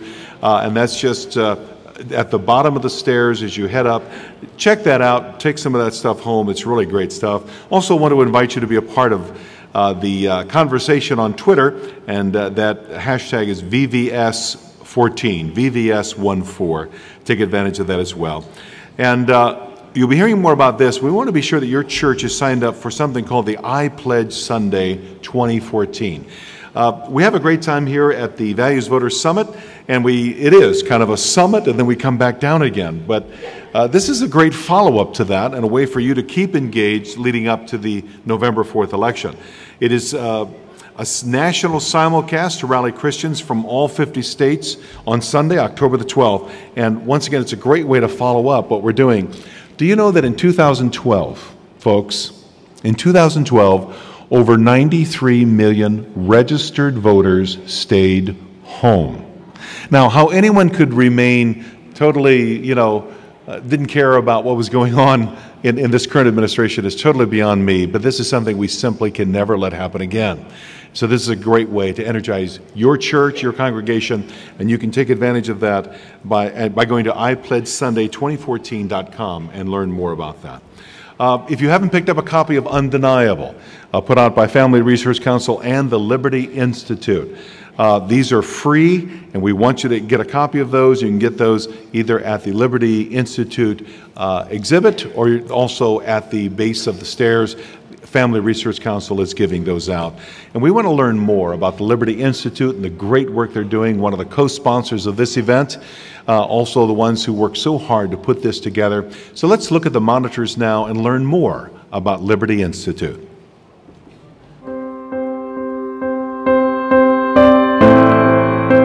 For 40 years, Liberty Institute has been on a mission to defend people's freedom. We battle in the highly contested arena of issues surrounding religious liberty across America.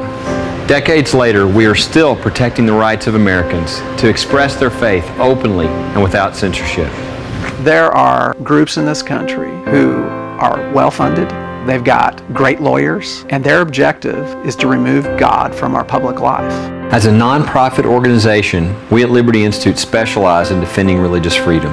Liberty Institute works with everyday people who've been thrust into the headlines when in most cases they're simply trying to exercise their faith.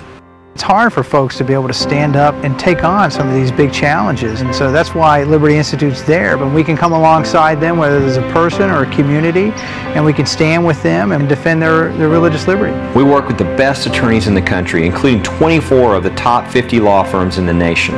They take these cases in their community, volunteering their time for some citizen who is now under attack. No one is immune from this fight for religious liberty, and our opponents have no shame, they have no respect, they are vigilant about going after everyone who ever displays anything that has to do with faith. If a government takes away religious liberty, then all of our freedoms are in jeopardy. Sometimes people ask the question, what can I do? You can do a lot. Prayers, financially, and by simply sharing this information with other people. We can't do it without you. All it takes for evil to triumph is for a few good men to do nothing. Together, we can win this battle.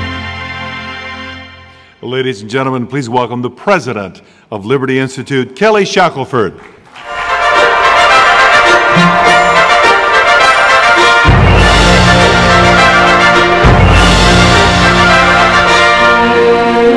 Thank you very much. This is a great group of people, and as you saw from the introduction, Liberty Institute's mission is to defend and to restore religious freedom back to how the Founding Fathers meant it to be. And I think most of us know those are under attack, and the typical person under attack doesn't have all the money to go hire a legal team. So we provide the best legal teams in the country when those things do happen. Now some people will ask me, Kelly, how did you get involved in this?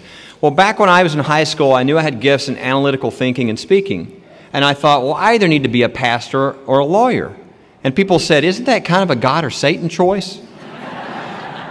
And as I looked at it, I thought I was probably better at law. And I went to law school, did well, and got out and had these wonderful job offers. And I remember thinking, Lord, I think I would suffocate if I did the regular law thing. And I remember thinking to myself, well, what do you want to do? And I thought, well, I want to use my legal skills.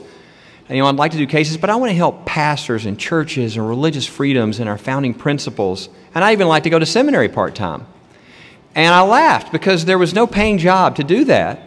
And I didn't never expect there would be. Well, 2 weeks later, I got called from 2 partners in major law firms. And they said, look, will you come to lunch with us? And when we sat down, they said, we've started to donate our time for religious freedom, and we're now getting so many calls that it's hurting our ability to make a living. We were wondering, would you be willing to come on, do legal cases, help pastors, churches, religious freedoms, and our founding principles? And you can even go to seminary part-time if you want to. Now, being a young 20s, I might have needed a little spiritual maturity. I said, let me pray about it, like that wasn't an answer to prayer. When I said yes, they said how much you need to live on, and they paid out of their pocket to get the organization started. And now, 25 years later, Liberty Institute is the largest legal organization in the country that focuses exclusively on religious liberty in the United States. It's one of those American stories. And I know I probably don't have to tell you this, but the attacks are greater than anything I have ever seen in the 25 years I have been doing this. I mean, you've seen it not too far from here. Walter Reed Hospital actually banned family members from bringing Bibles to their own family members who were wounded soldiers until that was exposed.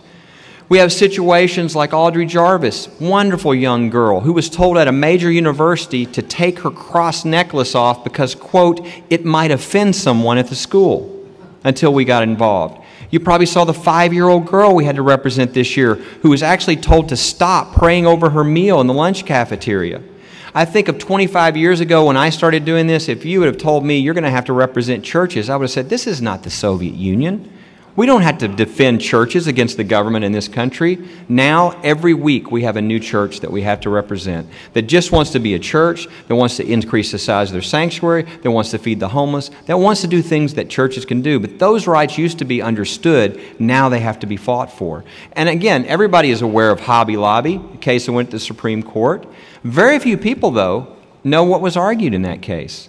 The Solicitor General of the United States, this is the highest lawyer for our federal government, stood up in the Supreme Court in front of the justices and argued that once you make a decision to go into a for-profit business and incorporate, you are making the decision to waive your religious freedoms and, quote, you now play by the government's rules. That's the argument. Now, some people say, yeah, but we won that case. We won that case 5-4. So these are arguments that wouldn't even be made in the past. And it's not just religious employers, it's religious employees. Why I don't have time to go through all the cases, let me tell you about just one we filed this week. A wonderful guy by the name of Eric Walsh.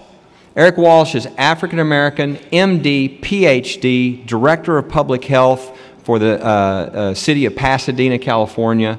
Wonderful, wonderful Christian guy. The state of Georgia said, we want you to come be our Director of Public Health. And they offered him a job, which he accepted. And then he was asked to send in his sermons because some people were complaining, some gay rights activists, that you don't know what this guy believes and where he goes to church. They ended up firing him, not because of anything he said on the job or anything he did on the job, but because they found his sermons and they fired him for what he said in his own church on a Sunday. Now, that is a massive violation of religious freedom. We don't allow that in this country, but these are things we're now having to fight for. And if we don't stand for these, I don't care if you're a religious employer or a religious employee, we will find ourselves in a country without religious freedom.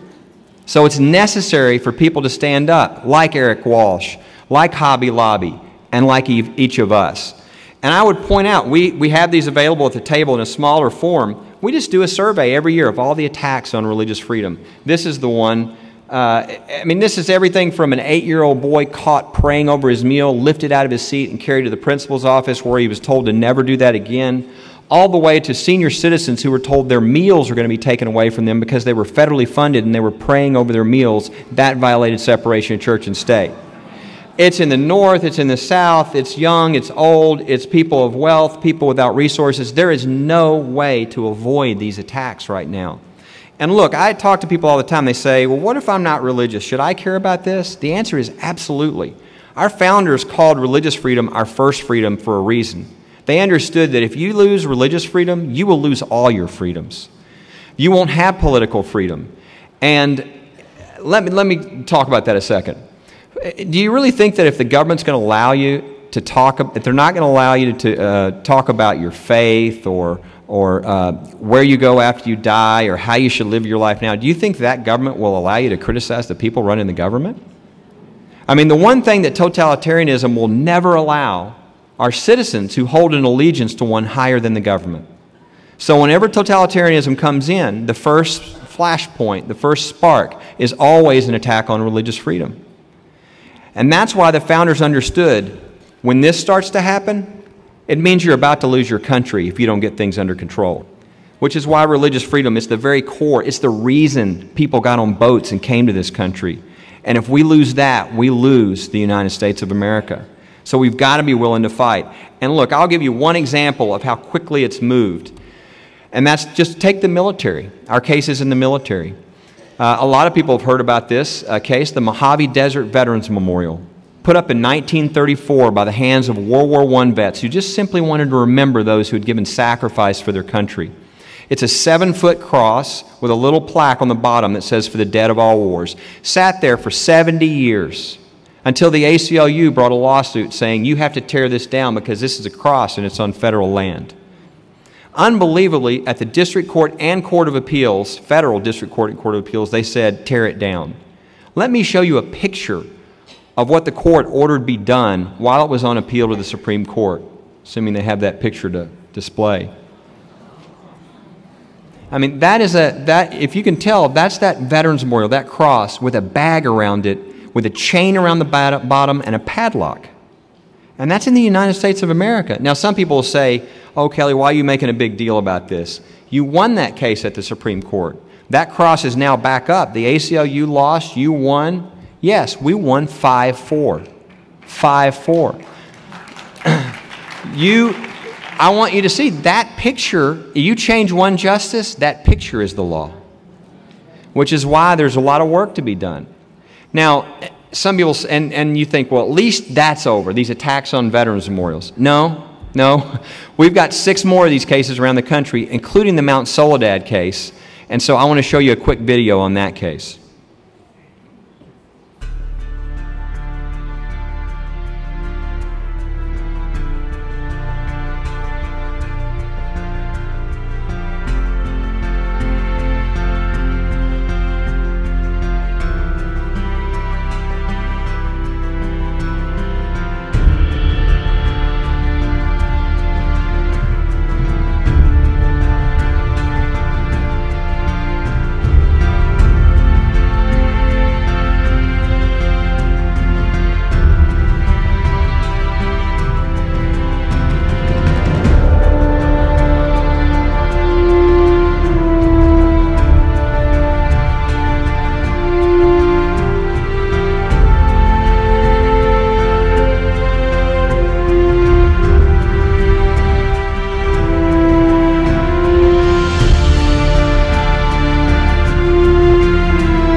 The last order in that case was to tear down that Veterans Memorial within 90 days. Now, we have gotten a stay, and we are going to go all the way to the U.S. Supreme Court, if necessary, to make sure that that never happens. But these attacks in the military aren't just coming on external symbols. It's happening internally as well. And while I don't have time to go through all those, I'll just give you one example, and that's Sergeant Monk. And Sergeant Monk, by the way, is here. I hope you get to meet him while he's here. He talked about his case last year. Sergeant Monk's a hero. 19 and a half years in the Air Force, patched up over 600 people in Iraq, had to clean the blood of his buddies off his boots, came back to the United States only to be told by his lesbian commander that he needed to agree with her on gay marriage. And when he said, look, you know, this is about the mission of the Air Force. We can have different beliefs on these things. He said, no, I need you to affirm that you agree with me on gay marriage. And when he wouldn't answer that question, she relieved him of his duties after 19 and a half years. And he actually had to file, with our help, a complaint to get this overturned. And do you know what the first response was when he filed that complaint? They read him his Miranda rights and opened a criminal investigation against him to intimidate him. But you know what? It didn't work, because Sergeant Monk had already made up his mind up on what he was going to do.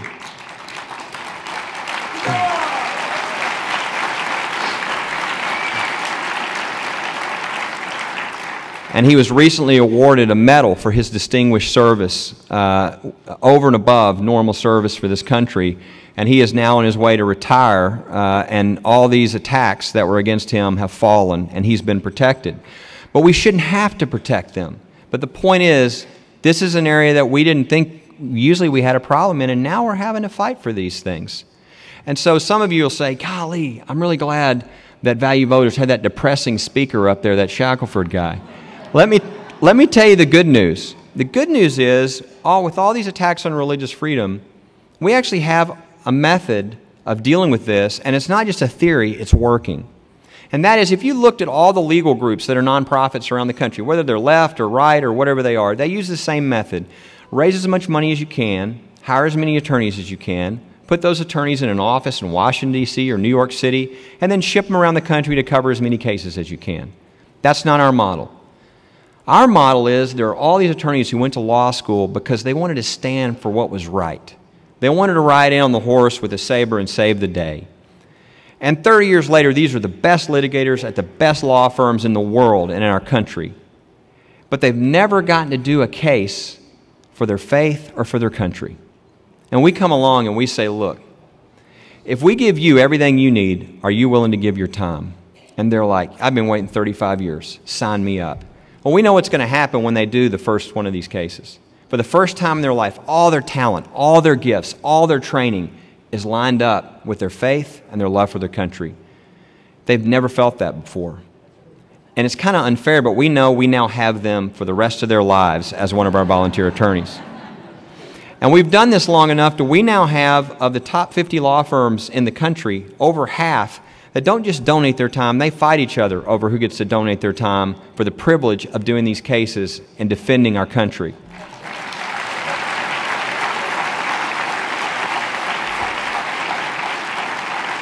And the result of that is twofold. Number one, for every case we spend, for every $10,000 we spend on a case, we get $60,000 donated from these attorneys.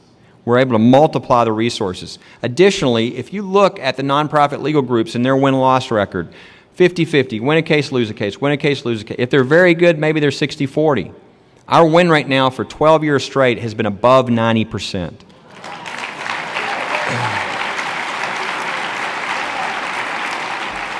Because when we do a case, our attorney lives in Montana, if that's where the case is. He's from one of the biggest law firms there. He grew up there. He's known there. He and the judge were fishing buddies when they were 12, okay? When the ACLU guy flies in from New York City, he's at a disadvantage. And additionally, our people are the best of the best of the best. And every time they go into court, it's one of the best law firms and one of the best attorneys versus either a government lawyer or some nonprofit lawyer. It's a huge advantage. This country was built on religious freedom. If people are willing to stand up, we have the resources to stand with them and to win over 90% of these cases and to make sure that we get back to the very founding principles of this country. And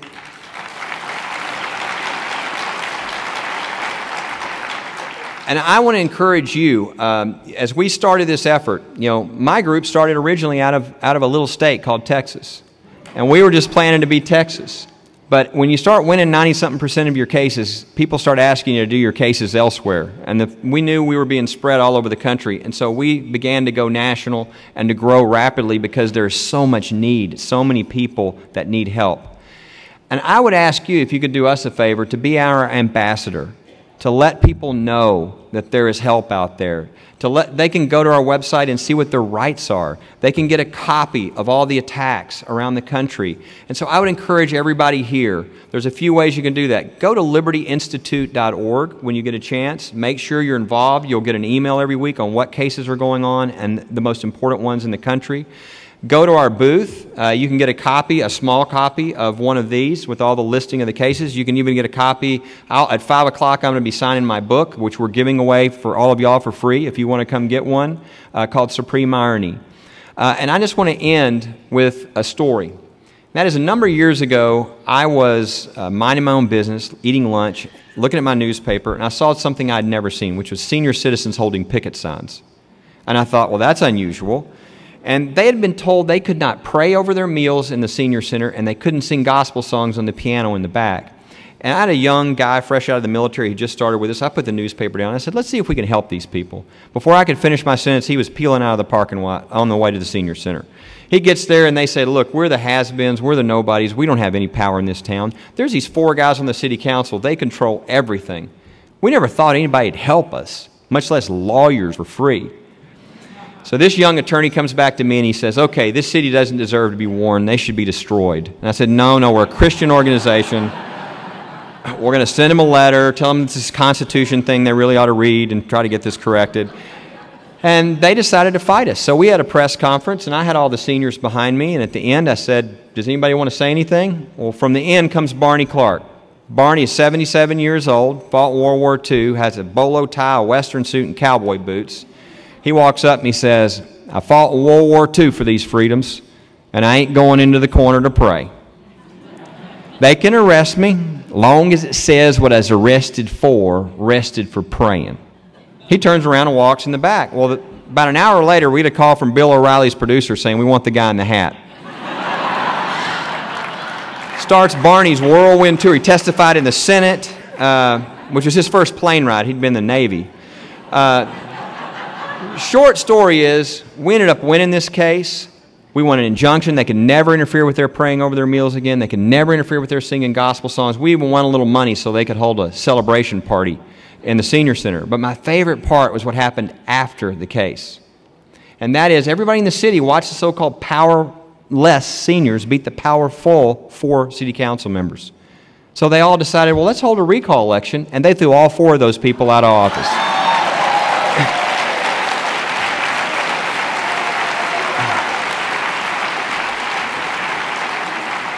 And about a year and a half ago, I got a postcard from one of the seniors because she wanted me to know that she was now one of the new city council members. Sometimes we sit around and think, what can I do? I'm one person. We can do anything we want in this country if we're willing to stand up, just like those seniors did. God bless you. Thank you for having me.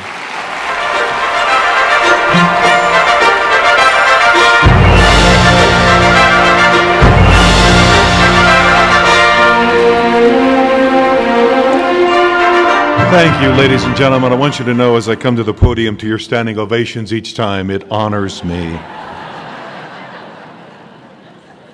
I'm humbled.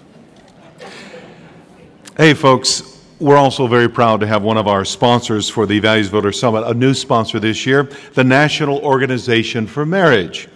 And coming now to introduce, great organization that we're proud to be associated with. Coming now, would you please welcome to introduce our next speaker, President Brian Brown.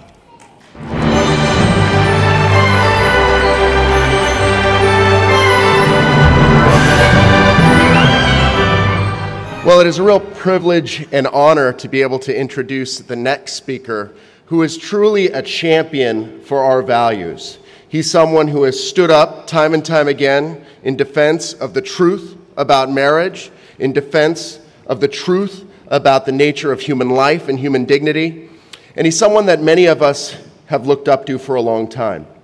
Now, there are some, as many of you know, within the Republican Party that think it would be a good idea to take the three legs of the stool: social conservatives, economic conservatives, foreign policy conservatives. Take the three legs and just get rid of that social conservative leg. Just maybe lop it off a little bit. But those of us in this room know that that is the exact way that we've been losing elections, not winning them.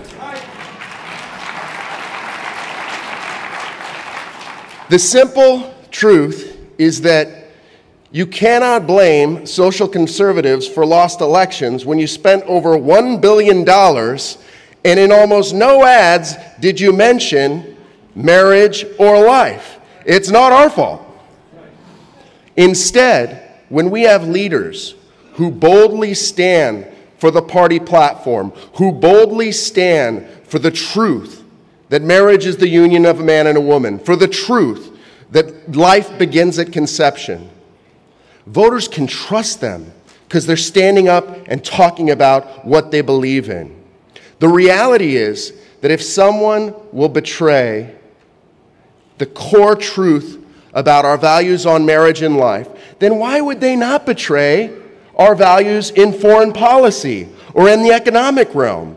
They all go together. And our next speaker has stood up, and we know him as someone who has stood up on our values here at home. But he's also stood up on economic freedom, and most importantly, in foreign policy. Senator Rick Santorum, before all of us were talking about that Syria and Iran were what we heard every day in the news, and we're chatting about them, back in 2003, authored and moved through Congress the Syrian Accountability Act to hold terrorists accountable. The Iran Freedom and Support Act in 2005 to encourage democracy in Iran, and again, to hold the folks that would do damage to our country accountable. He was a bold leader, a visionary leader who realized that to be a conservative is to stand with all three legs of that stool. It is my privilege and honor to give you former presidential candidate and U.S. Senator Rick Santorum.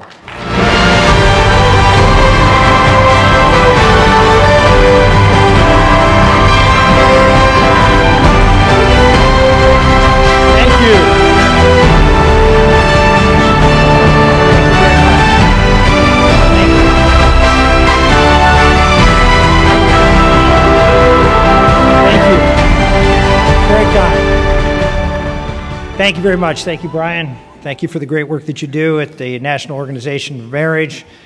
And thank all of you for being here. This is my 9th speech here at the Value Voters Summit. It's because there's only been 9 Value Voters Summits. I told Tony backstage that I expect a pin next year, like an attendance pin for 10 years. But I come here because, as Brian said, we together have been out there fighting the battles on these fronts. We've been successful in many respects, much more than certainly anyone expected on some issues, particularly on the life issue, which you're really starting to see some dramatic and dynamic changes of America coming to the realization of the dignity of all human life. I can tell you, for me personally, obviously that's a very important issue for me. One that was not just one that I've been out there speaking about for a long time and taking podiums, but I've been living. I want to give you regards from Karen and our 7 children. In particular, I want to give you regards from our little girl, Bella, who, through the grace of God, through your prayers, is now 6.5 years old. And we are...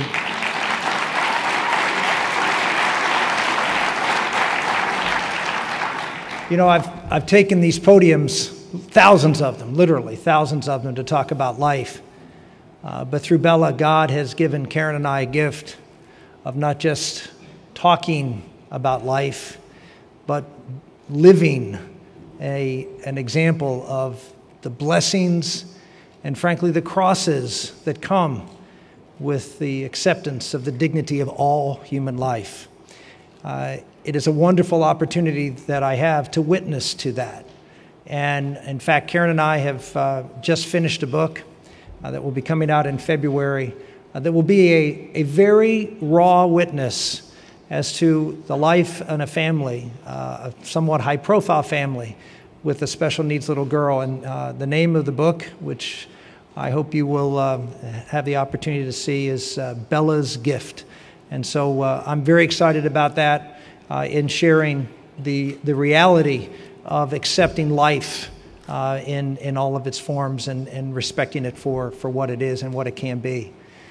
We've been out here fighting the battle now as Value Voter Summit for 9 years.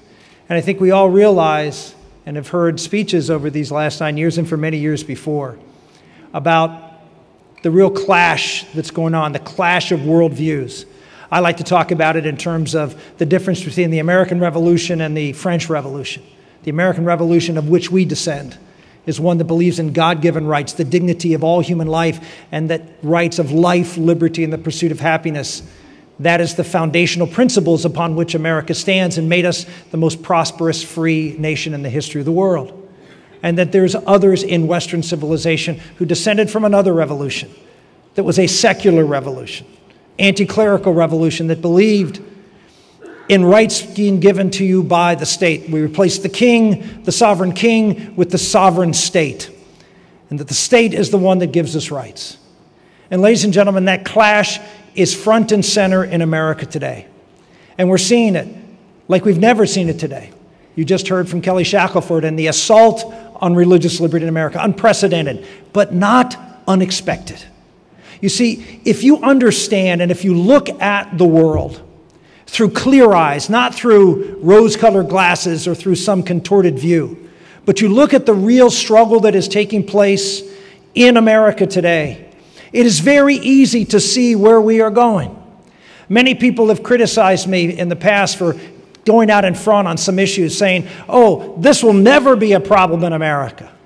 When I forced in 2004 and then again in 2006 in the United States Senate, something that everyone said is premature. Why are you even talking about this? This will never be an issue in America. Go back and read the debate. What was it on? A federal marriage amendment.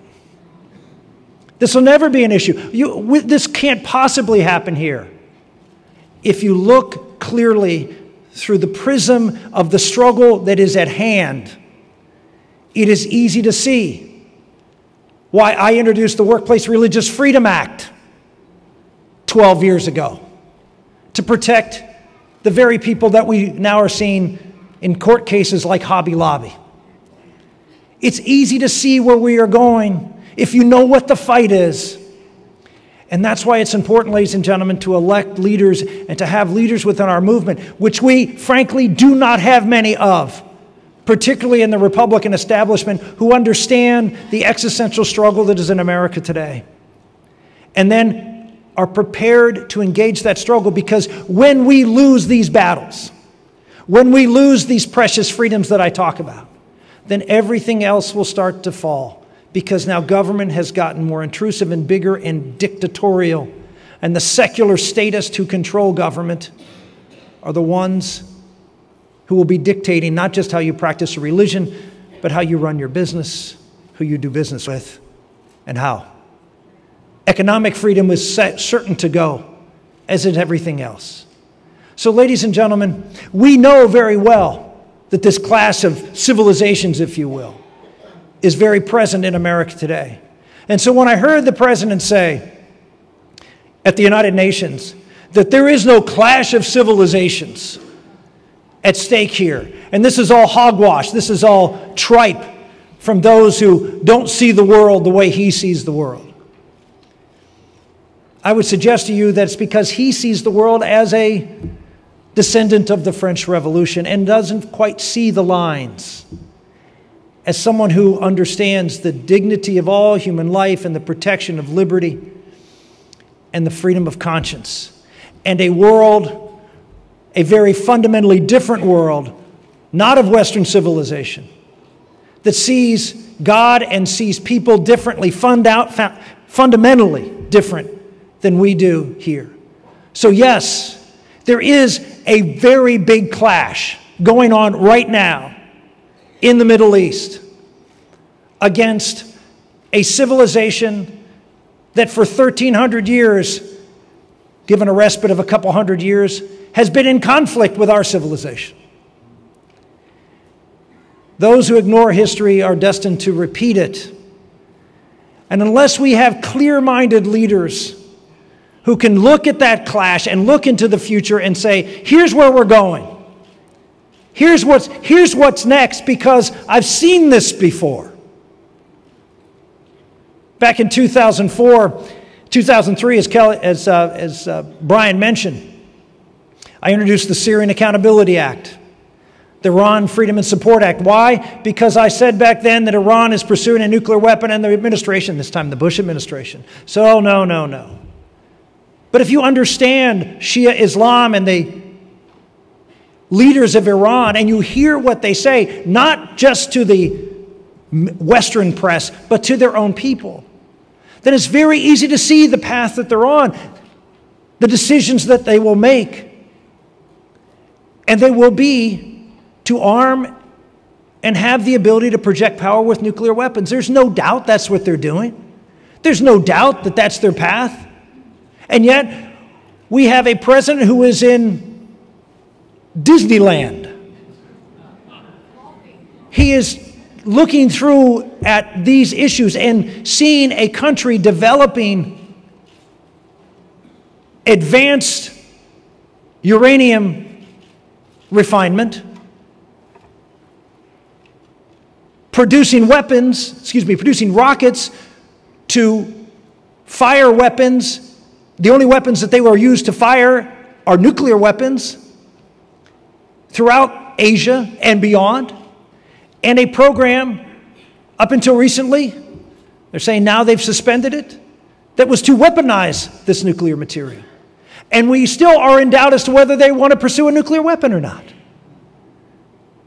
Ladies and gentlemen, when I fought President Bush back in 2005 and 2006 about defining this war to the American public, about explaining to the American public what is at stake and who the enemy is, I did so because I believed then, as I believe now, that this is an existential fight. It has been for a long time. Radical Islam in one form or another has been around for a long time, and its borders are very bloody.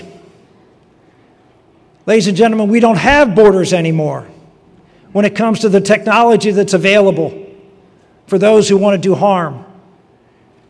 We have all sorts of means to project power, to project fear, to terrorize, whether it's a simple film clip of a beheading or a bomb going off in an unexpected place. There are no borders that protect us, and the borders we have are not secure to protect us. We need leaders, and we need to be a movement that is sure, that is not divided. We see so much division within the Republican ranks, the conservative ranks, about the direction to take on all of these issues, on all these clashes. The clash of civilizations here, where, as you heard Brian talk about, the Republican establishment saying, no, we need to stop talking about these things. I don't know about you, but I have never been involved in a race in where you play defense on an issue and you put points on the board. But that's what we've decided to do as an establishment Republican Party, is to simply play defense, to ignore these, to put our heads in the sand and hope that these issues go away. When in fact, by every survey that's ever been done, the folks who have extreme positions on these issues are our opponents. And yet, we refuse, as Brian said, $1 billion in advertising and not a single mention of these issues. And the same is true when it comes to the issues overseas. Ladies and gentlemen, I know there are people who think that America should just pack up and pay attention to our own problems and ignore the problems around the world, and that somehow this is constitutionally provided for. Our Constitution provides for limited government. It doesn't necessarily provide for uniform small government. In fact, there are areas in which our government should be quite robust, but limited to certain areas where government is, in fact, the only place where this responsibility lies. And that, of course, is national defense. So don't confuse small and limited.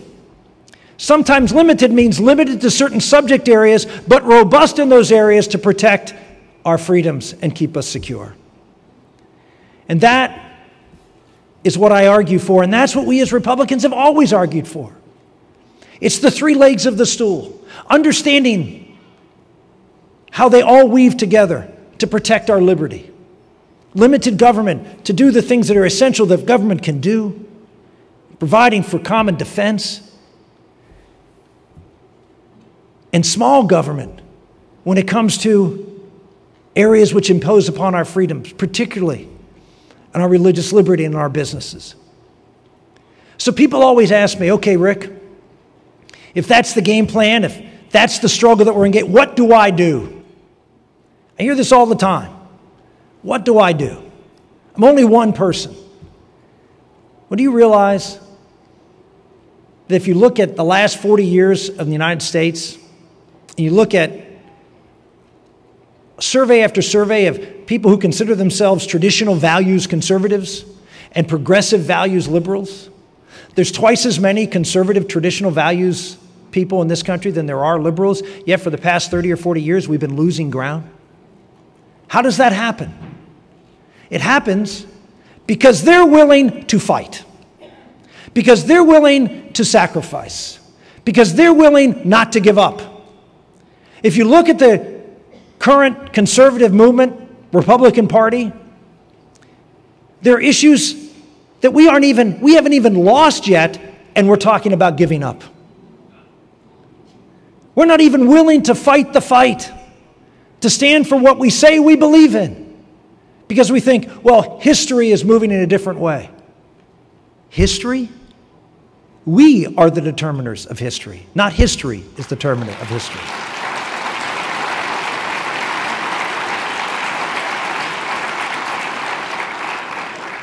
We are not to look to history, this amorphous concept, to judge us. We have somebody else that we need to pay attention to when it comes to judging us. And it's not history.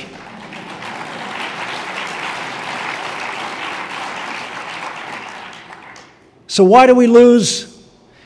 It's because we don't have enough Brian Browns and Kelly Shacklefords and many of you out here in the audience who are willing to stand up and not take no, to come back and fight. I always say we won the American Revolution not because we had the most powerful army, not because we had the most weapons, not because we had the best generals, not because of any of those things.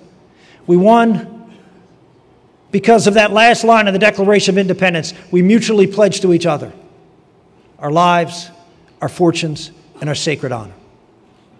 If we are going to win this fight here at home to protect our religious liberty, to protect the right to life, to protect the institution, the glue that holds the family together, marriage, to protect our economic liberties, then we have to be willing to make those sacrifices. We have to be willing to join together and make a difference. When I left the campaign in 2012, in April, I went out and formed an organization called Patriot Voices. And I formed that organization for one reason: to provide an avenue for people to get involved and try to make a difference. Because ultimately that difference is made at the ballot box, but it's also made in the state legislatures and in the Congress and in the courts. And we have to fight them all. But we also have to fight within the family. How many of your children have the same values that you do? How many of you have seen that slip away in your own family? How can we let that happen and still hope for a good and healthy America? How many of you have let your schools? Do you know the most popular history textbook in schools today is written by a Marxist anti-American by the name of Howard Zinn? Is that being taught in your schools? Do you know? What are we doing to protect our children in our own classrooms? Let me assure you, they're fighting. They're fighting in schools. They're fighting in your home. They're fighting in Hollywood. Brian and Kelly are in a film. Actually, Kelly is, Brian's not, but Kelly's in the film I recently did called One Generation Away, which talks about how we're losing our religious liberty in America. I'm fighting. I'm fighting in my business. I'm fighting within my house. I'm fighting by the schools. Unless we all do that like they do, and the chance of America coming out on top, as we've seen in the last 30 or 40 years, is not good. What do we do? The answer to that, something. Do something. Now you're here, and I know I'm talking to the choir in many respects, but all you in the choir have an obligation and a responsibility to go out and sing solos in your own community, in your own family, and yes, in your own business. How is it that business has gone from a place of traditional values to a place now that has codes of conduct and education in major corporations that if you don't share these values, you have to go in for re-education about those values? How did that happen? We let it happen. How did the Bible get pushed out of schools? We let it happen. You can say, well, it was the court. It was us. The court rules against them too. They come back and fight. If we are serious, I know I talk to a lot of people and they tell me, Rick, I'm really worried. I'm scared about the future of our country. I'm scared about what's happening here. I see things falling apart. Quit being scared and start being activists and making things happen in America.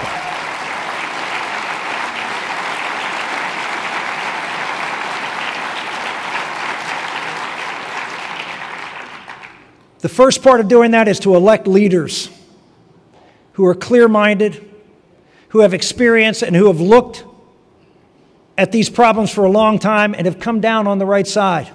And I'm talking about leaders of our party, leaders of our movement, and yes, leaders of our government. I know there's always a rush to say, oh, the new, the great, bling, and beautiful. But it is important to see how rooted these leaders are. Because I know we all have all been fooled by many who come here to Washington to be the new great leaders and turn out to be just very high-profile followers. We need leaders, and you need to hold them accountable. You need to understand where they are and understand where they're going by understanding where they've been. Ladies and gentlemen, we have an opportunity in this election to do something, to get excited, and to win not just the House back, but the Senate, and do it in a big margin. Let me assure you, if we don't, we have 2 years from now, of the 34 Senate seats up, 24 are held by Republicans. The chance of us picking up seats in 2016 are pretty close to zero. So we either go all out this time for the people that we know are going to be with us. And I mean, go all out, even in places where it may not look possible. This could be a year where you just never know who could win. Put the effort in people that you trust. And do it again in 2016 in the primaries for all of the races that you're going to be dealing with. Go and make sure that you get behind people that have the track record and the energy and the enthusiasm to fight this battle up here in Washington, D.C. We desperately need it. Thank you all very much, and God bless you.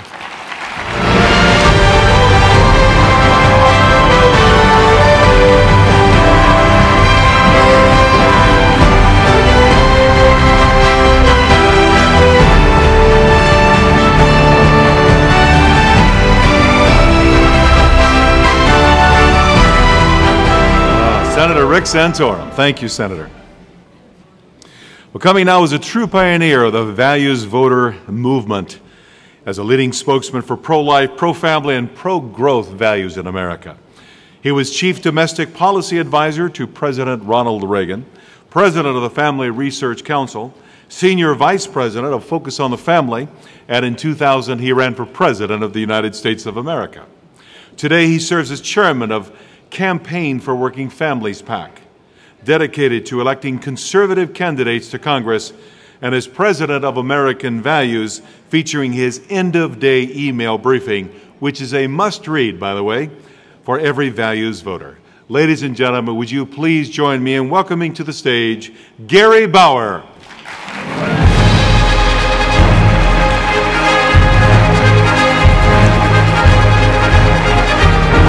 Thank you. Thank you very much. How nice of you. Thank you. Really appreciate that. I told you this before. Ronald Reagan once told me that if I was ever introduced and got a standing ovation, I'd have sit down immediately because I had nowhere to go but down after that. So you've already put me on the spot. Gil, thanks for the wonderful introduction. That voice, what line did you have to get in to get that voice? I would have loved to have that voice. Great to be here at the Values Voter Summit, as it always is. Here we are in the 6th year of the disaster euphemistically known as the Obama years.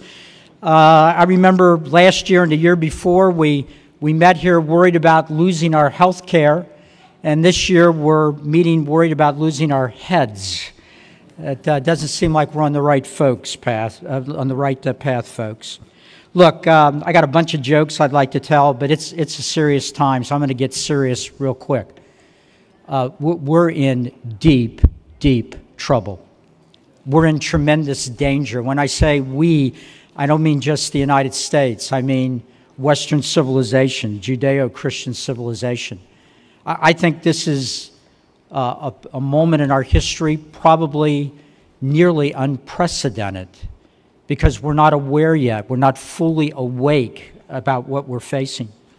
If we survive, it will be due to the mercy of God and His protective hand, and it will be because men and women like you rise to the occasion. And if those two things don't happen, friends, then Katie barred the door. I think anything is possible.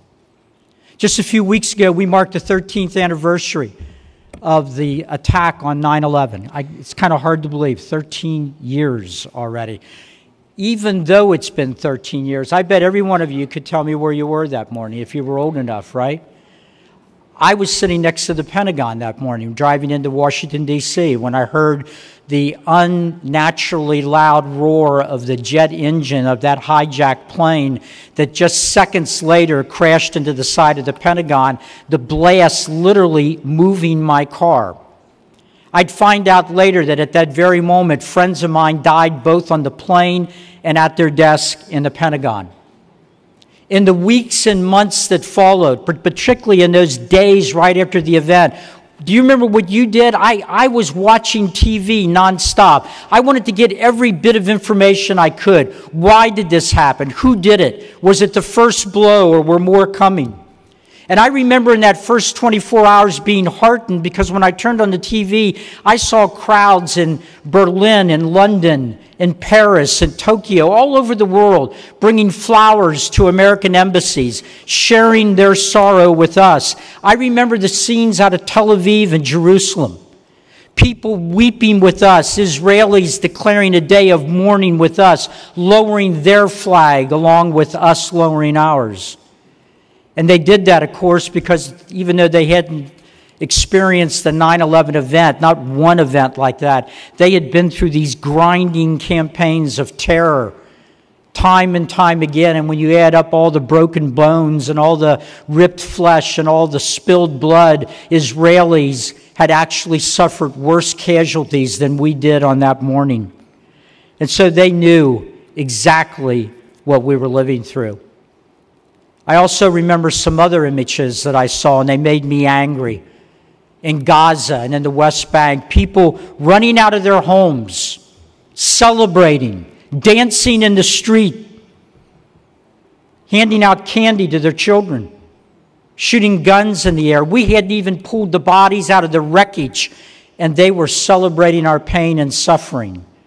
Every time some reporter asks me, Gary, why do you conservatives support Israel? I remind them of that day and who cried with us and who celebrated our pain and suffering.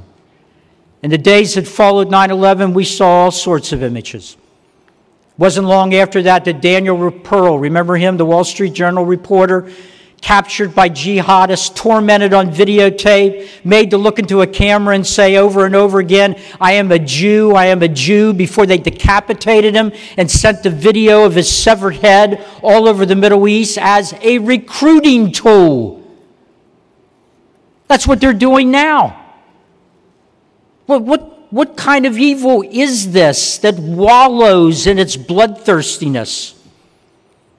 And since then, we've seen more beheadings. We've seen the bombings in London and Madrid and Boston. We've seen U.S. soldiers mowed down, not in Afghanistan and Iraq, but at Fort Hood in the United States, where they're supposed to be safe. Outrageous. The Obama administration referred to it as workplace violence. There's breaking news today, my friends, out of Oklahoma. And if you've heard yet or not, a recent convert to Islam, trying to convert his co-workers, his boss warned him, you can't do that on the job. He continued doing it. They fired him. He came back to work and cut off the head of a 54-year-old woman. The story's breaking today. We've seen Christians murdered across the Middle East and large swaths of Africa. I don't remember any emergency meetings at the United Nations. We've seen Christian girls kidnapped and sold into sex slavery. Nuns raped and beheaded. Did you see the story? You had to look for it really closely about 3 weeks ago. 3 nuns, I think it was in Angola. 2 of them 70 years old, 1 of them 80. Raped first and then beheaded. Local authorities say they have no idea who did it or what the motive could have been. But I know it couldn't have anything to do with Islam because the president told me. Here in the United States, synagogues spray painted with swastikas in Miami. In Indiana, about a month ago, somebody writing on 3 or 4 church walls verses from the Quran calling for the killing of the infidel. I saw an interview on local TV in Indiana. It's either a pastor or a priest from one of the churches. And the man was befuddled. He said, "What? Is this some sort of prank? I mean, is this an effort to turn the local community against our Muslim neighbors?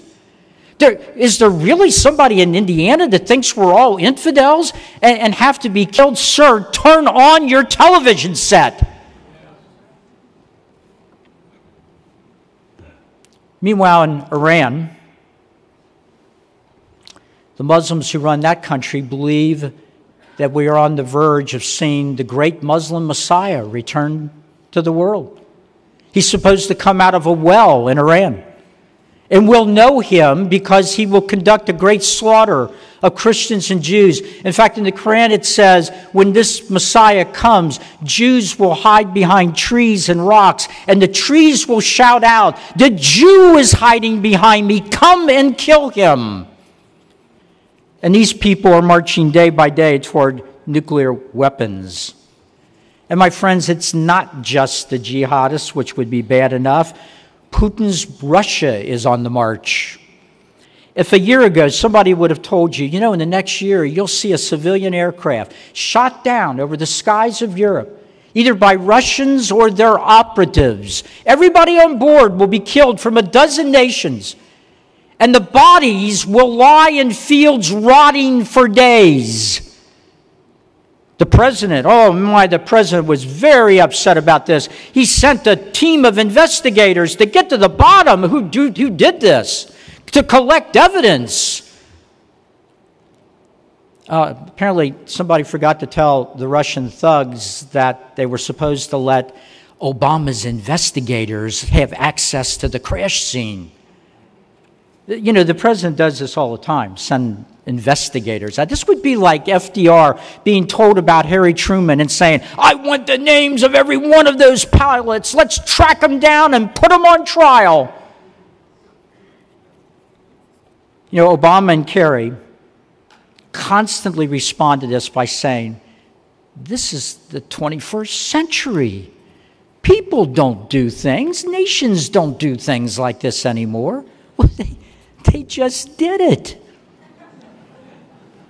The question before us is not whether nations and thugs still do these things. The question before us is, what are free men and women going to do? And what are our leaders going to do other than playing golf?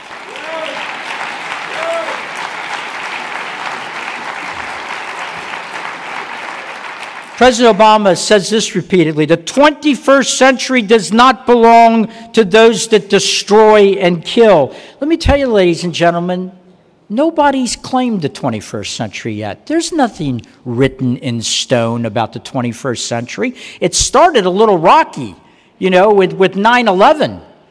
Let me tell you, there was nothing that was determined ahead of time. By the 20th century, there was nothing written in stone about Nazism and communism and whether they would win or we would win. The history was written by strong men of both parties. Men like FDR and Truman and JFK and Ronald Reagan, who rose to the occasion. And we won for another reason, because those presidents and the American people and our cultural elites knew that this civilization, Judeo-Christian civilization, Western civilization, is worth defending.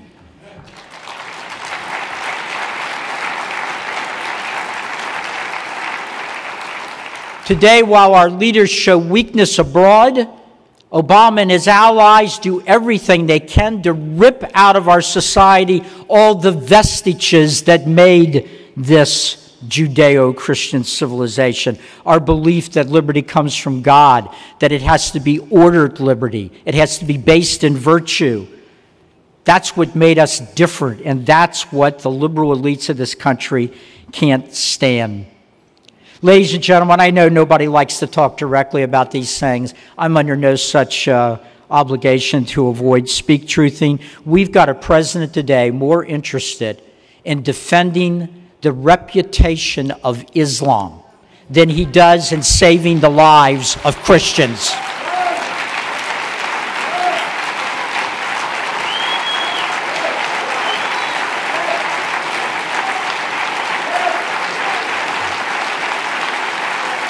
Thank you. You know, he said that in a speech in Cairo. He said, I consider one of the responsibilities of my office as president to defend Islam from unfair and scurrilous attacks.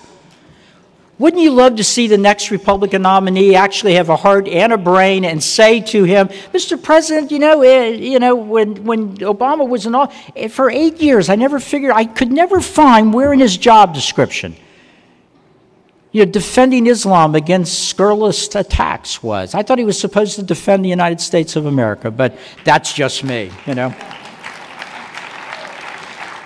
This speech this past week at the UN, people were praising that speech, and I guess it's because if you hear pablum all the time, if every once in a while there's something with a little meat to it, you get all excited. But the speech was filled with platitudes. Listen to this. This is directly from the speech. The shadow of world war that existed at the founding of the United Nations has been lifted. No, it hasn't.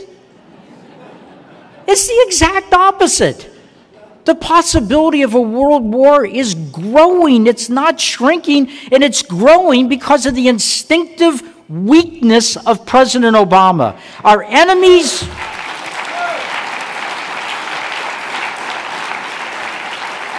Our enemies are emboldened, and our friends don't trust us, and they're demoralized. Look, let me run you real quick through Obama's foreign policy. Just some of the highlights. The apology tour. He began the administration with the apology tour. We saved the world from communism and Nazism, but apparently the president thought we needed to give the world an apology for something. I still haven't figured it out. Remember the Iranian dissidents? Didn't lift a finger for them. There were even leaks out of the White House saying, this really complicates our efforts to reach out to the Iranian government. I mean, this instability couldn't come at a worse time. But when the pro-American government of Egypt got in trouble, what did the president do? Pulled the rug out from underneath that government as quickly as he could and turned it over to the tender mercies of the wolves of the Muslim Brotherhood. That's what he did. He and his Secretary of State left our men to die in Benghazi. And by the way, Mrs. Clinton, you're not going to get a free ride on this. You can't implement the policies and then run as if you were opposed to the policies. We're going to call you out.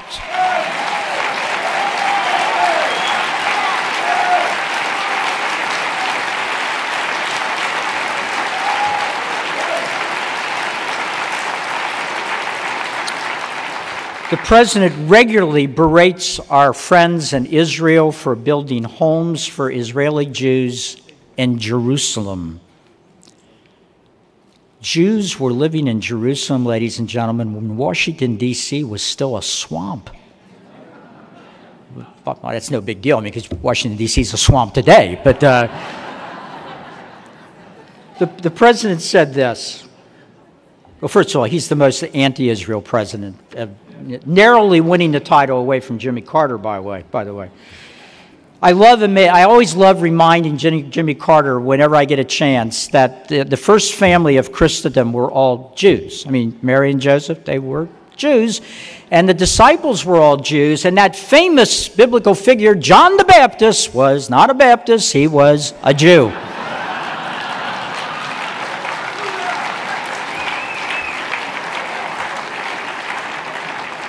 So, good grief, my time's running out. I'm just getting warmed up here.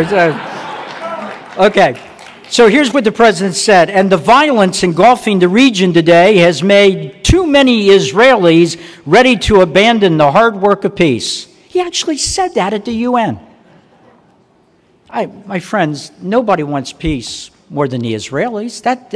But you can't. You got to have a peace partner, right? And they have not abandoned the cause of peace. They have abandoned the possibility that the President of the United States will ever end his hostility toward them and begin to stand up and defend the most reliable ally the United States ever had.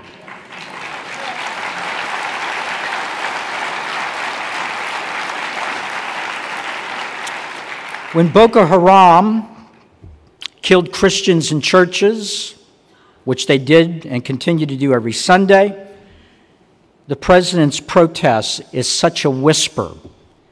You've got to be on the same putting green he is to hear what he's saying. When Christian girls were abducted and sold into sex slavery, the Obama administration's response was hashtag bring back our girls. And guess what, folks?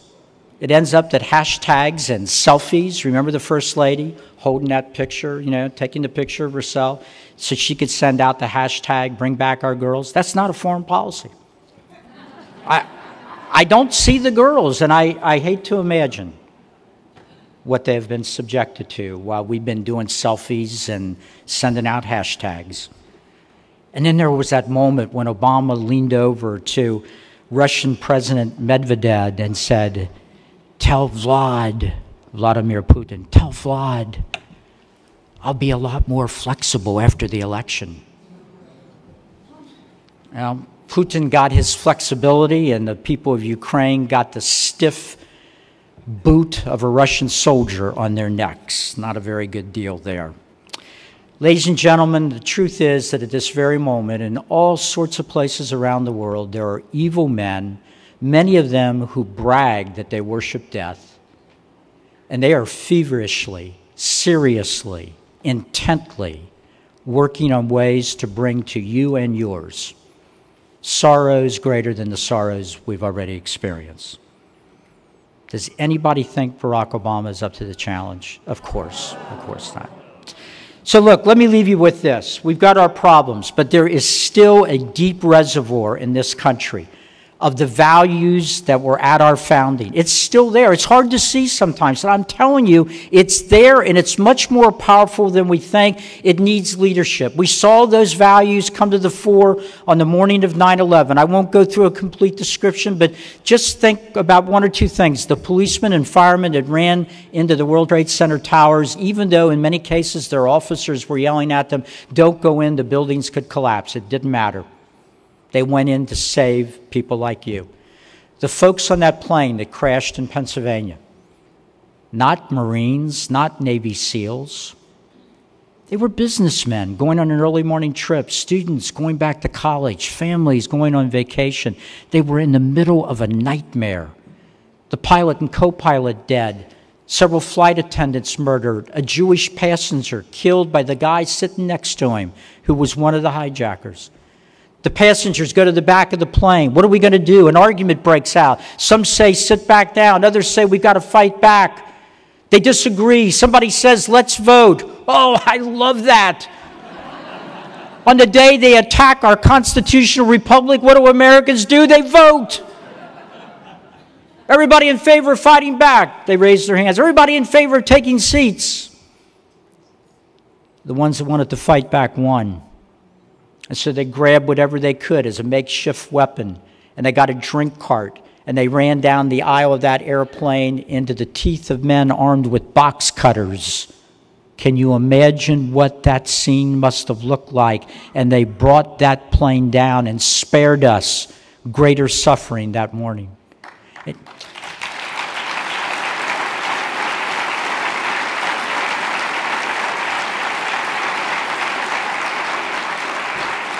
And then there's all the young men and women that answered the volunteer call and went off to Iraq and Afghanistan and fought as courageously as you could have ever asked them to do, and now watch our political leadership fritter away the gains they won with the blood of their brothers. And if that is not enough inspiration for you, there are the reports that have kept me awake the last couple of nights. Hard to confirm them all in the fog of war. You may have heard about them. That in northern Iraq today, ISIS has taken another Christian area, and they are going door to door in Christian homes, and they are grabbing the children, and they are telling those children as they put a knife to their neck, denounce Jesus or we will kill you. And we are getting reports from missionaries and others that in house after house there are dead Christian Iraqi children who will not deny their Savior. Ladies and gentlemen, love your God and your family. Stiffen your spine. Be of stout heart. Clear your mind. And get ready to do very difficult things. Because that is the only way we are going to save this precious nation, this glowing city on a hill. God bless you. Thank you very much. Thank you. Thank you. God bless you all. Never give up. Thank you.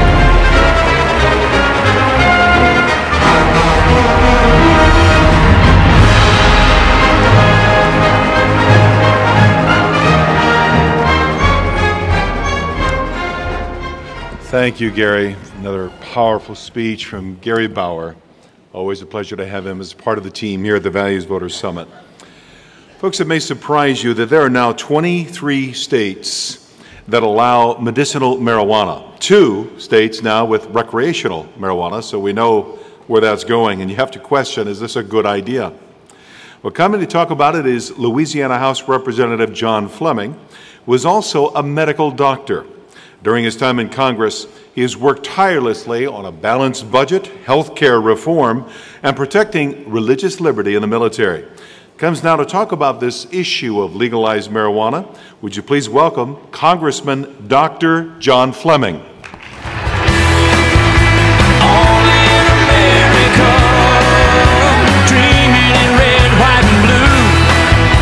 Thank you.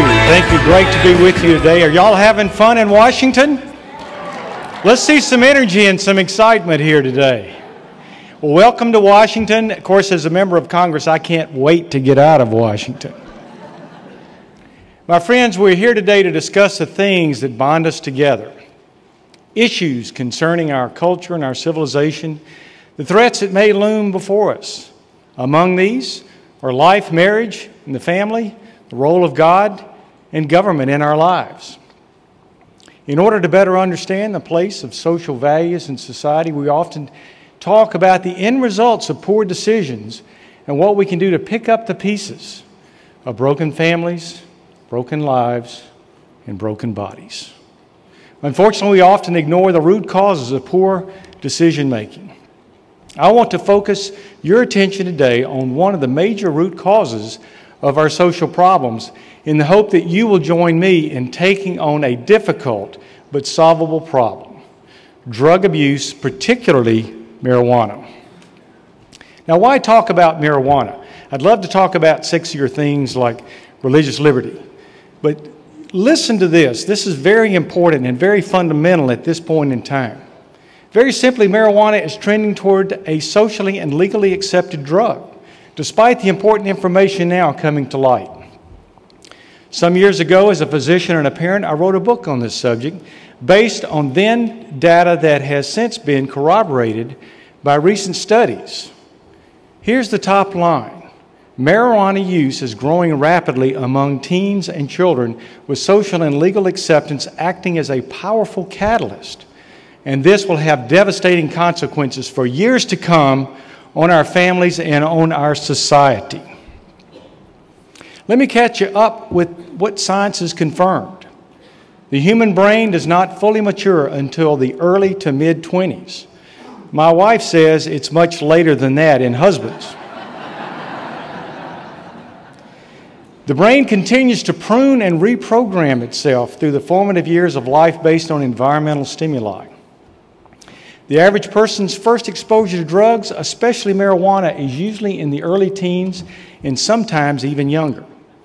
The younger a child or teen experiments with an illegal drug, marijuana being the most common, the more likely he or she will become addicted. The corollary to this is that the longer a teen waits to experiment with illegal drugs, the more likely he or she will avoid a lifelong addiction. Once that developing brain adapts itself to drug abuse and addiction, the battle to escape addiction will be lifelong. Though some level of chronic management and recovery is possible, backsliding into drug use again and again is more the rule than the exception. Since writing my book, Preventing Addiction, 7 years ago, even more sobering data has come to light. Here are 4 more facts. Number 1, 16.5% of 8th graders have experimented with marijuana. Almost 40% of 10th graders have experimented also with pot. Nearly half of 12th graders have experimented with this highly addictive substance. And we also know that 6.5% of 12th graders are daily marijuana users. And their 12th grade peers, 60%, do not think there's any harm in regular marijuana use. But they don't know the facts, and that I'm going to share with you today. Of all the drugs kids abuse, legal and illegal, marijuana remains the drug of choice. Drug rehabilitation centers inform us that marijuana addiction is by far the most common diagnosis of teens treated in their facilities. As you know, there's been a trend over the past few decades to first medicinalize, then decriminalize, and then legalize marijuana in various states across the country. While pot was part of a marginalized culture in the 1960s, and yes, I'm old enough to remember those days of the 1960s, it is rapidly becoming a mainstream accepted behavior, as evidenced in polling and in the relaxation of laws in many states. And how did this happen? As early as the 1970s, it was suggested that dying cancer patients could benefit from smoking marijuana, mainly to assist with nausea. Somehow, without any real science, this morphed into the idea that marijuana is actually a safe, natural treatment for many illnesses and is otherwise harmless and non-addictive. Consequently, as Gil said, 23 states and the District of Columbia have now legalized the medicinal use of marijuana, such that as of last year, There were more medical marijuana dispensaries in Denver, Colorado than Starbucks and McDonald's combined.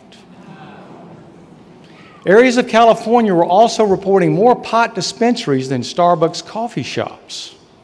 Is it really that many sick people in California?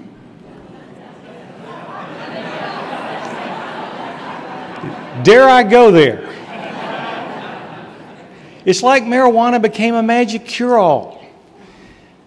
But is it more likely a dangerous snake oil marketed by powerful financial interests? 16 states in the District of Columbia have taken the next step and decriminalized marijuana, and 2 states, Colorado and Washington, have now fully legalized marijuana for recreational use.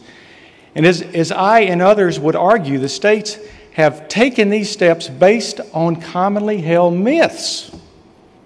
Dr. Kevin Sabet, who advised the Bush and Obama administration's drug policy offices, has written an excellent book on these myths. It's called Reefer Sanity.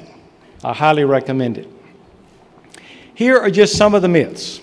Myth number 1, marijuana is a medicine.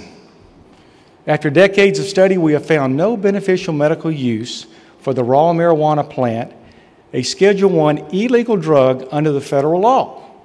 It is true that the active ingredient, THC, can make cancer patients feel better.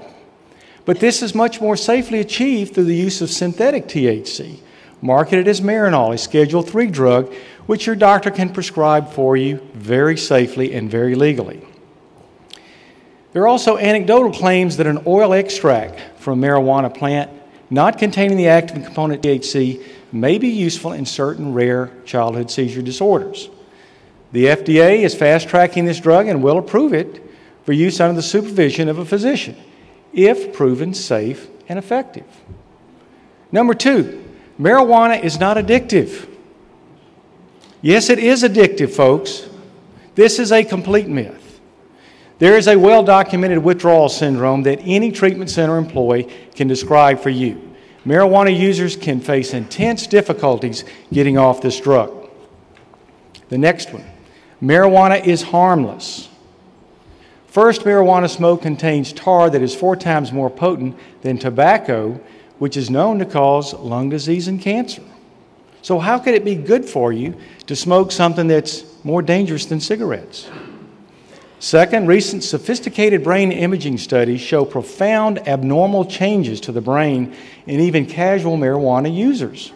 Other studies show a spike in auto accidents, schizophrenia, and suicides relating to marijuana use. In Colorado, there are growing reports of pot-infused cookies and candies, many with dangerously high levels of THC, the intoxicating chemical in marijuana. A poison center in Colorado has reported about 50% spike in calls from people having adverse reactions to marijuana, adults and children. It's naive to think that pot cookies and candy won't end up in the hands of teenagers and even younger children.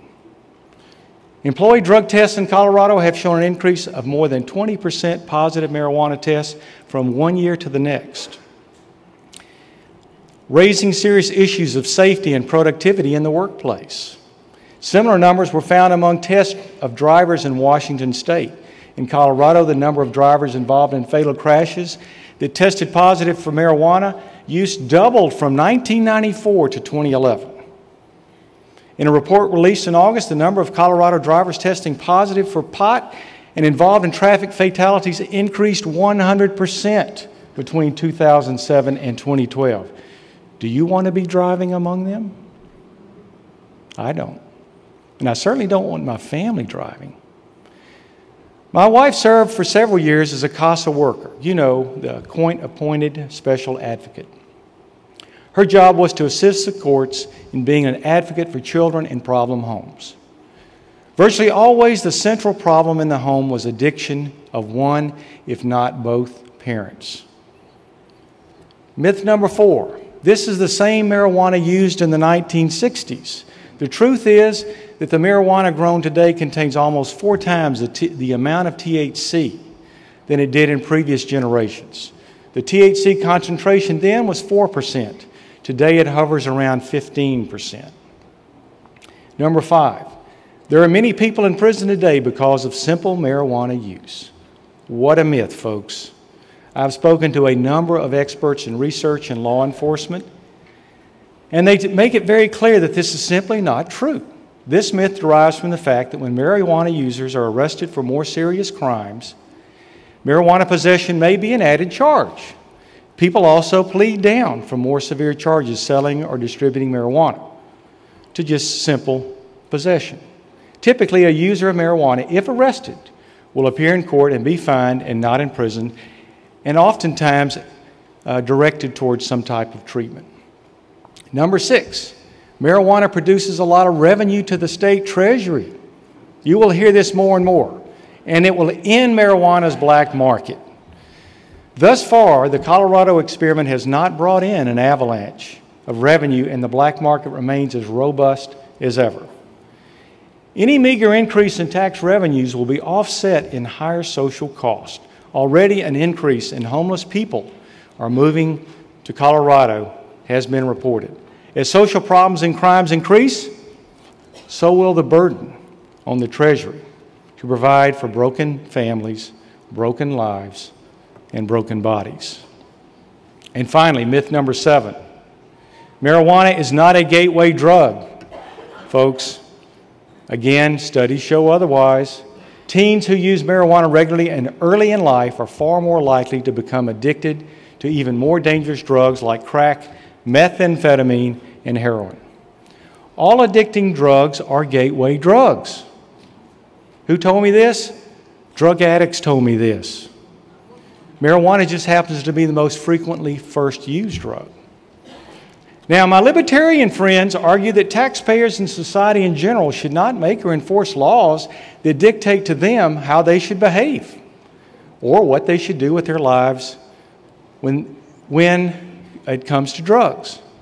My answer is, it is the same taxpayers who will be required to take care of you and your family once drugs have led to your broken families, broken lives, and broken bodies.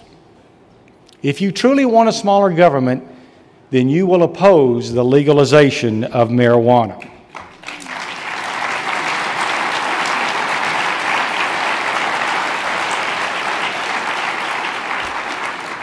Have I convinced you yet? Very good. So why should you care now, and what should you do about this growing wave of acceptance of marijuana use across this country?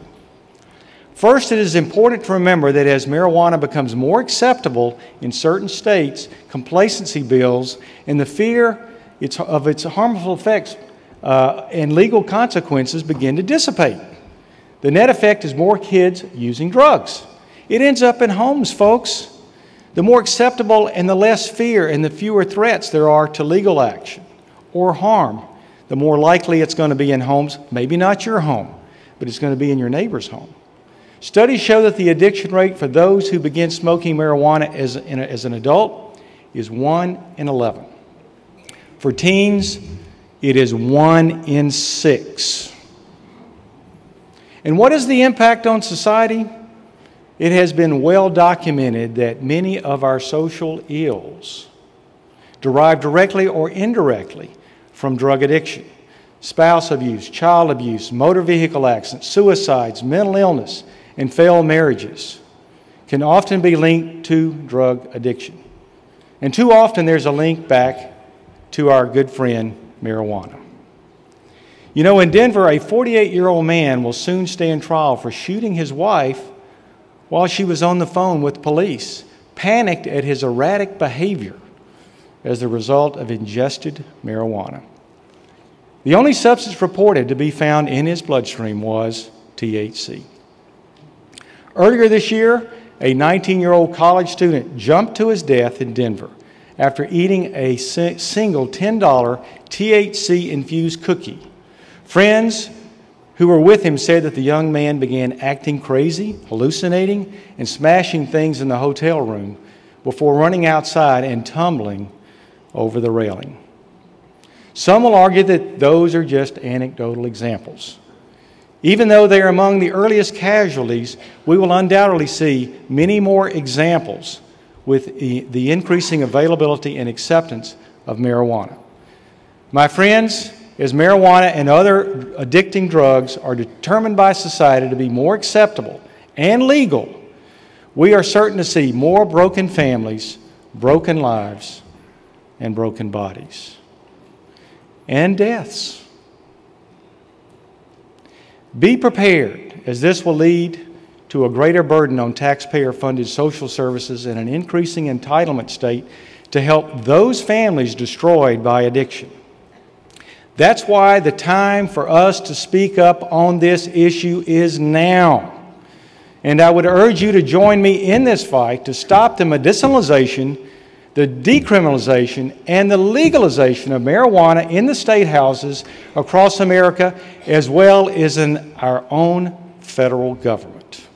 Thank you, and God bless. Only in America, dreaming in red, white, and blue. Only in America. Well, thank you, Congressman Fleming, Dr. Fleming, I should say. Obviously, a very important issue that's important to all values voters is the issue of marriage. There have been a number of critical decisions over this last year regarding marriage. We've assembled an impressive panel of experts to talk about marriage in America, the road ahead. So coming now to moderate this panel, would you please welcome the Senior Fellow of Policy Studies at the Family Research Council and the author of the book Outrage, How Gay Activists and Liberal Judges Are Trashing Democracy to Redefine Marriage. Please welcome Peter Sprigg. With this ring, I promise I'll always love you, always love you. Thank you. I'll ask the members of my panel to come on out on stage and join me here where your name card is. I'm going to introduce them individually when I get to each of them one at a time. The institution of marriage has been under stress for at least 2 generations now. The sexual revolution took sexual relations out of the sacred precincts of the marital bedroom and into any bedroom, and increasingly into the public square itself. No-fault divorce undermined the permanence of the marriage bond. Cohabitation has increasingly become a substitute for marriage. But the severing of the once powerful bonds which linked sex and procreation to marriage has now reached its culmination in the effort to change the very definition of marriage itself. The idea that marriage is intrinsically, by definition, the union of one man and one woman, which would have been taken for granted for almost the entire history of Western civilization, has gone from being universally self-evident to being, in the eyes of many, including some federal judges, utterly incomprehensible. Last year, the U.S. Supreme Court issued a ruling in the Windsor case, striking down the federal definition of marriage as the union of a man and a woman for all purposes under federal law, according to the Defense of Marriage Act. But they dodged the issue of state definitions of marriage by not issuing a ruling on the merits regarding California's Prop 8. Subsequent challenges, state by state across the country, however, have used the rationale of the Windsor ruling to challenge the laws and, in many cases, constitutional amendments adopted by the people. Each of our guests today offers a unique perspective on the irreplaceable institution of marriage. And I'm going to turn first to Eric Tietzel. Eric Tietzel is Executive Director of the Manhattan Declaration, a call of Christian conscience on life, marriage, and religious liberty, which was founded by Chuck Colson in 2009. He works to make sure that the Declaration serves not only as a manifesto, but a movement which continues to inform the public about these issues. Eric attended Wheaton College. He worked at Colorado Christian University before coming to Washington to serve with the Values and Capitalism Project at the American Enterprise Institute.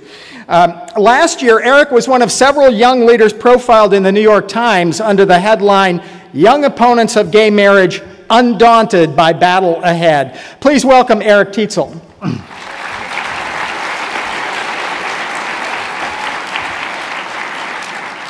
Eric, I'm going to start with a broad question for you. Why does marriage matter to society? How much time do you have? I was thinking about this panel today and realized that it was 5 years ago this Sunday that Chuck Colson tasked Robbie George with authoring the first draft of what came to be known as the Manhattan Declaration, as you said, a manifesto, but really a wake-up call to the church, to be the church on the most important issues of our time, life, marriage, and religious liberty. And I thought I would read just a bit of what the Manhattan has to say about this question. It describes marriage as nothing less than the crowning achievement of God's creation. Marriage is the first institution of human society. Indeed, it is the institution on which all other human institutions have their very foundation. And vast human experience confirms that marriage is both the original and most important institution for sustaining the health, welfare, and education of all persons in a society. Marriage matters because it's good, and it plays a central role in God's story for the world in which we live. That fact, I think, is underscored by, what for me is one of the coolest realities about Scripture's testimony when it comes to the question of marriage. The Bible begins with a wedding in a garden between Adam and Eve, and it ends with a wedding in a city between Christ and his church. Very good.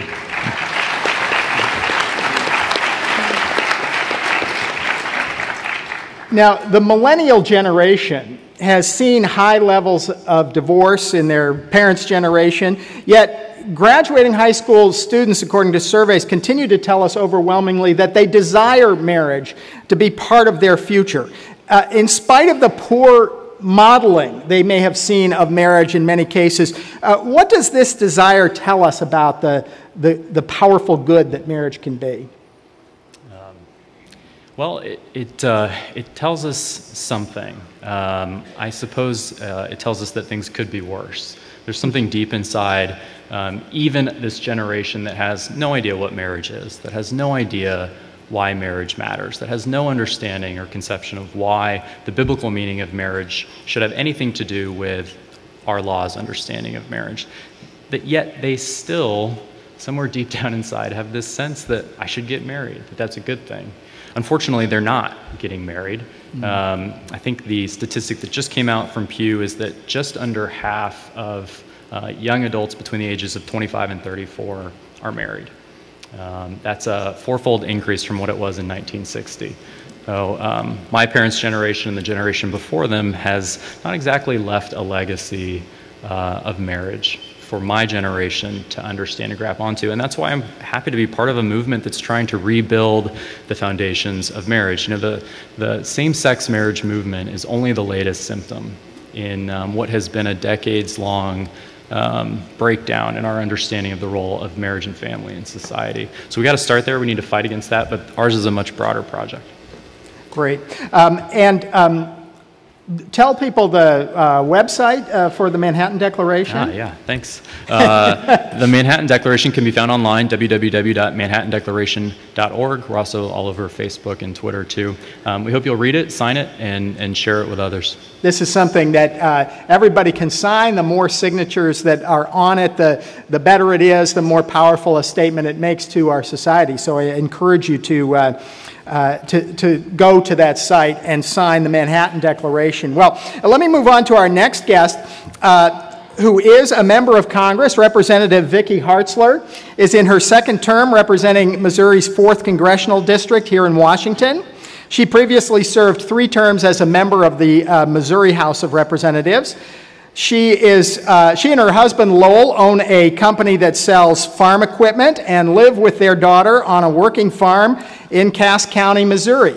And I just want to mention personally, I still remember so well the first time I met Mrs. Hartzler was here at the Values Voter Summit, and it was before she'd been elected to Congress, and she was selling or promoting a book she had written on Christians running for office called, if I get this right, Running God's Way, something like that. And so it's really great to see someone like this having put those principles into action and being elected to Congress. Now, give her a hand. Yeah.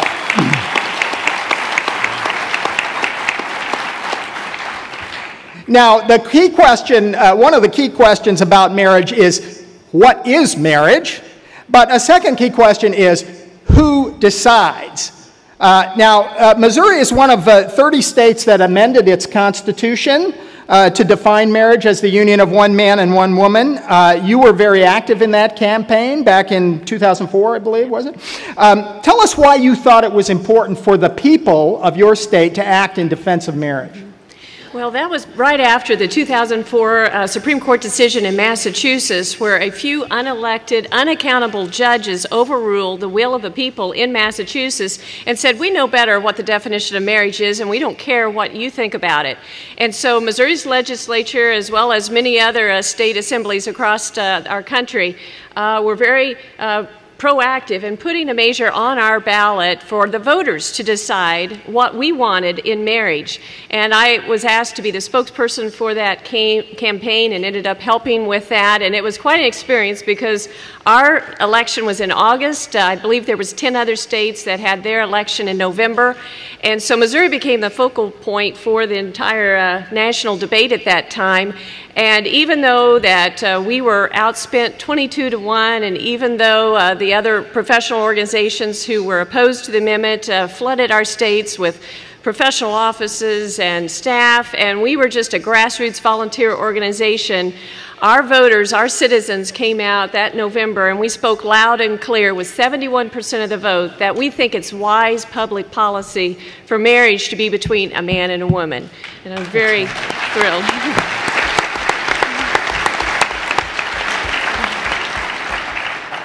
Now, in the last year, we've seen a number of federal judges vote to strike down these state definitions of marriage. This has raised concerns for a lot of us about the balance of power both between the states and the federal government and between the three branches of government. So as a legislator, as a member of the legislative branch, what do you think about the role these judges are playing in this question? Are they taking authority that doesn't really belong to them? Absolutely. According to the Constitution, the judicial branch is supposed to interpret law or enforce law. It's up to the legislative branch to legislate laws.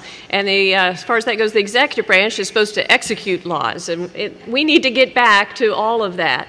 And certainly in the case of people across this country speaking like Missouri has, the people have the right to determine these policies. That's why we acted 10 years ago, put it in our Constitution, and that's where it needs to stay, with the power of the people, not some unelected judges somewhere.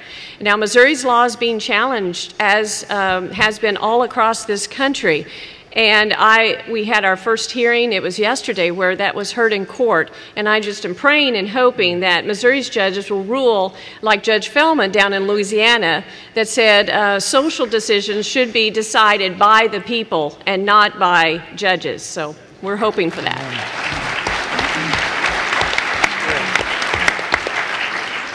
Now, as I mentioned in the introduction, last year the U.S. Supreme Court struck down a portion of the Federal Defense of Marriage Act, which had required the federal government to recognize only the union of one man and one woman as marriages. The Obama administration since then has been very aggressive in pushing this recognition, the widest possible, the broadest possible interpretation of that ruling. But several pieces of legislation have been introduced in Congress seeking to address some of the concerns people have about religious liberty and so forth. Can you talk a little bit about those? Sure. There's a couple that I'm co-sponsoring that I think are very important. The first is the Marriage and Religious Liberty Act, and it hopes to address some of the concerns of the federal government coming after private businesses or nonprofit organizations and withholding federal support for them. And that law specifically says the federal government cannot in any way harm an individual or a business or an entity because they uphold marriage. And that means they can't withhold loans or grants or contracts or other federal programs that perhaps that business would be interested in. And then there's another bill that deals just with foster care and adoption system. And I've worked on adoption issues for many, many years, and I'm a strong supporter of that. We have 400,000 children right now in foster care, with about 25%, which would be around 100,000, that are available for adoption and wanting a home. Yet we have the federal government going after some private foster care and adoption agencies and withholding their tax-exempt status or their contracts with the government because they simply believe that those children deserve to be with a father and a mother. And that is wrong. And so we have introduced the Child Welfare Provider Inclusion Act, which would prevent the federal government from being able to do that, and would make sure that every agency that wants to see these kids get in homes have that opportunity without federal interference. Great. Thank you.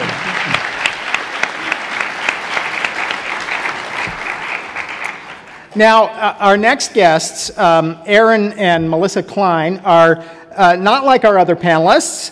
They are not elected officials, not theologians, not policy analysts. They are, or were the owners of a bakery in Gresham, Oregon called Sweet Cakes by Melissa. Now,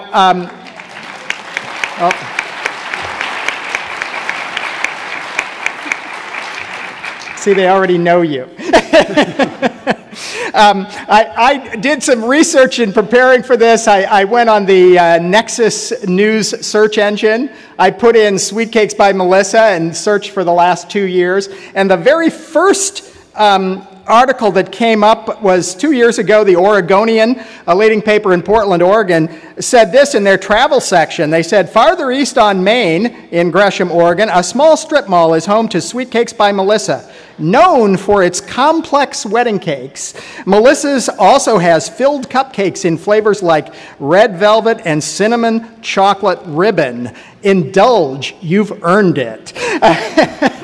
Now, unfortunately, the next 89 news articles about them were not quite as flattering because when they returned to the news, it was because they had joined the growing number of Christian business people who have faced the choice of sacrificing either their conscience or their business in the face of demands by homosexual activists and now by the state of Oregon that they participate in the celebration of a same-sex wedding by making a customized cake for that event. Now, before we talk about this case that you're involved in, can you, one or both of you, tell us about the process of designing and producing a wedding cake, the process that you use? This is not just a matter of pulling a cake off a shelf, is it? No, it's definitely not. With our business, everything we do is from scratch, and it's more than just throwing ingredients, into the oven and throwing frosting on it. For a wedding, we sit down with the bride and groom, or sometimes the mother and the bride. And for me personally, when I would sit down with them, I just would want to know everything about her wedding, and I'd want to know about her flowers, her dress, the centerpieces, her colors, the way her hair was going to be. I wanted to see her ring. I even would talk about, where are you going on your honeymoon? And I would use all this information to help me design the perfect cake that reflected them as a couple.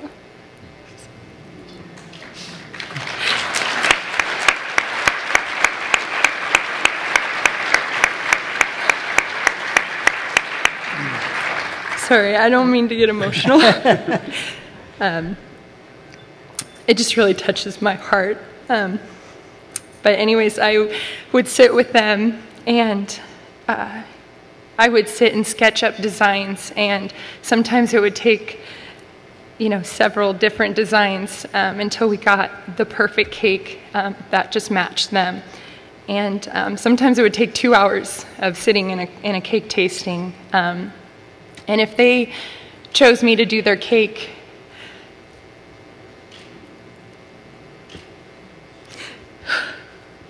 I'm sorry.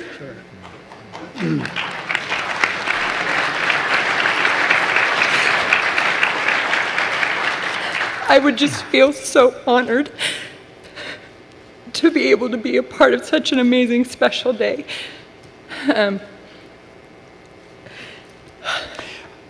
I believe.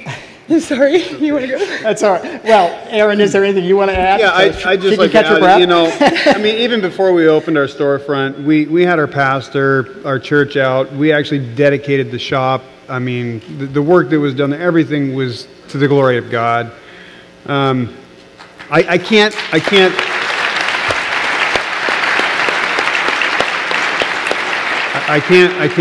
say it more forcefully than I mean, really what it came down to was she has a God-given talent to create a work of art, to celebrate a union between two people, and to use that in a manner that would be, you know, in the face of what the Bible says it should be. I just couldn't in good conscience agree to do it. Now, thank you. Yeah, go ahead, give him a hand for that.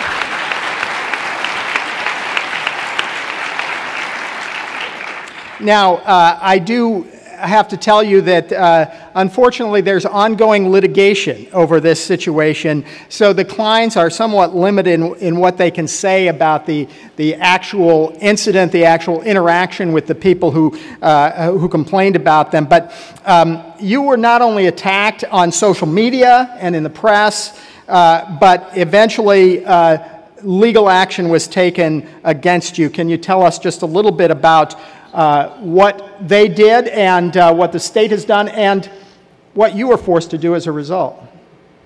Up to this point, the girls filed a complaint with the Bureau of Labor and Industry. That has now gone into the process where they have found evidence that suggests that we discriminated. We're actually, like you say, facing litigation at this point. Should be within the next couple of weeks as far as a court date. You know, in the end, the boycotting, the harassment, and I mean, quite frankly, they didn't just harass us, they harassed the other wedding vendors that we did business with. It cut off our referral system. We had to shut the shop down. Melissa now does very limited cakes out of our house. I mean, we're facing in excess of $150,000 in damages for this, just for simply standing by my First Amendment rights. On top of that, the state has actually told me that merely speaking about this could be construed as advertising, that I would discriminate and could be fined additionally for that. Talk to us about your conscience. You made reference to your conscience. How does it make you feel to be basically told that you have to violate your conscience on this issue? For me personally, to be told they're going to force me to convey a message other than what I want to convey, I mean, it flies in the face of the Constitution. It's a violation of my conscience. It's a violation of my religious freedom, and I mean, it's horrible to see your own government doing this to you.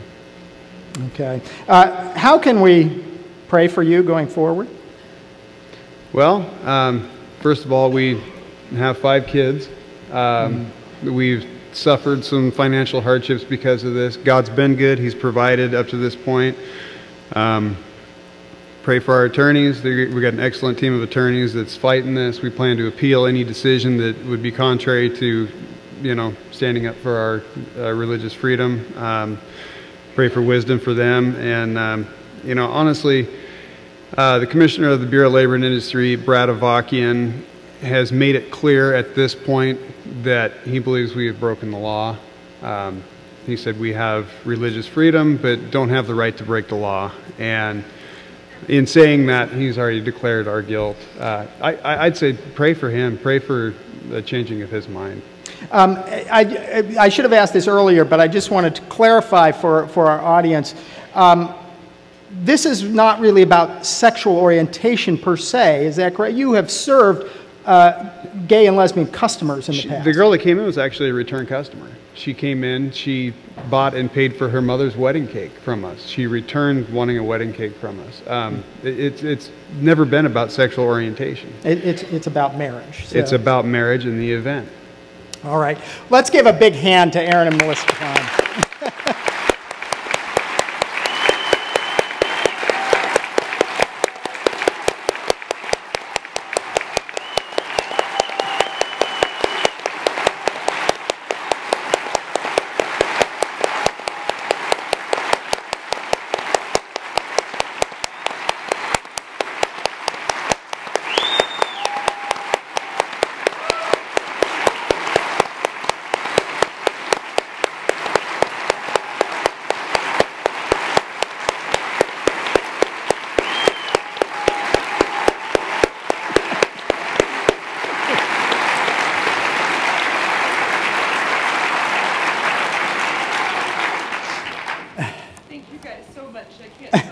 Makes me feel. Well, thank you. Well, our final guest has a tough act to follow. I expect that same ovation. Dr. Jerry Johnson is the president and CEO of the National Religious Broadcasters, located here in the Washington, D.C. area. Their mission is to advance biblical truth, to promote media excellence, and to defend free speech. Dr. Johnson previously served as president of Criswell College in Dallas, Texas.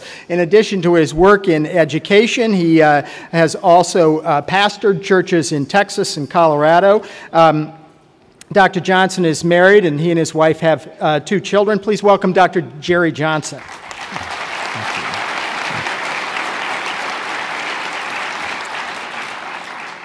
Now, Dr. Johnson, since you are involved in the media and broadcasting, my first question I wanted to ask you is, what role do you think the media has played in this campaign to redefine marriage? Well, it's huge, and I think we should go back to 2008, probably when the president was elected the first time. In his speech, you should remember, in the inauguration speech, he listed rich, poor, white, black, and then he inserted gay and straight in there, and that was huge, and the media picked up on that. Somewhere along in his presidency, he switched from gay and straight to LGBT. It's a very interesting switch. I don't know if anyone's marked that switch. He never says gay and straight anymore. Now it's LGBT. Straight's not even in that mix. That's an interesting point. So, but you've got 5. And I just looked on a website the other day. There are about 20 different sexual identities, orientations now that some would want to identify. But the mainstream media keeps repeating this, writing it into scripts, repeating the lingo, and it is affecting us. That's the thing I want to say. Be very careful how you talk about these issues, because part of the debate is in the language itself. Right. Now, what role can Christian media play in publicizing the case for the natural definition of marriage? Well, we can do a better job than we've been doing. And one of the things we talk about is when it comes to the First Amendment, use it or lose it. And so if you're on radio or television, or if you have a blog, or if you do a podcast or YouTube, talk about this. If you're a pastor, preach about this. Talk about natural marriage, traditional marriage, historic marriage. I think that's very important. You could also come to my panel discussion tomorrow, because we'll be talking about the fact that in Canada, sermons are turned in on Wednesday for editing. Wow. And we have a Canadian that'll be here tomorrow to talk about it, a major broadcaster. And on Thursday, they can make the corrections, and on Friday, if they haven't changed it, they run last week's sermons. And so this is right next door, and we have not got to live under some kind of self-imposed Sharia law on this issue. We have the First Amendment freedom to speak and to exercise, and we should use it. Very good. Thank you.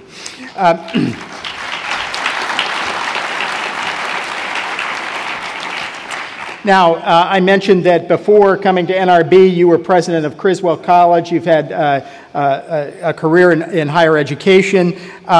So my last question for you there is, what do you think we need to be doing to educate the younger generation about the importance of marriage and to equip young Christians to defend marriage in the public square?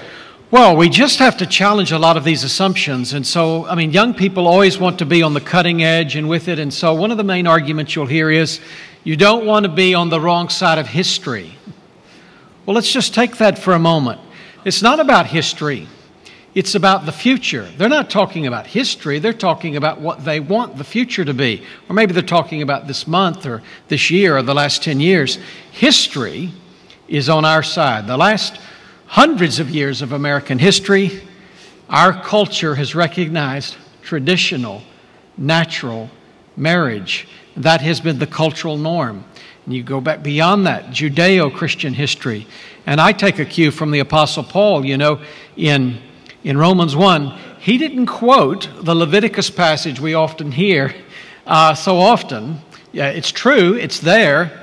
But Paul went back to Genesis 1. And Paul said, you know, this choice is a rejection of the Creator and the created order, the natural order. It's, when you use the word natural marriage, that's Genesis 1. He made them male and female. And so we're talking about thousands of years of Judeo-Christian heritage here. And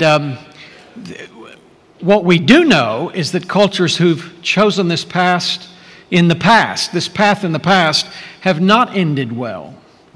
And the future is what they're talking about, not the past. And so I think we've got to be biblical, we've got to be clear, we've got to be practical, and above all things, we do have to talk about it. And let's talk about protecting natural marriage.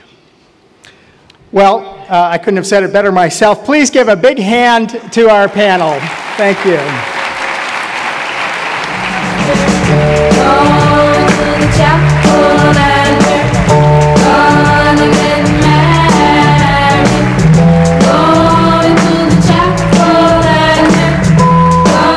Wow, outstanding. Thank you so much, panel. That was terrific. Well, ladies and gentlemen, it is my great honor to introduce to you one of the most courageous women I have ever heard of, ever known, certainly for our cause among values voters. And I absolutely love and think it is totally hilarious how liberals coil and hiss like Count Dracula with holy water when you drop the name Sarah Palin. Would you like to meet Sarah Palin? All right, well, before she comes out, let's find out what Sarah Palin has been up to lately. If you would just take a look at the monitors, and then we'll meet Sarah Palin. Across the country, everyday Americans are standing up and they're speaking out. And based on what I've seen, there is more than enough reason to have faith in America. We really like Sarah Palin. She speaks for us in a lot of ways. She is real. She's family-oriented, very honest. She says it like it is. She's a normal person, just like every one of us. She has our soldiers in her heart, and we have her in our hearts. Heart of America is good small towns just like this one. Very nice, very kind to us, including our two small kids. Pretty down to earth. She's awesome. Oh, we love her. It's not just me, it's so many Americans. I think we're seeing a great awakening of the American public. These folks love this country. They want to make sure that we are handing the next generation the blessings of liberty. And that is why it's so important for people to get engaged. Look around you. You're not alone. You are American. Liberty! I have a feeling for what she is and why she's so popular. Good woman that has God and America in her heart. A smart, intelligent woman. She has it all. Her courage and her strength. We need moose cooking women in the White House. Hearing from these people encourages me to fight an aggressive fight. She is fearless, she is principled, and she is a mama grizzly. Hopefully I can inspire others in order to affect positive change. She does things differently. She plays by her own rules. Gutsy, spirited, real. She says the work isn't done yet. She is a patriot. She is a defender of freedom, and you don't mess with her. Solutions come from you, and America's hope is in you. Let's do what we know America needs done. Empower the people of America. We've got to do this together. I have the incredible privilege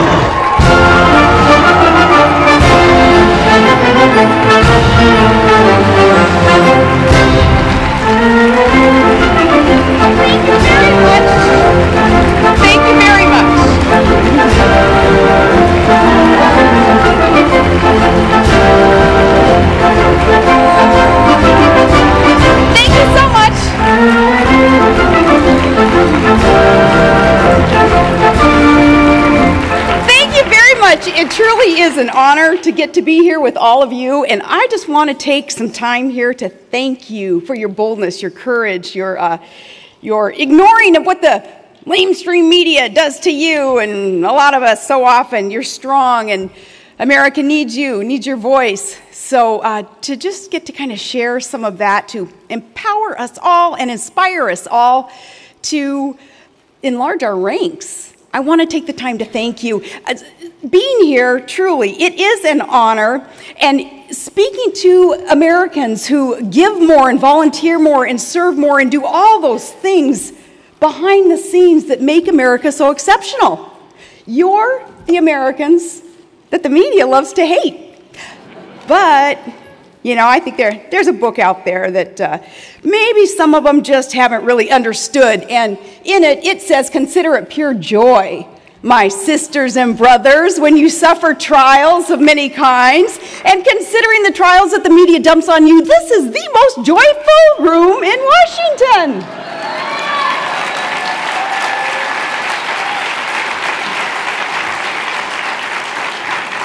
Well, with so much going on in the world and in the country, time is short here for us to do all that we can in order to affect positive change. Time is short. So are you ready to fight back and get back on the right track? It is time. It's time.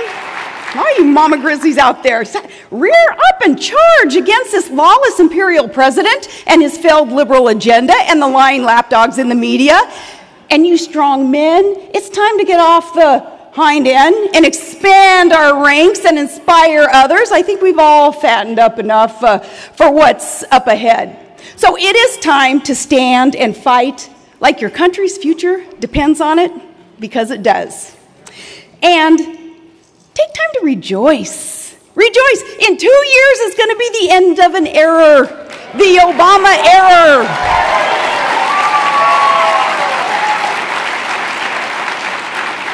All that hopey, changey stuff that just did not work, not even a smidgen. Remember the Greek columns and the stadiums full of fainting fans and all that Dreamweaver stuff promising that, oh, the planet was going to chill out, remember? And the seas, he'd calm the seas.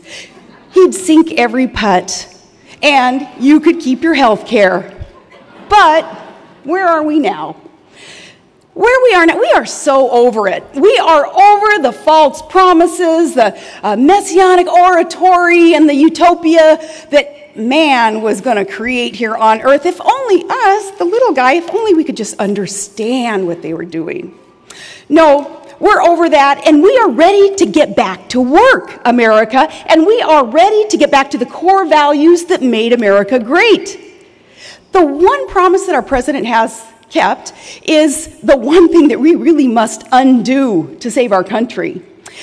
We did not need this fundamental transformation of America. We need the fundamental restoration of all that is good and strong and free that made America so great. And we must be united. Our core values of courage and fortitude and generosity and hard work, you know, they can actually be what it is that pulls us all together. Again, all Americans, rich and poor, young and old, men and women, every race, every background. It's time to end the politics of division, the left's politics of demographics and identity groups, and their tactic of distraction. So the status quo has got to go. United, we will be able to stand. Because here is what they've done. These Alinsky-loving, Orwellian, out-of-touch command and control elitists who've been running the show, well, you know, they used to rail against big brother government and the man. Remember that? They are the man. Their MO, it's to play the politics of personal destruction against anyone that they would deem a threat to their power. And they distract, bebopping from one scandal after another, knowing that there are so many that you can't keep up with all of them, so no one's ever held accountable. From the IRS corruption to you being spied on, to gosh, Benghazi to bailouts to, oh, Bush's war was bad, but Barack's bombs, oh, baby, those red lines, the strategery there that was thought up on the back nine, Barack's bombs, oh, they're the bomb. Well, goodness sake, oh, our honored military supports you, and we honor you, we respect you. On behalf of all Americans who feel like I do, to your Commander-in-Chief, well, we then will salute him.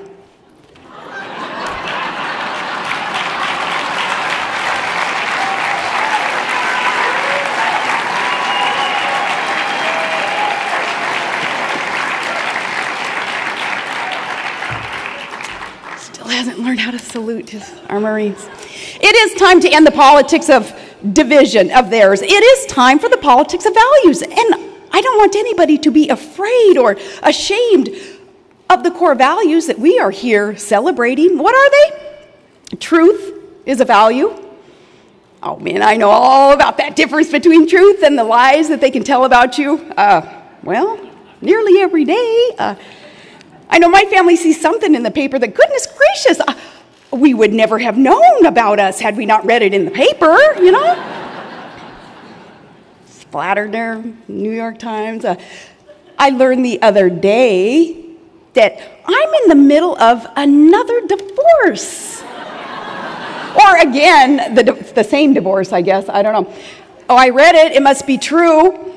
A picture ran in a liberal blog. That's where it started, just a blog. It was a picture of me after a workout, and I didn't have a ring on. Well, I rarely wear a ring, especially up in Alaska. You know, it's chopping wood or you're butchering a moose or something, just jewelry gets in the way, so we just don't. But, you know, and by the way, what the heck business is it of the liberal haters anyway? Why are yeah. Sure as the sun will come up tomorrow, we expect it. And see, you too, though, you're there too. That's why we have each other's back. We connect through this because it is what happens to you too. The lies that they tell about you, calling you the intolerant ones, the haters, the bigots, oh, and that disgusting charge of being racist. You know, I'm speaking to the most slandered group in America today. Well, join me in telling the lamestream media then that we wear your scorn with pride. The lies that you tell about us, well, you can't defeat our arguments, so all you can do is change the subject, so we win.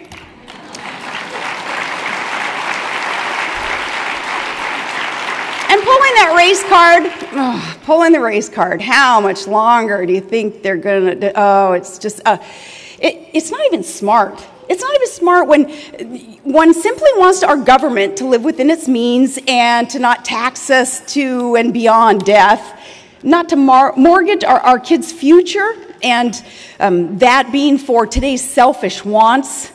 You know, because of that, we're racist? Well, what isn't smart is when they try to slap that on Colonel Allen West and Dr. Ben Carson and J.C. Watts and Raphael and Ted Cruz and my husband, Todd Palin. Yeah, no, those truly prejudiced folks, just remember this, that they scream racism our way just to end debate.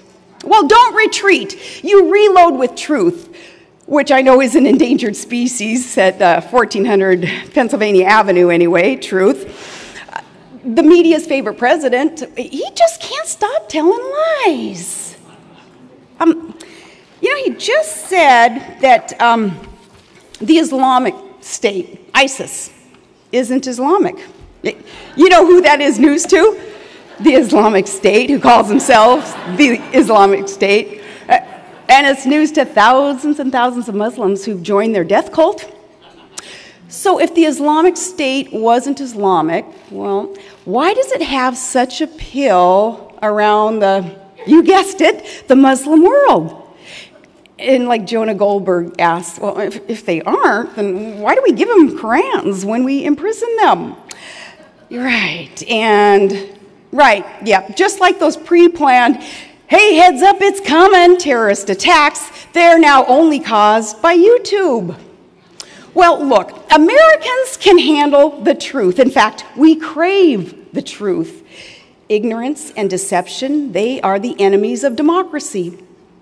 So we can end this error. And by the way, we can survive this president. The question is, can we survive the people who voted for him a second time? It's the truth that will set us free. And freedom, that's another value. Under the 3 strikes, Obama, Pelosi, Reid, the nation's business is shackled to repression and to debt and corruption. Well, for instance, their most powerful agency, the IRS, decides that independent Tea Party patriots, all of a sudden they're the enemy of the people. And IRS decides it needed to know the content of pro-life groups' prayers, and that it would conduct 2 years of massive, burdensome audits of the most loving, giving families in America. Our adoptive parents, they would audit. They were targeted.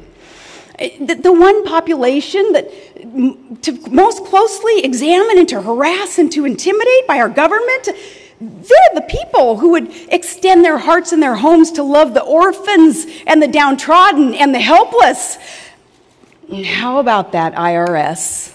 How about this IRS to advance liberty and justice for all? When you target Americans, right back at you, we get to target you. Do you think it's time to abolish the IRS?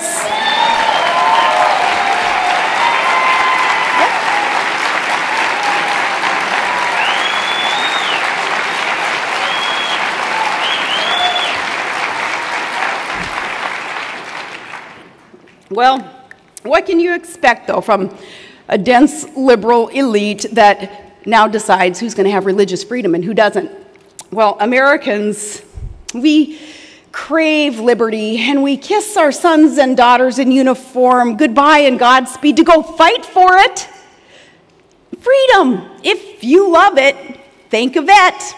And for those of you who have served, I love being able to point you out, even if you get embarrassed, and I love to ask you to stand up, you vets, so that we can honor you. We can salute you and thank you, United States military. We love you.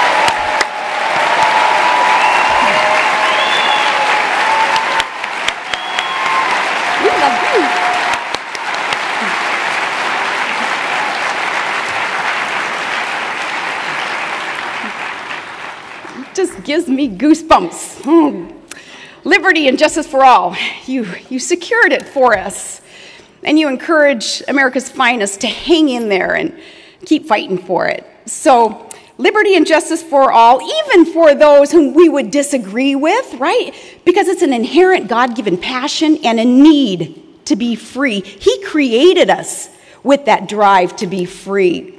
And friends, we in this room, we know it. We live it. We are the liberty movement. We the people, you, men and women serving in the military, and look at the representation of our military here in this room. You have secured the movement that liberates all United States citizens to dream and to think and to believe and to do. And God put dreams in you. You got to go get them. That's how you live life vibrantly with no regrets. And you need freedom to do that. We're not afraid of liberty because we know that in a free and open debate, well, our common sense, ethical, fair ideas, they win. But that's why they're afraid. They're desperate and divisive at value voters. They are because you are their threat. You value life. You value equal opportunity. And that scares the bejesus out of them because they know that they can't argue against those things. Finally, it is courage that is a value. And this is a time of courage. You'll be able to hear more about Miriam Ibrahim as she, the Sudanese Christian who refused to renounce her faith, and with her life on the line and her children's life on the line, the anchor held for her, and she explained that her faith was her strength. She was literally in chains for the gospel. You know, she was forced to give birth in chains.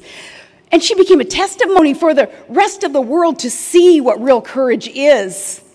It is her strength coming from God, and she's not hesitant to share that with the world.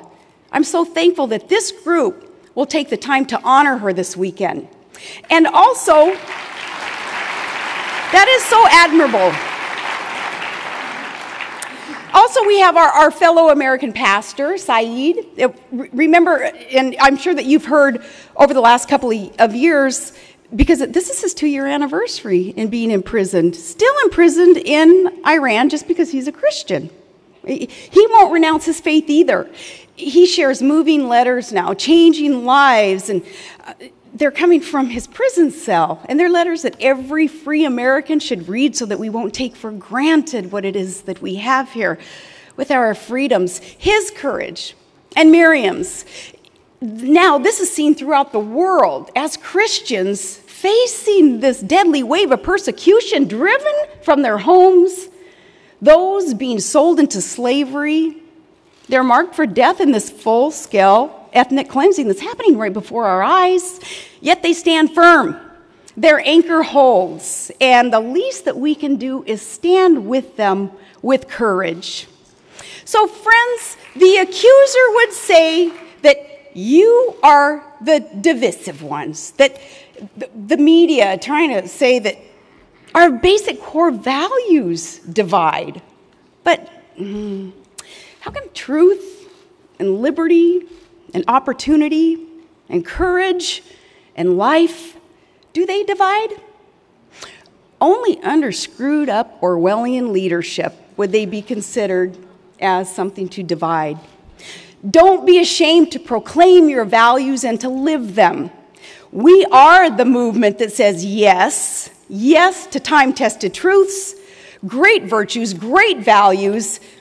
And approaching elections, we're going to support great leaders that are hammering out and working so hard at that restoration agenda to break this country free again from a failed liberal agenda, defeating crony capitalism, and respecting and supporting, again, our armed forces so that we may have peace through red, white, and blue strength. And to value the sanctity of innocent life where children are not seen as disposable, and babies as punishment, as our own president referred to. Now, children are the best ingredients in this messed up world. Why in the world would you want to get rid of them?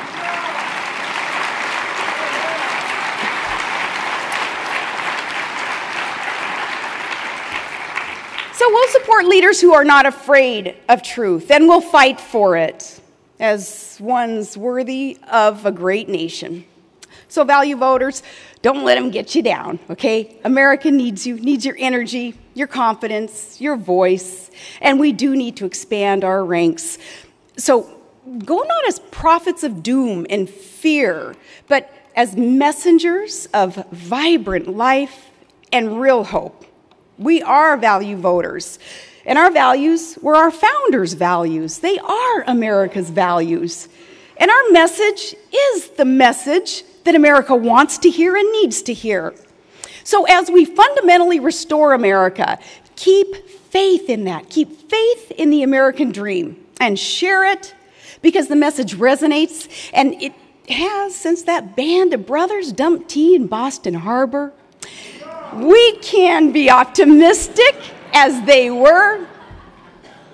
We can be optimistic about the future of our one nation because we're under God. So stand up and stiffen your spine. The best is yet to come. Value voters, thank you for what it is that you do and what you put up with. God bless you, and God bless the United States of America. Thank you.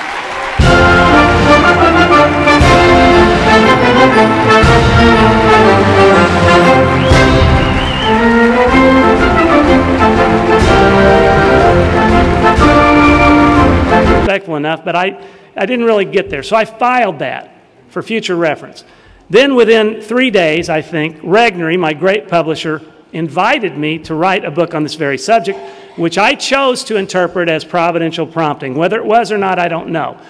But I initially balked at the idea, thinking, well, I'm not a trained theologian, so maybe I ought not do this. After considering it a little more, it occurred to me precisely because I'm not a trained theologian, I might be able to reach people in the secular arena, because that's where my platform, to the extent I have one, is.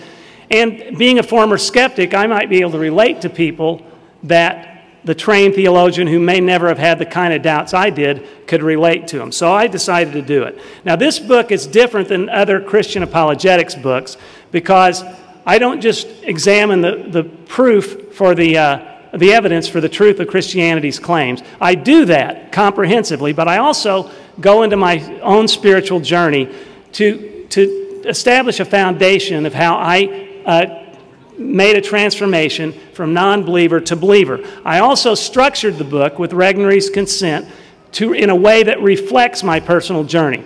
And part of that is this. A lot of what got me over the so-called intellectual obstacles, which may have been masking as something else, I don't know, but part of the way I got over it was studying the Bible itself and studying theology.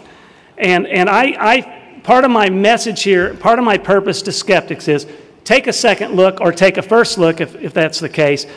The Bible claims to have the power of conversion. Give it a chance. See what happens. Don't believe what other people have told you about the Bible. Don't believe the myth makers about the Bible being the myth. Give it a chance. Even if you're not looking at it thinking it's the Word of God, you may find out later it is. I had a friend, Peter Kinder, who's the lieutenant governor of the state of Missouri, who brought some of his law school classmates home to visit his parents and visit him during the Christmas break, pretty much every year. And one of those years, he brought Steve Springer. Steve Springer and I and Peter and his parents were sitting around the fireplace and talking about Christianity. I always believed in God, but I didn't believe in the triune God of the Bible, and I didn't believe necessarily that Jesus was divine. Steve, instead of getting defensive, in the course of our discussion, went to his guest bedroom, got his Bible, brought it back, and showed me a reference Bible. He showed me how the passages in the Old Testament were interconnected with passages of the Old Testament and the New Testament, the new with the new with the old, and how integrated it was.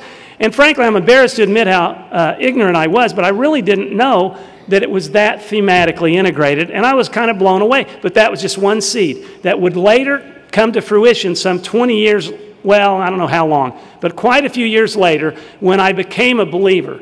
And I told Steve when he came back to visit Peter on another occasion a few years ago, you don't have any idea the impact you had on me spiritually. I went to my library because they had come to see me at my house, got the very Bible that he had given me, took it back to him, and I think he was really emotionally moved that he had had that impact. So fellow Christians, when you go out and evangelize, don't let your ego get into it. Don't assume that you have to see immediate results or you're failing, because we never know what kind of seeds we can plant and how they're going to bear fruit later.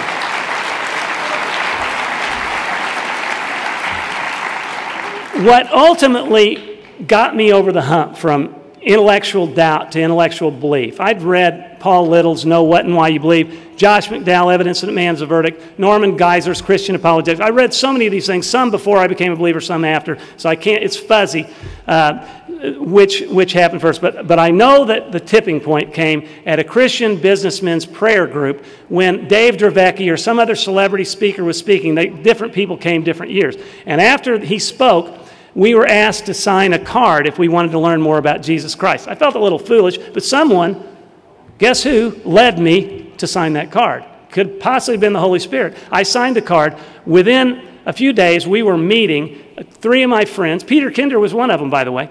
I think he was already a believer, but he wanted to go anyway. And so we all met with 2 leaders from that, and they took us through a book called First Steps, which introduced us to the foreign concept to me that all Scripture is God-breathed, and the messianic prophecies. And I'm going to tell you, when I saw that Micah, the prophet Micah in the Old Testament, had predicted the very town Jesus would be born in, and I saw in the prophecies in Isaiah and Psalms, Isaiah 53, Psalms 22, about the specifics of Jesus' life on earth and his death and resurrection, to the point where, you know, no bones will be broken, his side won't be pierced, he won't lift a finger to defend himself, he will be punished along with the transgressors, i.e. thieves. I saw all those things. I said, there is no way now that I can honestly deny that this is the inspired word of God. Now, I could have come up with fake excuses, like critical scholars do today. No, this book wasn't written by a guy named Isaiah. It's Deutero or Trito, whatever, Isaiah. They go back retrospectively and say, no, Isaiah couldn't have written it. But the Dead Sea Scrolls have kind of put a hole in their claims to critique these books. Bottom line, I knew he'd written it, that God had inspired this work. I knew then I was holding in my hands the inspired Word of God. I began to read the Bible and theology voraciously. I couldn't get my hands on it fast enough. Also, just to mention a few, in case you all aren't aware of this, some other Old Testament prophecies that blow me away, not just Daniel, throughout the book of Daniel, chapters 2 and 7, and the predictions about the 4 empires and the third, Greece, how it'll rapidly take over the whole world. And then on the death of the leader, it'll split into 4 generals, just like Alexander the Great. It's truly bone-chillingly remarkable when you read it. But the ones that get me are the prediction 300 years before King Josiah was born, by name, that this King Josiah would present an offering, a pagan offering on the altar. His name is mentioned. And then King Cyrus, who's better known, I'm sure, to secular historians, the king of the Medo-Persian Empire. He was not only predicted by name, but that he would free the Jews to return to their Holy Land.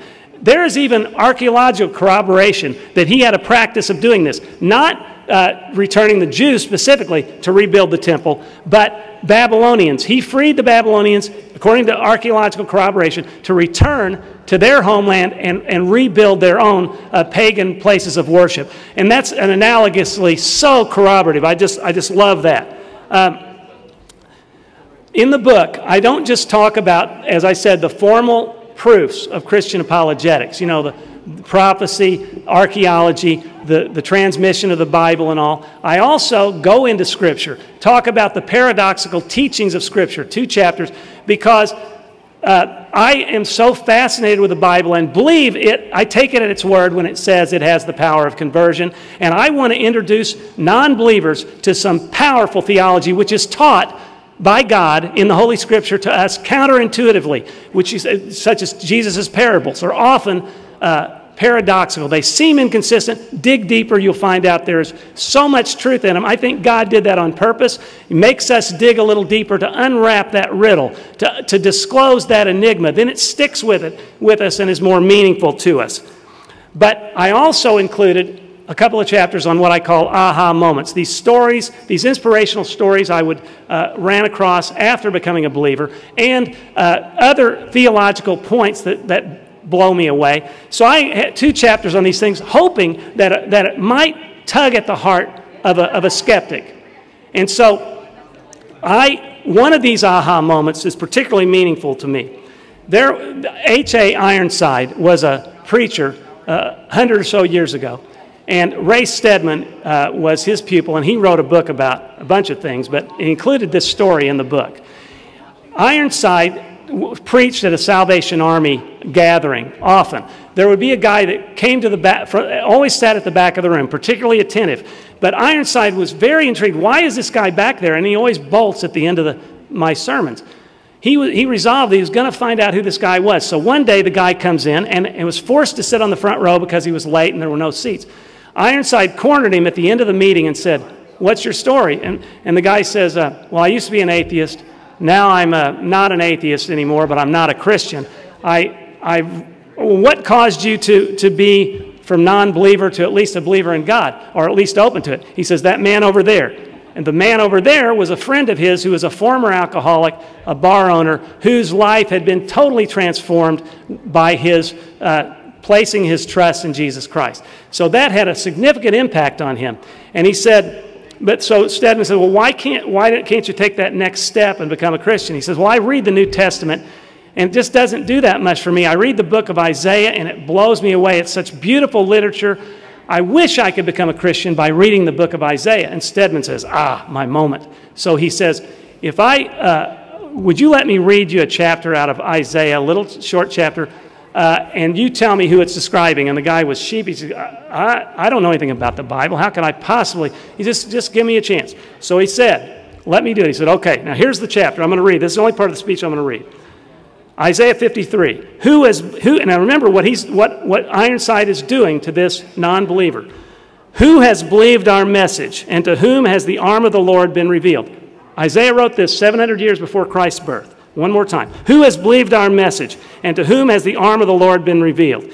He grew up before him like a tender shoot, and like a root out of dry ground. He had no beauty or majesty to attract us to him, nothing in his appearance that we should desire him. He was despised and rejected by mankind, a man of suffering and familiar with pain. Like one from whom people hide their faces, he was despised, and we held him in low esteem. Surely he took up our pain and bore our suffering. Yet we considered him punished by God, stricken by him, and afflicted. But he was pierced for our transgressions. He was crushed for our iniquities. The punishment that brought us peace was on him, and by his wounds we are healed. We all, like sheep, have gone astray. Each of us has turned to our own way, and the Lord has laid on him the iniquity of us all. He was oppressed and afflicted, yet he did not open his mouth. He was led like a lamb to the slaughter, and as a sheep before its shears is silent, so he did not open his mouth. By oppression and judgment he was taken away. Yet who of his generation protested? For he was cut off from the land of the living. For the transgression of my people he was punished. He was assigned a grave with the wicked, and with the rich in his death, though he had done no violence, nor was any deceit in his mouth. Yet it was the Lord's will to crush him and cause him to suffer. And though the Lord makes his life an offering for sin, he will see his offspring and prolong his days. And the will of the Lord will prosper in his hand. After he has suffered, he will see the light of life and be satisfied. By his knowledge, my righteous servant will justify many, and he will bear their iniquities. Therefore, I will give him a portion among the great, and he will divide the spoils with the strong, because he has poured out his life unto death and was numbered with the transgressors. For he bore the sin of many and made intercession for the transgressors. The man then, stunned, asked Ironside if he could read the chapter that was just read to him. Ironside gave him the book. He read it several times, dropped it in Ironside's hands, dropped the Bible in his hands, and scurried off. He didn't show up for 3 more days. Ironside was worried that he totally freaked him out. He had no idea. And when he came back, Ironside then talked to him, and he said, what happened? What happened? This guy had, when he'd been in the Holy Land, he had cursed Jesus on Calvary, saying this is where the Christian deceit began. And all these people that were with him at the time, this was in the past, I'm giving you a little flashback, all these people that were with him at the time scurried down the hill thinking they were going to get hit by a bolt of lightning. So that's important foundation to understand what the quote that this guy says next. So the young man breaks down in tears as he related the next chapter in his journey, and he told him about it. And he says, he made an announcement to the group. You know, friends, these last few nights I have learned that the one I cursed on Calvary was the one who was wounded for my transgressions, and by whose wounds I am healed. Is that awesome? It's unbelievable.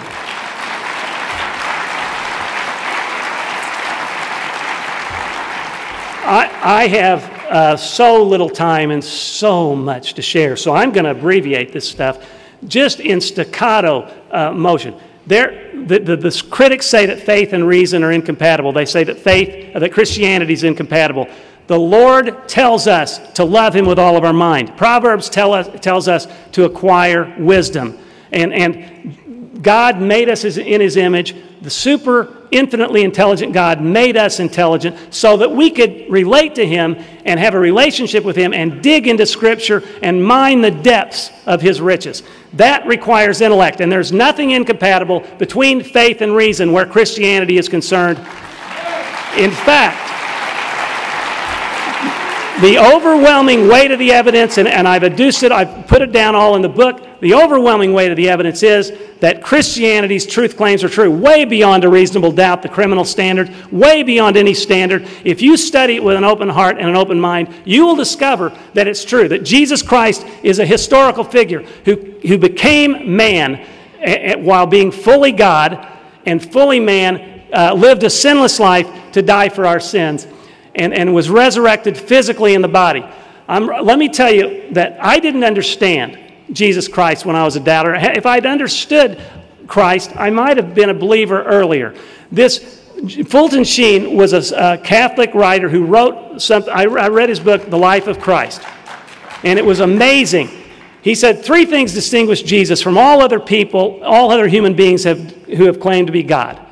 One is that he was the only man ever pre-announced who was fulfilled by prophecy, of all the people who've claimed that they were God. Second, he's the only man who ever divided history.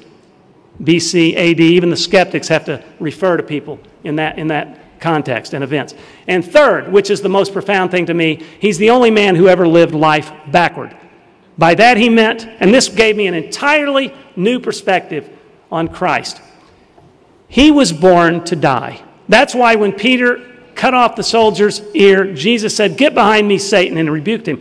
He was done with his earthly mission. He was now going to die. He had to die. He had to suffer. He had to take on human form in order to experience the full suffering of humanity. He had to be human. You understand? Otherwise, it would be an abstract mathematical exercise. You can't balance those divine scales with such nonsense. It had to be real in history. It was real, but he also had to be fully God in order to wipe the slate clean for all the past, present, and future sins of mankind. When we worry about evil and suffering, which I used to worry about, it used to be an obstacle in my faith, why would an all-powerful and all-loving God permit evil?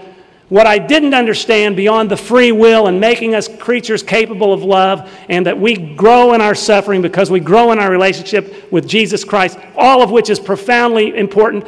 What I didn't understand was that he became man to suffer with us and for us, and he continues to do it today. He had to be fully God and fully man for that to have occurred. So as John Stott said, some people imagine an indifferent God sitting on his celestial deck chair, indifferent to sin.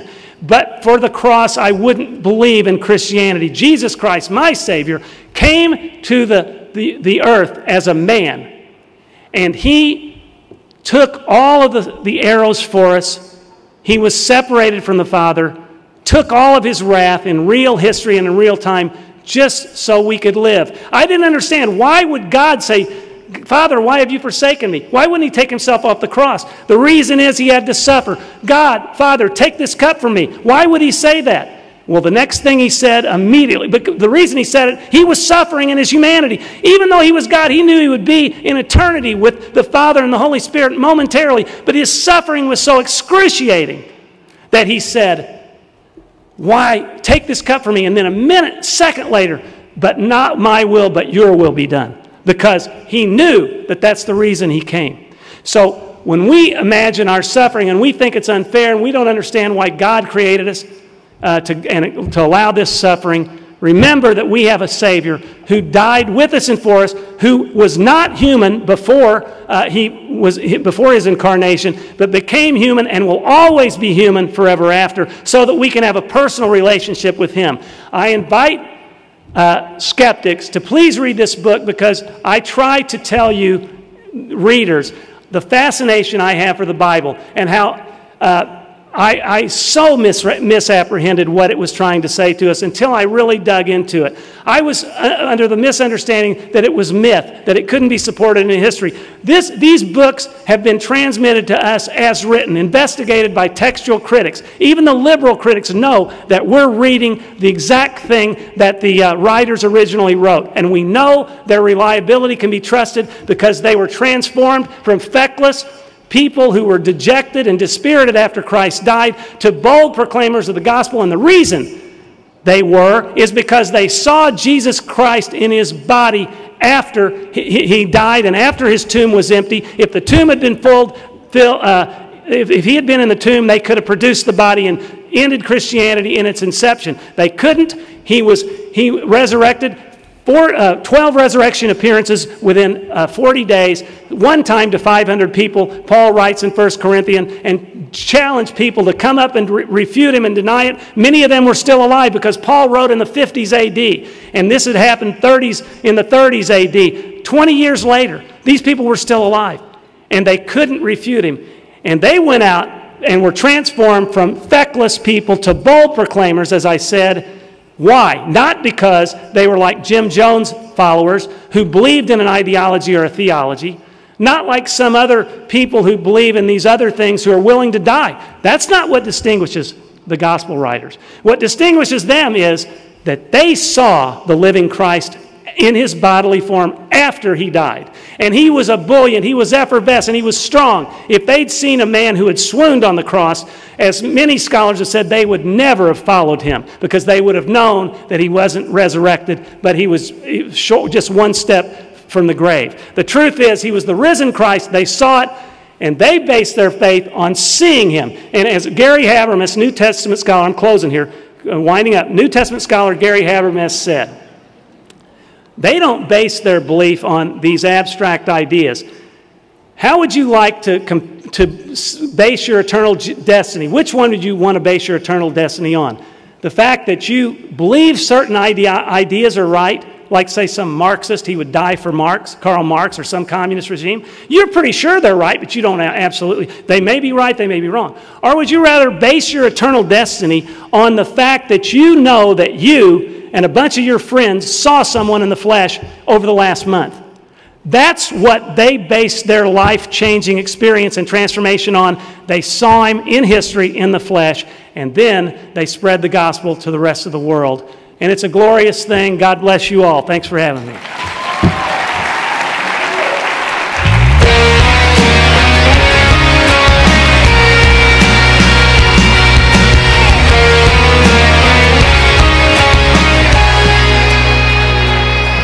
Thank you, David Limbaugh.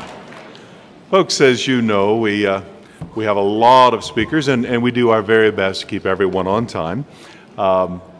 We do have a timer in front of us, and do you know what it means when that red light goes off? Not very much. I had a speaker earlier this morning as we was walking off said, "I'm sorry I went so long." And I'm thinking, well, now what? Do we go in the Wayback Machine and get that time back? Anyway, we're doing the best that we can, but aren't they good speeches? Aren't we grateful for the wonderful speeches we've heard? All right, well, now I'm going to bring up our cleanup hitter. Our last speech of this afternoon is a man who was born in Baton Rouge, Louisiana, to immigrants from India. And he would one day become governor of that state. Isn't America wonderful? He was first elected to Congress in 2004 and then re-elected in 2006. In 2007, he won his race to become governor. And after his first term of dramatic reform in political ethics in Louisiana, education reform, and business improvements, he was re-elected in 2011 in a landslide. Ladies and gentlemen, would you please welcome from Louisiana, Governor Bobby Jindal. Take me home, home to Louisiana. Take me back to the place where I belong. Take me home, home to Louisiana. 'Cause I'm sure I've stayed away so long. Thank y'all very, thank you very much. Thanks for that very warm, thank you for that generous reception. You know, it's so great to be here tonight with you in Washington, D.C. Well, actually, that's not really quite true. It's never really great to be in Washington, D.C. Washington, D.C. is a very, very funny place. I've had the opportunity to work here now 5 different times. First time I was here, I was an intern. There's no job too menial or too lowly for them to give an intern to do. Learned a lot about the copy machine, the coffee machine, and those kinds of things. Came back here, I worked in the private sector the second time. The third time I was here, I was the ED of the National Commission on the Future, the Bipartisan Commission on the Future of Medicare. We came so close to finding a bipartisan solution to strengthening and reforming Medicare. I believe we were torpedoed because the president at the time, President Clinton, couldn't control his lust. And thanks to that torpedoed the commission thanks to the whole Lewinsky scandal. Came back a fourth time. I was an assistant secretary in the Bush administration. Now, I was an honor to work for President Bush, but I also saw firsthand some of the waste in federal government, how they spend our tax dollars. But the most interesting time I came to D.C. was the fifth time. I had the privilege to come here as a congressman. And let me tell you, when you come as a congressman, it's a whole different experience. It's like somebody gives you the secret password. I got a pin, you see. When you first get elected, they give you this pin that allows you to go anywhere you want in the Capitol. Then they give you a license plate for your car, and it's pretty interesting. It says H, and it's got a number on it. The lower the number, the more important you are. You find out very quickly with that license plate, you're allowed to park wherever you want. I was circling the Rayburn building. I couldn't find a parking spot. The Capitol police officer came outside and said, "What are you doing?" I said, "Well, there's no parking spots." He said, "Congressman, that's not for you. You park wherever you want. You don't worry about those signs." Then they give you an MRA. They give you about $1 million to run your office. You can spend it however you want. You know, it's an amazing thing when you get elected to Congress and they give you the secret keys. Your jokes get funnier. You're smarter. You're better looking. I told my colleagues, I said, I want you to try something. When you go to your office the next day, the next group of lobbyists that come see you, I want you to say the dumbest thing you can think of.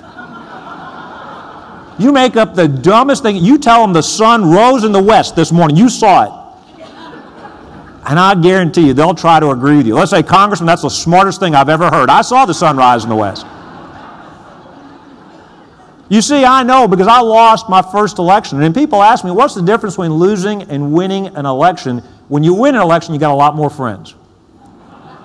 When I won my election, I remember there was a guy that had endorsed one of my opponents.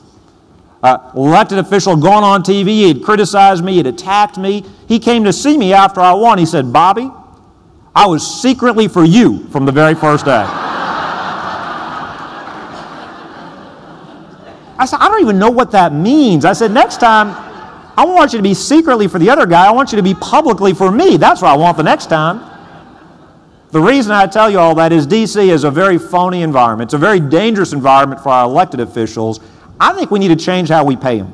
They always complain we don't pay them enough. I think we need to pay them a per diem, except we pay them more for every day they leave Washington rather than every day they stay in Washington.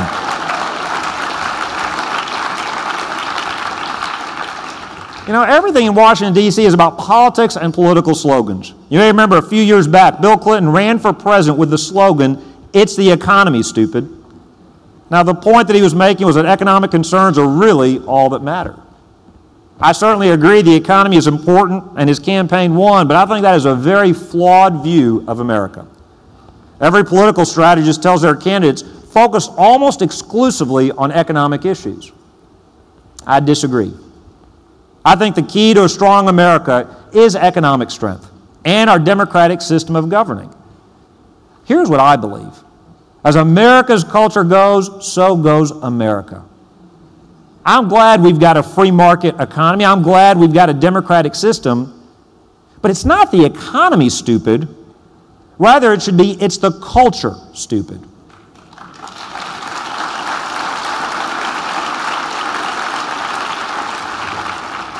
Now, don't get me wrong. I'm all for capitalism and a strong economy. But capitalism and free enterprise will fail in a country where people don't respect the rule of law. They don't care for each other. They don't share a common view of the dignity of all mankind as God's creation. Put simply, culture matters. Now, don't get me wrong. Again, I love democracy, but even democracy will fail in a place where the collective intentions of the governed are bent on selfishness, greed, lawlessness, or on subjugating others. Democracy only works when we can rely on the bedrock foundation of a culture where people share a common commitment to doing the right thing and to playing by the rules. Otherwise, democracy simply becomes the will of the mob. American success relies on a healthy culture.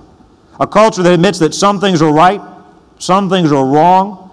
A culture that respects life. A culture that honors the dignity of every individual and honors the values of our Judeo-Christian ethic. There's no magic to our free enterprise system or to our democracy or even to our mighty military that cannot be undone by men behaving badly. You've heard it said that liberty cannot be established without morality, nor morality without faith. Today, that's an unfashionable sentiment in our society. Many want us to believe that a completely secular society is a desirable goal for America. If our culture is sick, capitalism, democracy, and military might will not save us. The countries of Western Europe have weakened themselves by adopting a secular worldview which pushes matter of faith to the side. I've got no interest in seeing America go the way of Europe. As for me,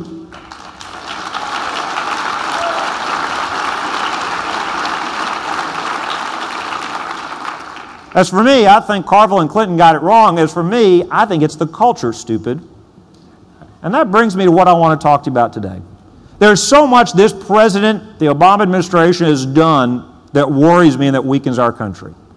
I worry about $18 trillion of debt. I worry about Obamacare putting bureaucrats between us and our doctors. I worry about the EPA smothering our economy. I worry about taxes and borrowing and regulations. I worry about the growth of the federal government.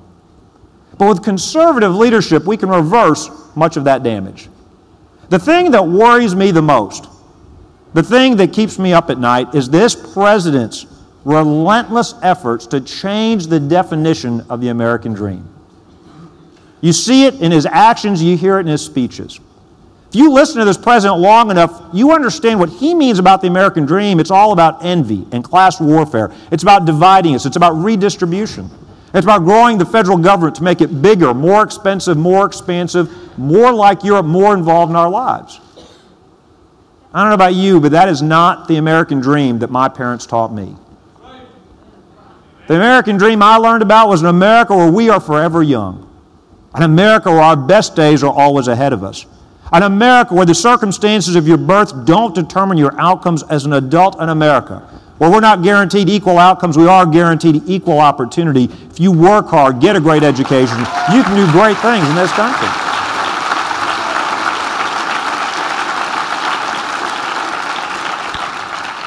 Now, the reason this is so important to me is my parents, they have lived the American dream.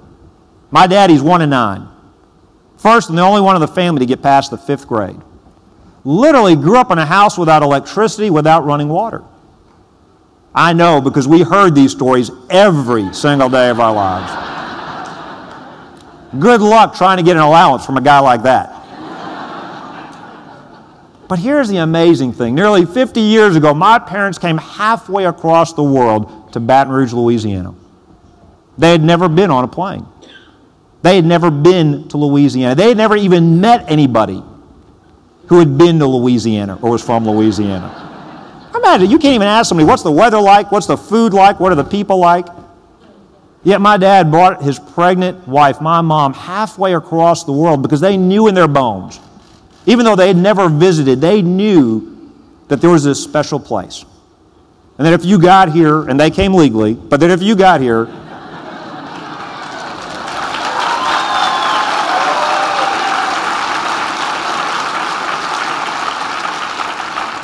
and by the way, Mr. President, it's not that hard. We don't need a comprehensive bill. All we need from him is to do his job, secure the border. That's all we need him to do, and get it done. But they knew in their bones if you could get here and if you worked hard, you could pursue the American dream. You could create even more opportunities for your children and your grandchildren. There was freedom. There was opportunity in this great country. My dad got here. My mom was at school at LSU. My dad was in their married student apartment. Didn't know anybody. He wanted a job. He didn't want a handout. He started calling company after company in the yellow pages. And I love what happens because he keeps calling and calling and calling, day after day, hour after hour. Finally, he wears somebody down. Finally, there's a guy that just hires him sight unseen and says to him at a railroad company, you can start Monday morning. I love what my dad says next. He tells his new boss, hasn't even met the man, well, that's great. He said, now, I don't have a car. I don't have a driver's license. You're going to have to pick me up on the way to work Monday morning. Only my dad could get away with that. Boss was so taken by his desire to work, he did exactly that. 6 months later, I was born. Now, I was what you would politely call a pre-existing condition back when I was born. There was no Obamacare or anything like that. And they were married. I don't mean I predated their marriage. I just predated their insurance coverage. And here's the amazing thing. I was born at the same hospital where years later 2 of our 3 children will be born. Now, when our kids were born, we had to fill out hours of paperwork. When I was born, my dad, there was no insurance to cover me. My dad went to the doctor. He didn't sign a piece of paper. He didn't apply for a government program. He went to the doctor. He said, I'll send you a check every month until I pay this bill in full. And that's exactly what he did. He just shook hands with the doctor, 2 men in the hospital shaking hands, making a commitment to pay that bill.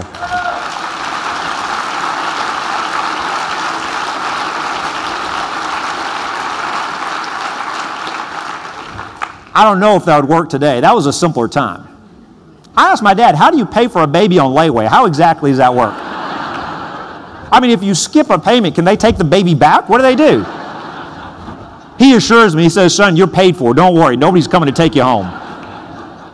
Now, I mentioned 2 of our 3 kids were born at that hospital. The 3rd kid was the child that was born at home. Now, I don't have time to tell you that entire story. I'll just tell you one thing I learned from that story. Every man in here, you need to go home and thank your moms, your wives, your sisters, your daughters. There's a reason God Almighty in His infinite wisdom does not allow men to have babies.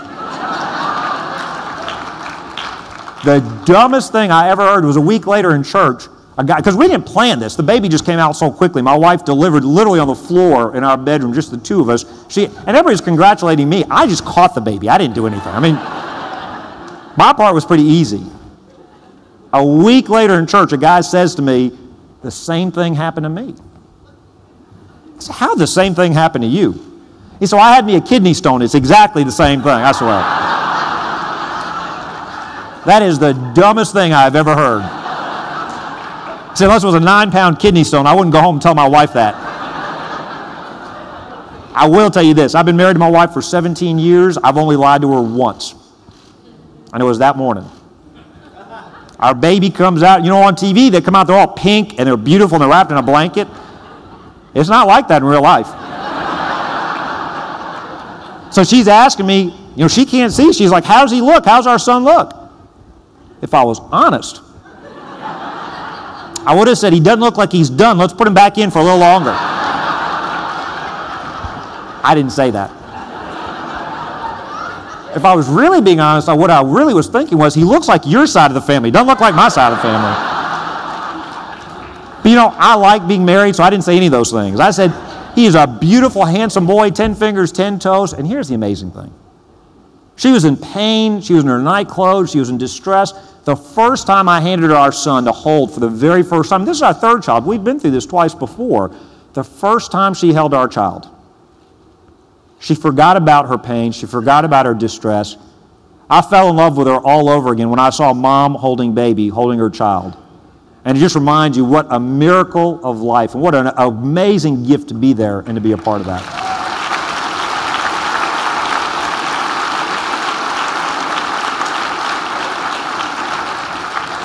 But going back to the American dream, my dad, you know, it's funny, Mark Twain said the older you get, the smarter your parents become. And it's true. I hate to admit it. The older I've become, I'm becoming more and more like my dad. I say things I swore I would never say. My dad used to tell us as boys, if your friends jumped off a bridge, would you jump off a bridge?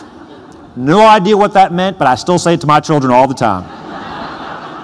My dad loved to tell us, you're not living in a democracy when you live under my roof, under my rules. I'm a dictator in this house. Hated when he told me that. I tell my kids that all the time. We're not voting on that. Daddy's just said so. One of the things my dad used to teach us growing up, 2 things. He used to teach us, he'd say, now, sons, I'm not giving you a famous last name. I'm not giving you an inheritance. But I will make sure you get a great education. Because in America, there's no limit to what you can accomplish. The second thing he would tell us all the time would be this. He'd say, sons, you need to get on your knees every night and thank God Almighty that you are blessed to be born in the greatest country in the history of the world, the United States of America.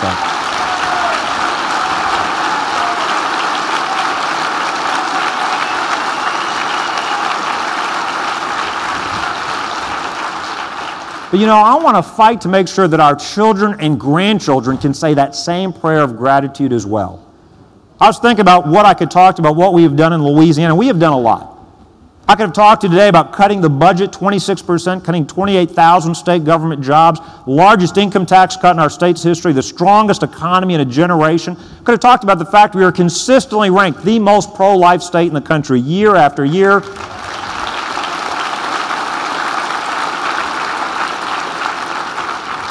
Our strong Second Amendment protections, but the one thing I want to talk about real briefly is we have worked hard to make sure that we give parents educational choice in Louisiana, so the dollars follow the child instead of making the child follow the dollars. Now, whether kids are homeschooled, in a Christian school, in a public school, or in a charter school, we want to empower parents. Indeed, one union leader said in Louisiana, parents don't have a clue when it comes to making choices for their kids. That is the debate we face today. On our side, we trust the American people to make their own decisions. The left, they don't think we're smart enough to pick our children's schools. They don't think we're smart enough to pick our own health insurance. They don't think we're smart enough to go drink a big gulp without the government telling us how to live our lives. And here's the amazing thing. In our scholarship program, 93% of the parents are happy with the program. We're saving taxpayers tens of millions of dollars. Academic performance is getting better year after year. And yet the thanks we got for this program was Eric Holder. And by the way, isn't it great he's about to be out of a job?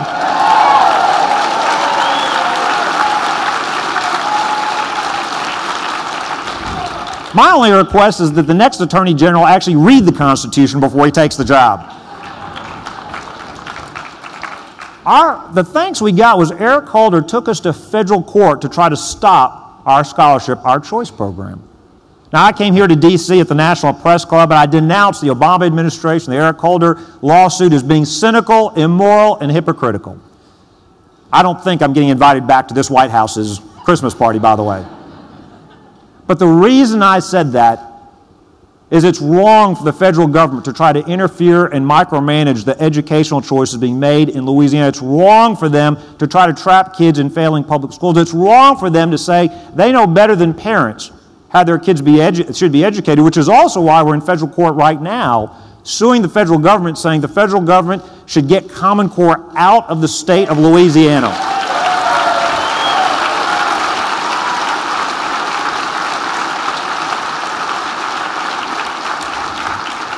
It is a violation of the 10th Amendment and federal law for the federal government to try to be making curriculum decisions in our classrooms. And beyond the philosophical point, I invite parents to actually look at the reading text associated with Common Core. Look at the math problems. It makes absolutely no sense.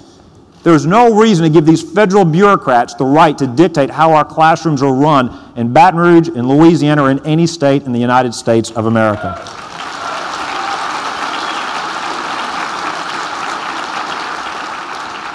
But you may wonder, how in the world do we get to the point where the federal government feels like it's got this power? Well, for once, I agree with David Axelrod. He famously was trying to defend President Obama at one point, and he said it wasn't the president's fault. I don't remember what scandal. There have been so many. But he said the federal government is so vast, so expansive, the president couldn't possibly know what was going on. That's exactly right. That's exactly the problem. The federal government is so vast, so expansive. Remember when Bill Clinton famously said the era of big government was over? Well, never before has somebody been so wrong about something so important in our modern political history. If I could go back in time, if I were speaking to you several years ago on this stage, and if I were to ask you to predict what has happened in our country, you wouldn't have believed it. If I'd gone back in time and said, would you really believe the IRS would go after conservative groups for their beliefs? Would you have believed that? No. If I would have gone back in time and said, would you really believe the Department of Justice would spy on the AP and other reporters?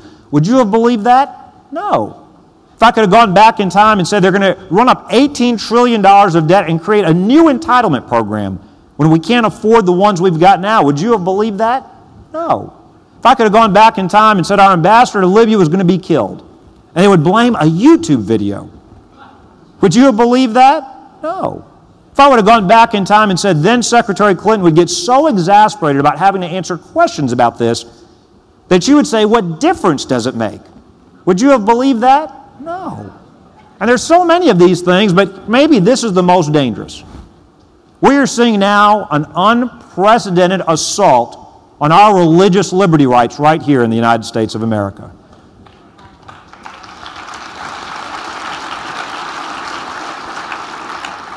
You know, I was happy that the Supreme Court ruled 5-4 that the Green family doesn't have to spend over $1 million in fines to the government simply because they don't want to use their own money to pay for abortifacients.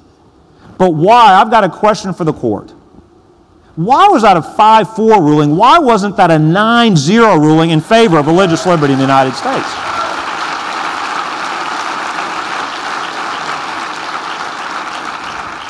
When this president, when Secretary Clinton, when they talk about the freedom of religious expression, they mean you've got the right on Sunday morning, on Wednesday night, to have your religious views. That's not religious liberty.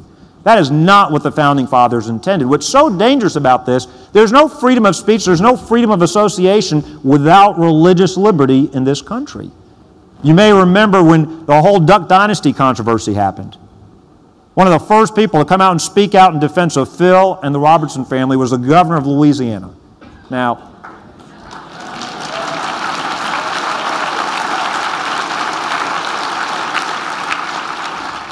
you may have thought I did that simply because they're friends. That's not why I did it. You may have thought I did it simply because they filmed the show in Louisiana, and that's not why I did it. You may think I did it simply because my little boys are huge fans of the show. And by the way, isn't it great to have a TV show you can watch with your kids without being embarrassed for once? It's not why I did it either. I did it because I'm tired of the left. You see, they say that they tolerate diversity of views, that they like different opinions. The reality is they're for tolerance unless you happen to disagree with them. I'm tired of their hypocrisy, and it's time to take a stand and say enough is enough.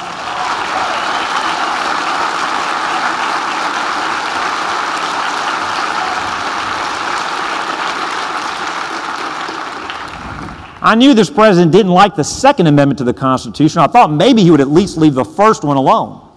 You know, I'm not in favor of lawsuits, but for so long we keep saying President Obama is a smart man and a constitutional lawyer.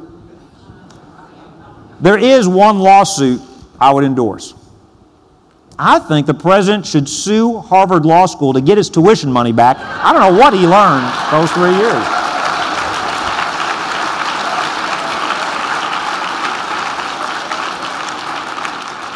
You know, there is one thing I would wish the president would hear from us loudly today, and it is this. The United States of America did not create religious liberty. Religious liberty created the United States of America, and it's the reason we are here today.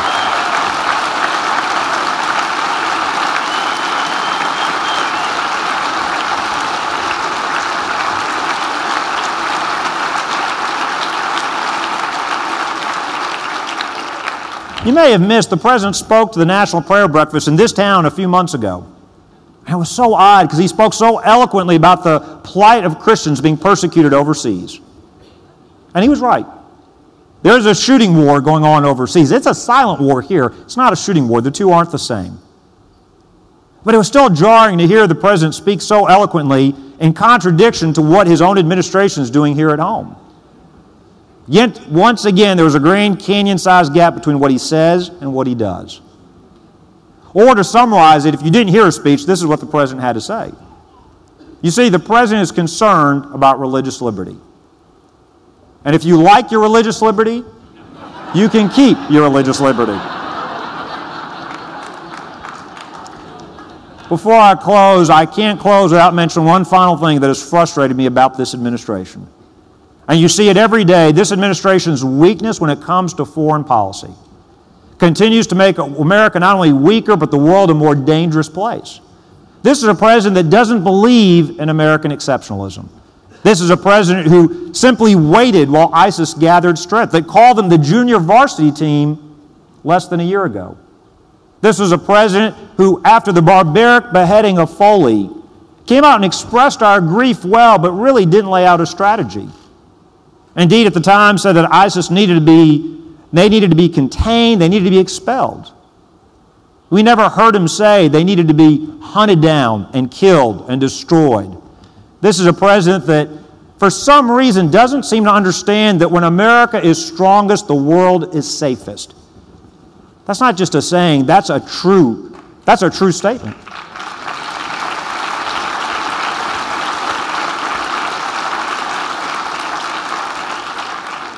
I know that doesn't sound very sophisticated to the citizens of the world that occupy this administration.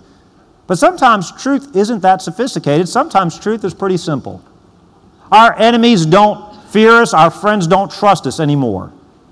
Not only has the president's dithering made ISIS stronger, it's made America more vulnerable and America weaker. The reality is this president believes in multilateralism as a goal, not as a tactic. We must not give veto power over our own national security, our own foreign policy to the foreign capitals of the world. You know, I was going around in 2012 saying that this president was the worst president since Jimmy Carter. After the election, I came here to D.C. and apologized to Jimmy Carter. At least Jimmy Carter was just incompetent, but at least he believed in American exceptionalism. This president truly, I think, does not understand that America is not only the strongest, the most visible, but also the longest, most consistent defender of human dignity and freedom. And the world needs America. We are the indispensable nation. And the quicker he realizes there is evil in the world that must be confronted, defeated, exterminated, not simply accommodated, not simply negotiated with, the sooner we will resume our rightful place in world affairs, and the sooner we will be protecting the American people and our allies, the sooner we stand with Israel unambiguously when they fight Hamas.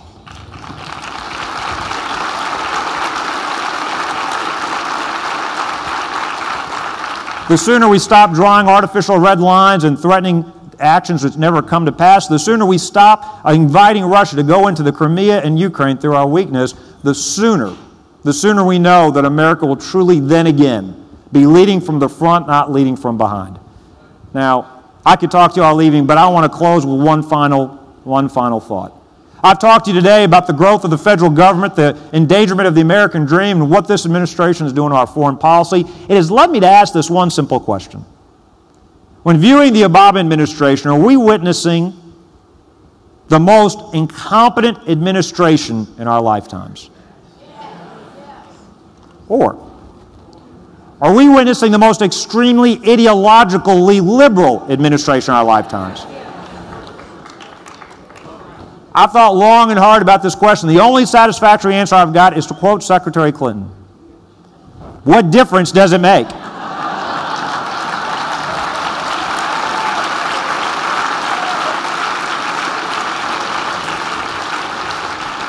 But I will close with this final thought. My dad was right. We are blessed to live in the greatest country in the history of the world, but it's not inevitably forever so. Every generation has to choose for itself to renew those principles of freedom, as our 40th president reminded us. Now is our time. And what gives me optimism and hope is this.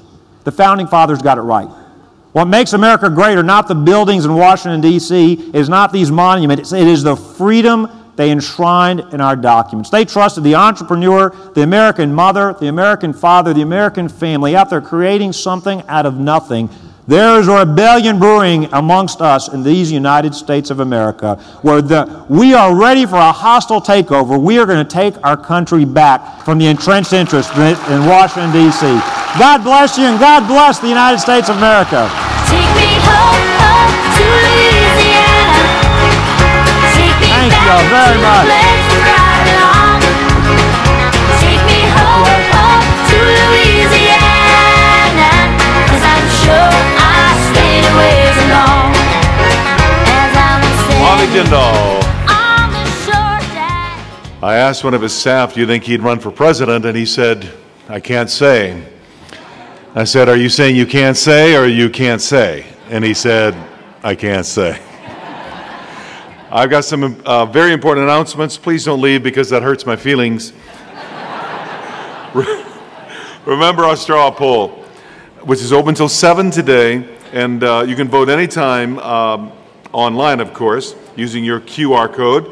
Voting is open until 7 tonight, and then it will be tomorrow from 7 to noon, I believe is our cutoff.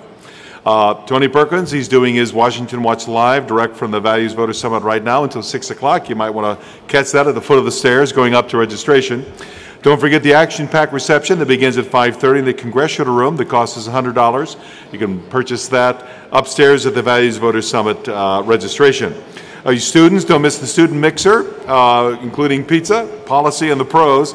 You can chat about life, about drugs and guns, sexuality, and with folks like the Duggars, the Benham brothers, FRC experts. That's at 5:30 p.m. in the Empire Room. And again, that's free pizza. David Limbaugh, Rick Santorum, Kelly Shackelford, they're doing a book signing immediately as we dismiss here in the Diplomat Foyer. Be a worship concert tonight with artists Jordan and Jessa Anderson right here in the ballroom, 9:30-ish tonight. We'll also be showing the movie Unfair, exposing the IRS. That'll also be around 9:30 tonight in the Empire Room. You need to have your badge for admittance. Tomorrow, from 11:30 to 1:30, the Values Voter Summit is hosting a job fair in the Palladian Room. We invite you to stop by and talk to representatives from some of the top conservative organizations in the nation. Tony Perkins keeps encouraging me to go to the job fair, so I don't know what that's about. I want you to be sure to participate with us in the conversation on Twitter. You can enter your comments using hashtag VVS14. Please do take time to visit our exhibit hall during this break. So many great pro-family organizations that you need to support. We're going to reconvene at 7:30 tonight with Eric Erickson, the Benham brothers, Governor Mike Huckabee, and the Duggar family. You'll not want to miss that. So please remember to take your materials with you, and we'll see you back here at 7:30.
November of 1620, the Pilgrims came to America with the hope of building a civilization that would one day be a shining city on a hill. At the American Family Association, we believe that dream is still worth fighting for. We believe that marriage was instituted by God, that families are worth preserving, and that every human life is worth protecting. We are the American Family Association.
Hello, I'm Josh Duggar, Executive Director of Family Research Council Action.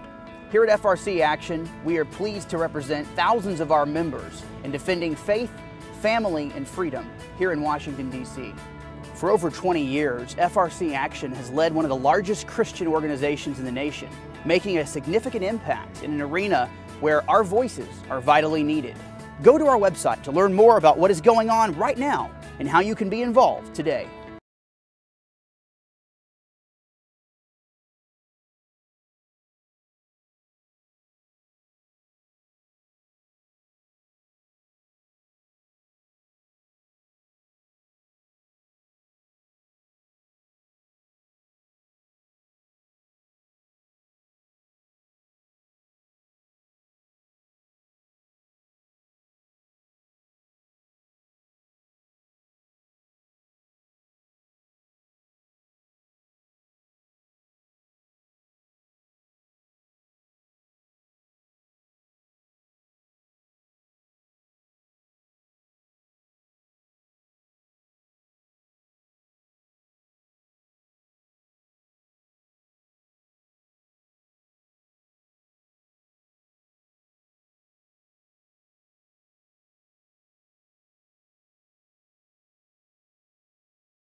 For 40 years, Liberty Institute has been on a mission to defend freedom.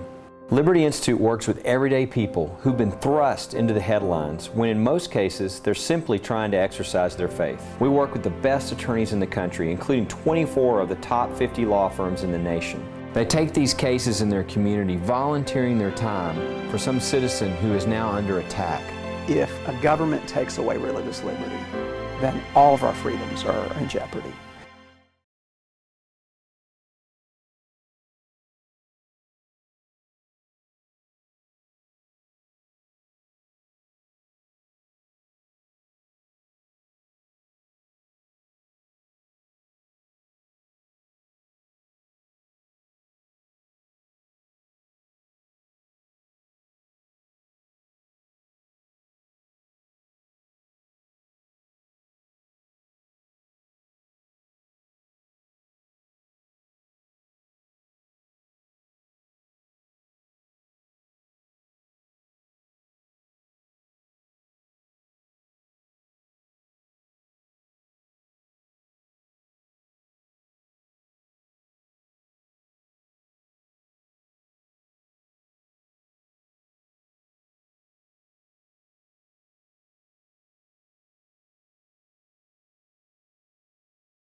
Why are we here? Where are we headed? Over 300 million Americans, living, working, going about their days. As our culture is rapidly changed and molded by secular elites, as our government grows and reaches deeper into our lives, as biblical faith and values are defined as hate, these are troublesome times for our nation. Has America's future dimmed? Will this be the legacy we leave for our children and grandchildren? When the days are dark, we aren't called to wring our hands in defeat, but to clasp them in prayer, join them with others, and put them to work. You're here for a reason. You are here for such a time as this. It's better to light a candle than curse the darkness. What will you do? For over 30 years, Family Research Council has been the leading voice advancing faith, family, and freedom in the culture and our government from a Christian worldview. Partnering with office holders, activists, pastors, and like-minded organizations, Family Research Council continues to be a light for our nation. FRC has defended the unborn, supporting over 200 pro-life bills enacted in the state since 2011, and leading the fights that banned partial birth abortion and promoted ethical stem cell research. FRC has protected natural marriage, developing the Federal Defense of Marriage Act and providing support to winning marriage amendments in 30 states. FRC has stood for our rights, exposing the threats to conscience and human life in Obamacare. FRC has fought for America's families, developing and passing family tax relief, including the child tax credit and marriage penalty relief. Thanks to the support of our friends, we've had many victories, but there's much more to do. Protecting your freedom to practice your faith and follow your conscience. Family Research Council is working with legislators to reclaim and preserve religious freedom. Standing for God's design for human sexuality and natural marriage, Family Research Council is on Capitol Hill daily and providing research and educational tools to give Christians a voice in this struggle during this critical time. In order to make a lasting impact on our culture, we must engage Christians who have. Family Research Council has a network of 23,000 pastors and is seeking to grow to 40,000.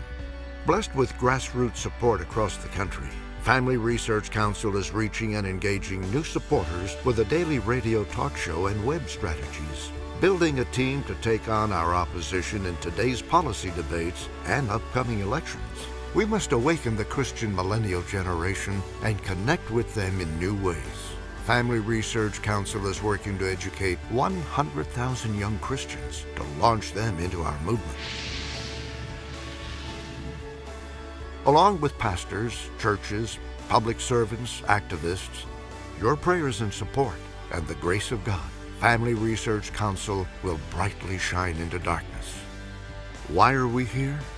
To be a light to our people, to our nation, for our Lord.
Today, First Amendment freedoms are being eroded and abridged in the name of political correctness, tolerance, and separation of church and state. Since 1944, the National Religious Broadcasters Association has labored to defend the First Amendment freedoms of religion, speech, and press. Since your First Amendment freedoms are at risk, and NRB is positioned to stand against these threats, isn't it time you joined us?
I think the Washington Times is a breath of fresh air. This fabulous and surprising new thing. It was like a journalistic alternate universe. When I think of the Washington Times, I think of a publication that has brought much-needed balance to the way Washington is covered these days. Like me, you arrived in Washington at the beginning of the most momentous decade of the century. Together we rolled up our sleeves and got to work. The Washington Times has led the move of news and conservative opinions to the web. WashingtonTimes.com are read by over 6 million Americans each month and have created a true media resource for people from Maine to Southern California. In print, online, on air, and mobile. Ladies and gentlemen, please welcome back to the stage Gil Mertz.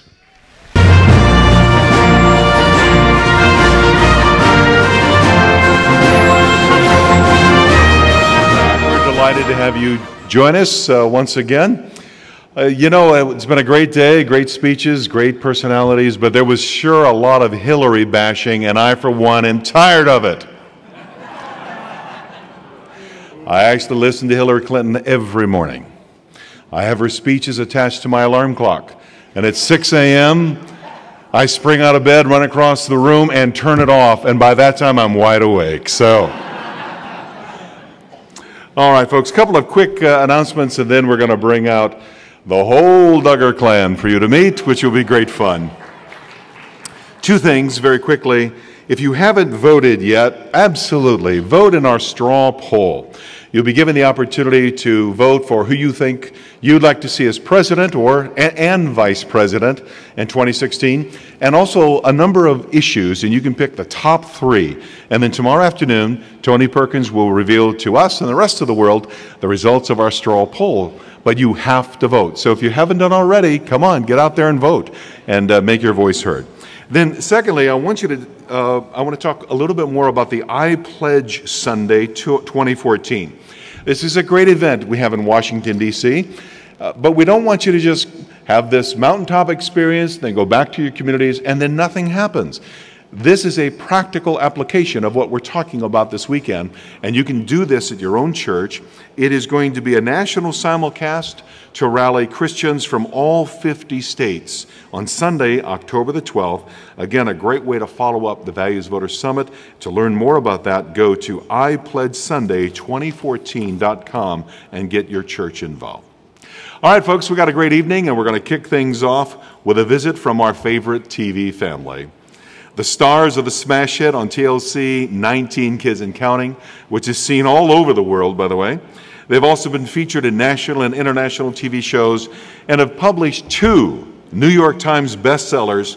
But best of all, everywhere the Duggar family go, they take their uncompromising faith with them and the message of Christ's love. Altogether, it's 10 boys and 9 girls, plus mom and dad. Ladies and gentlemen, please welcome the Duggar family. So he works and he builds with his own 2 hands, and he pours all he has in a castle made with sand. But the wind and the rain are coming crashing in. Time will tell just how long this kingdom stays. This kingdom stays. Well, good evening. We are so thankful to be here with you tonight, and we're looking forward to a great evening. And we have most of our 19 children with us. We don't have all of them. Some of them actually were going to fly to Chicago today, and they weren't able to make it because of what happened there with the fire and stuff. So they'll be coming in late tonight. But I want to take a minute, though, to introduce the ones we do have here. We have my oldest son, Josh, who's, of course, he works for FRC.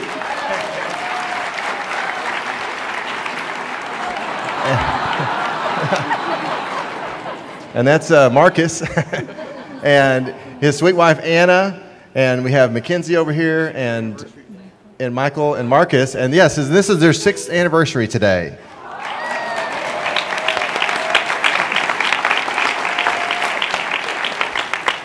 And then we have Jana, and we have Jessa, and we have my future son-in-law Ben here with us. And then we have Ginger, Joy, and another set of twins, Jer and Jed, Jason, and then starting on the front here is James, Justin, Jackson, Johanna, Jennifer, Jordan, and there's Mackenzie and Josie.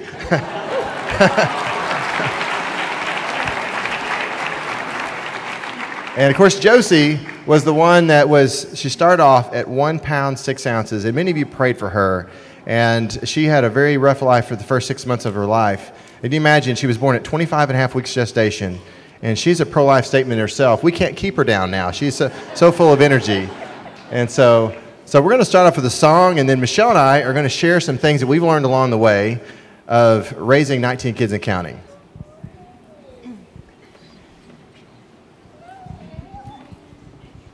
When I think of heaven and all the sights I'll see, the walls of jasper, gates of pearl, the clear and golden streets.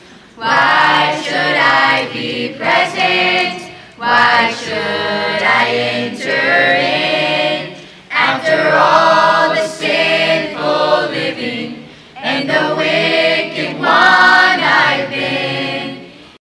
Presence of Jehovah, as I stand before the throne, the accuser of the brethren starts to read the things I've done. As I hear the awful charges, the question fills my mind. Why should I not be put in hell to suffer for all time? It's through the blood. That's all I have to plead. It's through the blood that Jesus shed for me, not by works of my own righteousness, for filthy rags are they, but because of that old rugged tree, hanging on dark Calvary, that is my only plea, is through the blood. When I'm walking through a valley, and I feel there's no way out, when the winds of sorrow threaten me, and they turn my world around. That's when I look to Jesus and the price he paid for me. I can lift my hands in praise to him and shout the victory. It's through the blood. That's all I have to plead. It's through the blood that Jesus shed for me, not by works of my own righteousness, for filthy rags are they, but because of that old rugged tree hanging on dark Calvary. That is my only plea, is through the blood. Oh, precious is the flow that makes me white as snow. No other fount I know is through the blood. Is through the blood.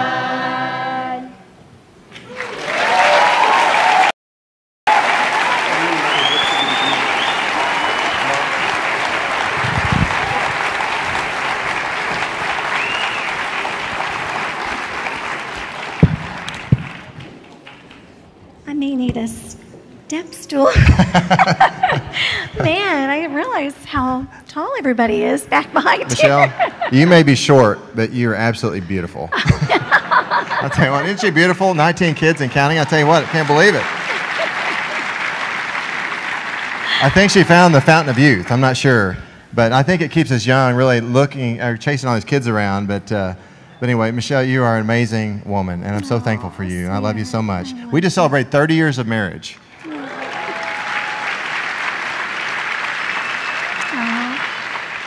And so we really are grateful to be here with y'all tonight. And we just had a few tips that we've learned from the Bible and also from a lot of other families over the years of things that have helped us in our family.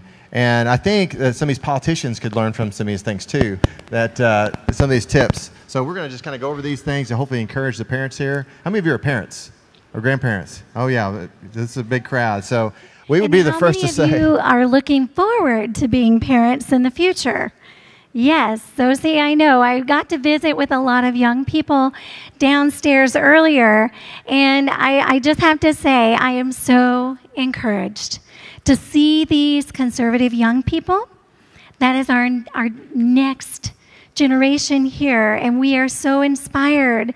One young lady downstairs that I was talking to, she asked a really powerful question. I told her, I said, that is a good question. I teach my children, you ask good questions and you can learn a lot. And she asked the question, what is the most amazing thing that's happened in your life? What's the coolest thing, I think was the way she worded it. And it didn't take me but 1 second to say to her, the most amazing, the coolest thing that's happened to me in my life is when I was born again at the age of 15, when I met Jesus Christ and I found out that I could be forgiven for everything that I'd ever done wrong and know that I could have eternal life. And then I said the second best thing was when I married my husband, Jim Bob. And then after that, those 19 precious children that God gave us. And I said, you know, it is interesting. All of us here are here because we have those core values of life. That it really is what's most important in life is not what you have, but the relationships that you have. And so we just are here tonight to share with you encouragement and just the things that others have encouraged us with along the way. We want to go away from here empowered and encouraged just because we've been together. Well, I'll tell you what, we just have just a few minutes because you have so many great speakers tonight. But I think one thing I want to touch on is that maybe would hopefully encourage everybody is, how many of you have ever had anger with your kids? I think all of us had. You know, sometimes kids will do just the opposite of what you tell them. Have you ever noticed that? And I can remember one time I walked into my garage, and there was Josh and John spray painting the floor of my garage. And I said, "What are you guys doing?" And I just, I got upset with them. And but it was interesting how I had to go back and make that right. But one time I went to a conference, and a dad was talking about how he had a problem with anger. And he said one day his daughter came up to him and said, "Daddy, would you please pray about your anger problem?" And he said it just really smote him. And he said that he went and asked God to forgive him. And then he went back to his family and asked them to forgive him. But then he went a step farther, and I think this is a very important key in all aspects of life. He asked his family to hold him accountable, and he asked them to go, and if they heard him raising his voice or talking with sharp words, not talking sweet, he gave them permission to go and to come up and put their hand on his arm and say, "Daddy, I think you're kind of getting angry." And so I came back from that conference, and I did that. And I would encourage each one of us as Christian parents to really watch this, because you know what? This is something that if we take our children to church Sunday morning, Sunday night, Wednesday night, if we're blowing up with anger, that will undermine everything we're trying to teach them. And I'm not 100% over this, but it's something this is something I pray to God that I can do better and better at this. And it's something that is very important, though, as Christian parents, to encourage our children to live for God every area of their life. And our goal as a family is really to raise up warriors for the Lord. We don't want our kids just to be Christians that go to church on Sunday, but we want Christ to be in every aspect of their life. And we want to see each one of them impact this world for Christ. And so that's our goal as parents. And I think one of the other things that we started early on in our family was having Bible time together. Now, Jim, Bob, and I had our quiet times together before we started having children. Yes, there really was a day before children.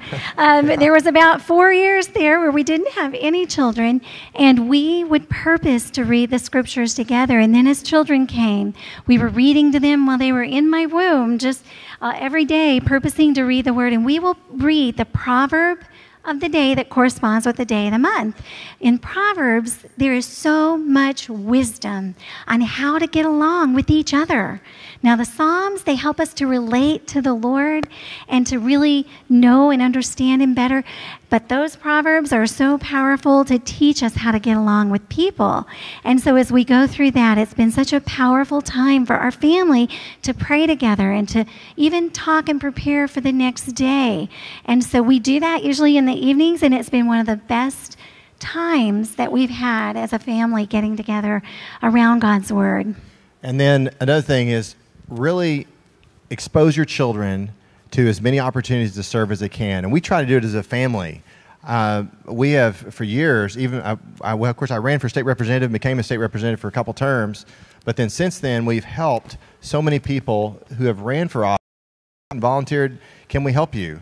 And we went up and helped Governor Huckabee when he was running for president up in Iowa. And then this last time we went and helped Rick Santorum, and ended up helping him in several states. And we've helped a lot of people running for state rep and state senate. And when you expose your children to these campaigns, if they help in 2 or 3 campaigns, they become political experts. And so we encourage you to Christian candidates. And it will teach your children all about the aspects of running for office, and then make trips to your state capitol. And we've been up several times helping with legislation for the heartbeat bill and for several other pro-life measures. Matter of fact, we're going to Tennessee on Monday to do a press conference about Amendment 1 to allow the representatives and senators in Tennessee to be able to vote on pro-life legislation. And I think as our family ministry grew, it really started out when they were little. We would bake cookies and take them to the fire department and the police department and just express gratefulness for their service to our community. We would go to the nursing homes, and the children would sing and play and quote scripture and just love on the residents there. And I think by reaching outside of ourselves, looking for a way to be grateful to others and to encourage encourage others, that gave our family and our children that ministry mindset of looking outside of themselves and realizing life isn't just about me. Life doesn't revolve around me, but it really is loving others. And ultimately, number one, loving the Lord Jesus Christ, and then looking for ways to serve those around us. And in our country, we are in kind of a valley of decision on how to handle social issues in our country. And I'm going to have Michele read a poem as we close here that talks about whether to build a fence or to have an ambulance. 'Twas a dangerous cliff, as they freely confessed, though to walk near its crest was so pleasant. But over its terrible edge there had slipped a duke and full many a peasant.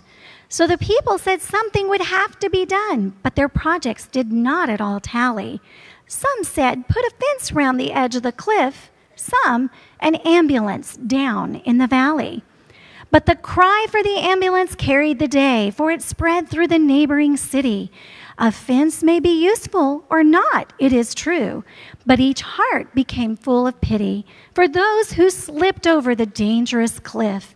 And the dwellers in highway and alley gave pounds and gave pence, not to put up a fence, but an ambulance in the valley. For the cliff is all right if you're careful, they said.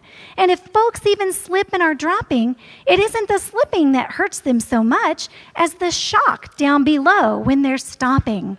So day, after these mishaps occurred, quick forth would those rescuers sally to pick up the victims who fell off the cliff with their ambulance down in the valley. Then an old sage remarked, "It's a marvel to me that people give far more attention to repairing results than to stopping the cause when they'd much better aim at prevention. Let us stop at its source all this mischief," cried he. "Come, neighbors and friends, let us rally. If the cliff we will fence, we might almost dispense with the ambulance down in the valley." We are those neighbors. We are rallying together. And by God's grace, we are praying that this nation will turn back and be once again one nation under God. God bless you. So he works and he builds with his own two hands, and he pours all he has in a castle made with sand. To all of our speakers who didn't have 19 children to bring on this stage, they finished early. So that's how it's done, ladies and gentlemen. Okay, awesome. Very cool. Well, listen, our next speaker is the host of the #1 rated weekend show on the Fox News Channel. He's also heard 3 times daily across the nation on almost 600 radio stations. He is a New York Times best-selling author of 11 books, and his 12th is set for release in January of 2015. And of course, he is one of the best governors in the history of the state of Arkansas. I asked Governor Huckabee if he would consider running for president in 2016. He told me, "Gil, Janet and I have been praying about it, and frankly, it all comes down to what kind of reception we get at this year's Values Voter Summit." That's not true, but if it was true, ladies and gentlemen, would you welcome Governor Mike Huckabee?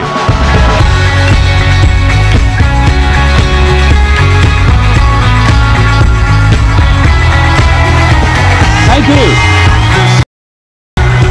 Thank you. Thank you. A smart man would quit while he's ahead, right? Look, this is tough. I got to follow the Duggar family. You know, there's an old saying, never follow kids or dogs. If they'd have brought a dog out of here, I guarantee I'd have been done. That'd have been the last of it. Aren't the Duggar family just amazing? And I've had the privilege of knowing them when there weren't so many of them. And Jim Bob served in the state legislature during my tenure as governor. He was a delight to work with.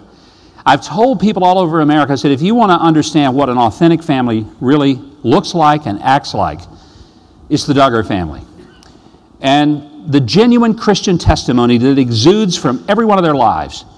and the exemplary way in which they conduct themselves is such a testament to everything that we hope the family in America could be. And I'm just delighted that I am able to share the evening with the Duggar family and, of course, with you. And thank you for giving me the opportunity to be with you for these few moments. How many of you remember back in 2008 when the television ad for Hillary Clinton came? The phone was ringing. Obviously, you remember it. And the announcer said, "It's 3 o'clock in the morning," and the phone rings. Who do you want to answer it? Well, as we thought back about that, I think we know who we don't want answering the phone at 3 o'clock in the morning. My guess is a lot of you grew up like I did. Your mother told you nothing good ever happens after midnight. And I found that when I was governor, nothing ever good happened after midnight. If my phone rang in the middle of the night, I knew that it meant there was a tornado, a chemical spill, some kid in the custody of the state of Arkansas had committed suicide, we had a prison break, there was a plane crash or an ice storm, something bad had happened. People didn't call in the middle of the night to give good news. On September the 11th, 2 years ago, the phone did ring.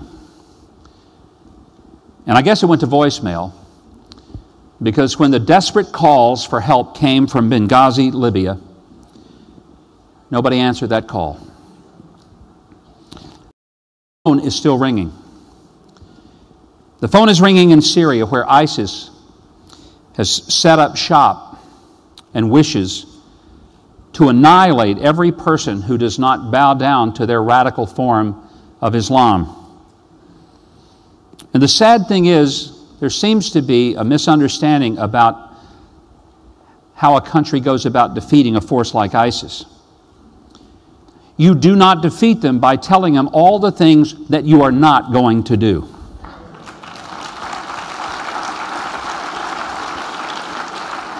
You defeat them by making it very clear that you do whatever it takes in order for them to lose and us to win. You make sure that they understand that our military will be so well prepared, well funded, well staffed, well equipped, that if it does in fact stand up, they will fall down, and that we may not tell them how we're going to do it, but we will absolutely guarantee them that the outcome will not be what they think it's going to be. When the phone rings there, they need to know that America is serious about protecting the people of this country, whether they're a journalist covering the war in Syria or whether they're a person living in a small town somewhere in America, that will answer the phone. When the phone rings in Israel, the Israelis need to know that we stand with them without equivocation.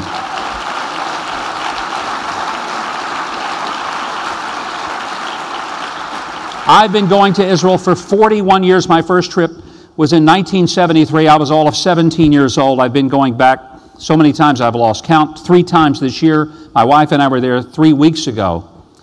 And one of the things that I have sensed is that there are many people in Israel, they no longer know for sure that America is with them. Well, I want them to know that we are with them. I want them to know that if the phone rings there, or if they call us and it rings here, they have a partner in democracy, a partner in freedom, a partner in liberty, and that we will not in any way create some moral equivocation between those who slaughter innocents and those who do everything they can to protect innocents. That when it comes down to the battle between the descendants of Ishmael and the descendants of Isaac, we will stand with those who stand for biblical truth and liberty, and that is not something for which we will apologize or ever be ashamed. We will stand with the nation of Israel.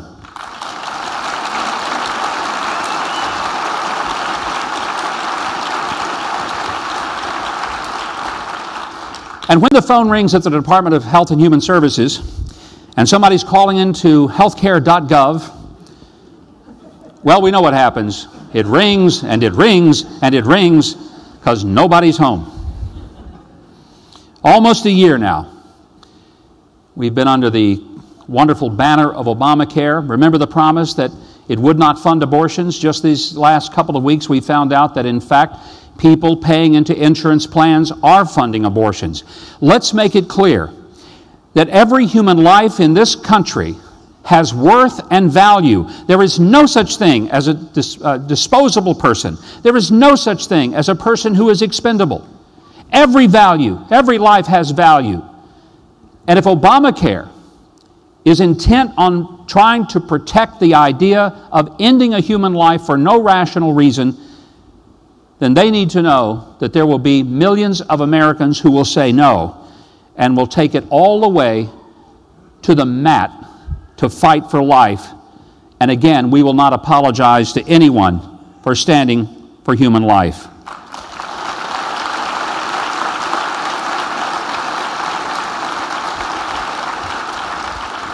When the phone rings at the IRS, we know the software doesn't work real well there. We know the hard drives have all crashed, they've disappeared and been destroyed. I've got a better idea for dealing with the IRS than tinkering with it. I say if we'd ever passed the fair tax, we would repeal the 16th Amendment, we would get rid of the IRS, and never again would this rogue criminal enterprise called the Internal Revenue Service threaten pastors and pulpits by telling them what they can and cannot say. It is not the business of the government to tell a pastor what he can say from his pulpit, ever.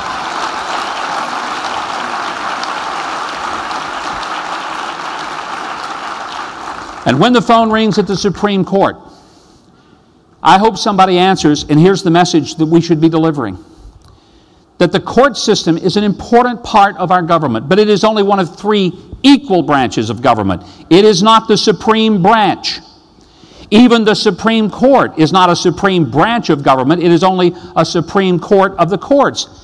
It has no more authority and power than the legislative or the executive, and unless the legislative, executive, and the courts all agree, there is no law. This nonsense that has happened where individual judges around the country have decided that they can upend the duly passed laws and constitutional amendments in states that affirm natural marriage, we need to say, no, judges don't get to legislate. And when 70% in many states of the voters have affirmed marriage, one single judge does not have the power to not only upend that law, but to begin to force states to allow for a different kind of marriage other than one man, one woman, for life marriage. And when are we going to start standing up against the idea of judicial supremacy? Judicial supremacy is not an American idea. It is not constitutional. And even if the courts have a ruling, unless the legislature passes enabling legislation, there is no manner through which people can define the constitutions of those states. And when the phone rings at the NSA, that's the one place they're answering it. I lost my iPhone about a month ago, scared the daylights out of me. I thought, oh man, I've lost my iPhone. Where will I find it? It has all my contacts. I got a lot of emails in there, all that stuff. Suddenly I realized I didn't have to worry about it. I just called the NSA, asked them where it was, and they knew exactly. I said, could you restore all my phone calls and emails and contacts? No problem. They did it right there. So maybe there's at least one advantage in having a government agency prying and spying on everything we do, but you know I'm being facetious. Our liberties are indeed under threat. Our way of life, what we hold dear. And I know there are many people who want to blame this current president, this administration, but may I say that part of the challenge that we face, the reason that we may be on the precipice of disaster in this country, is because when the phone rings in our hand, we aren't answering.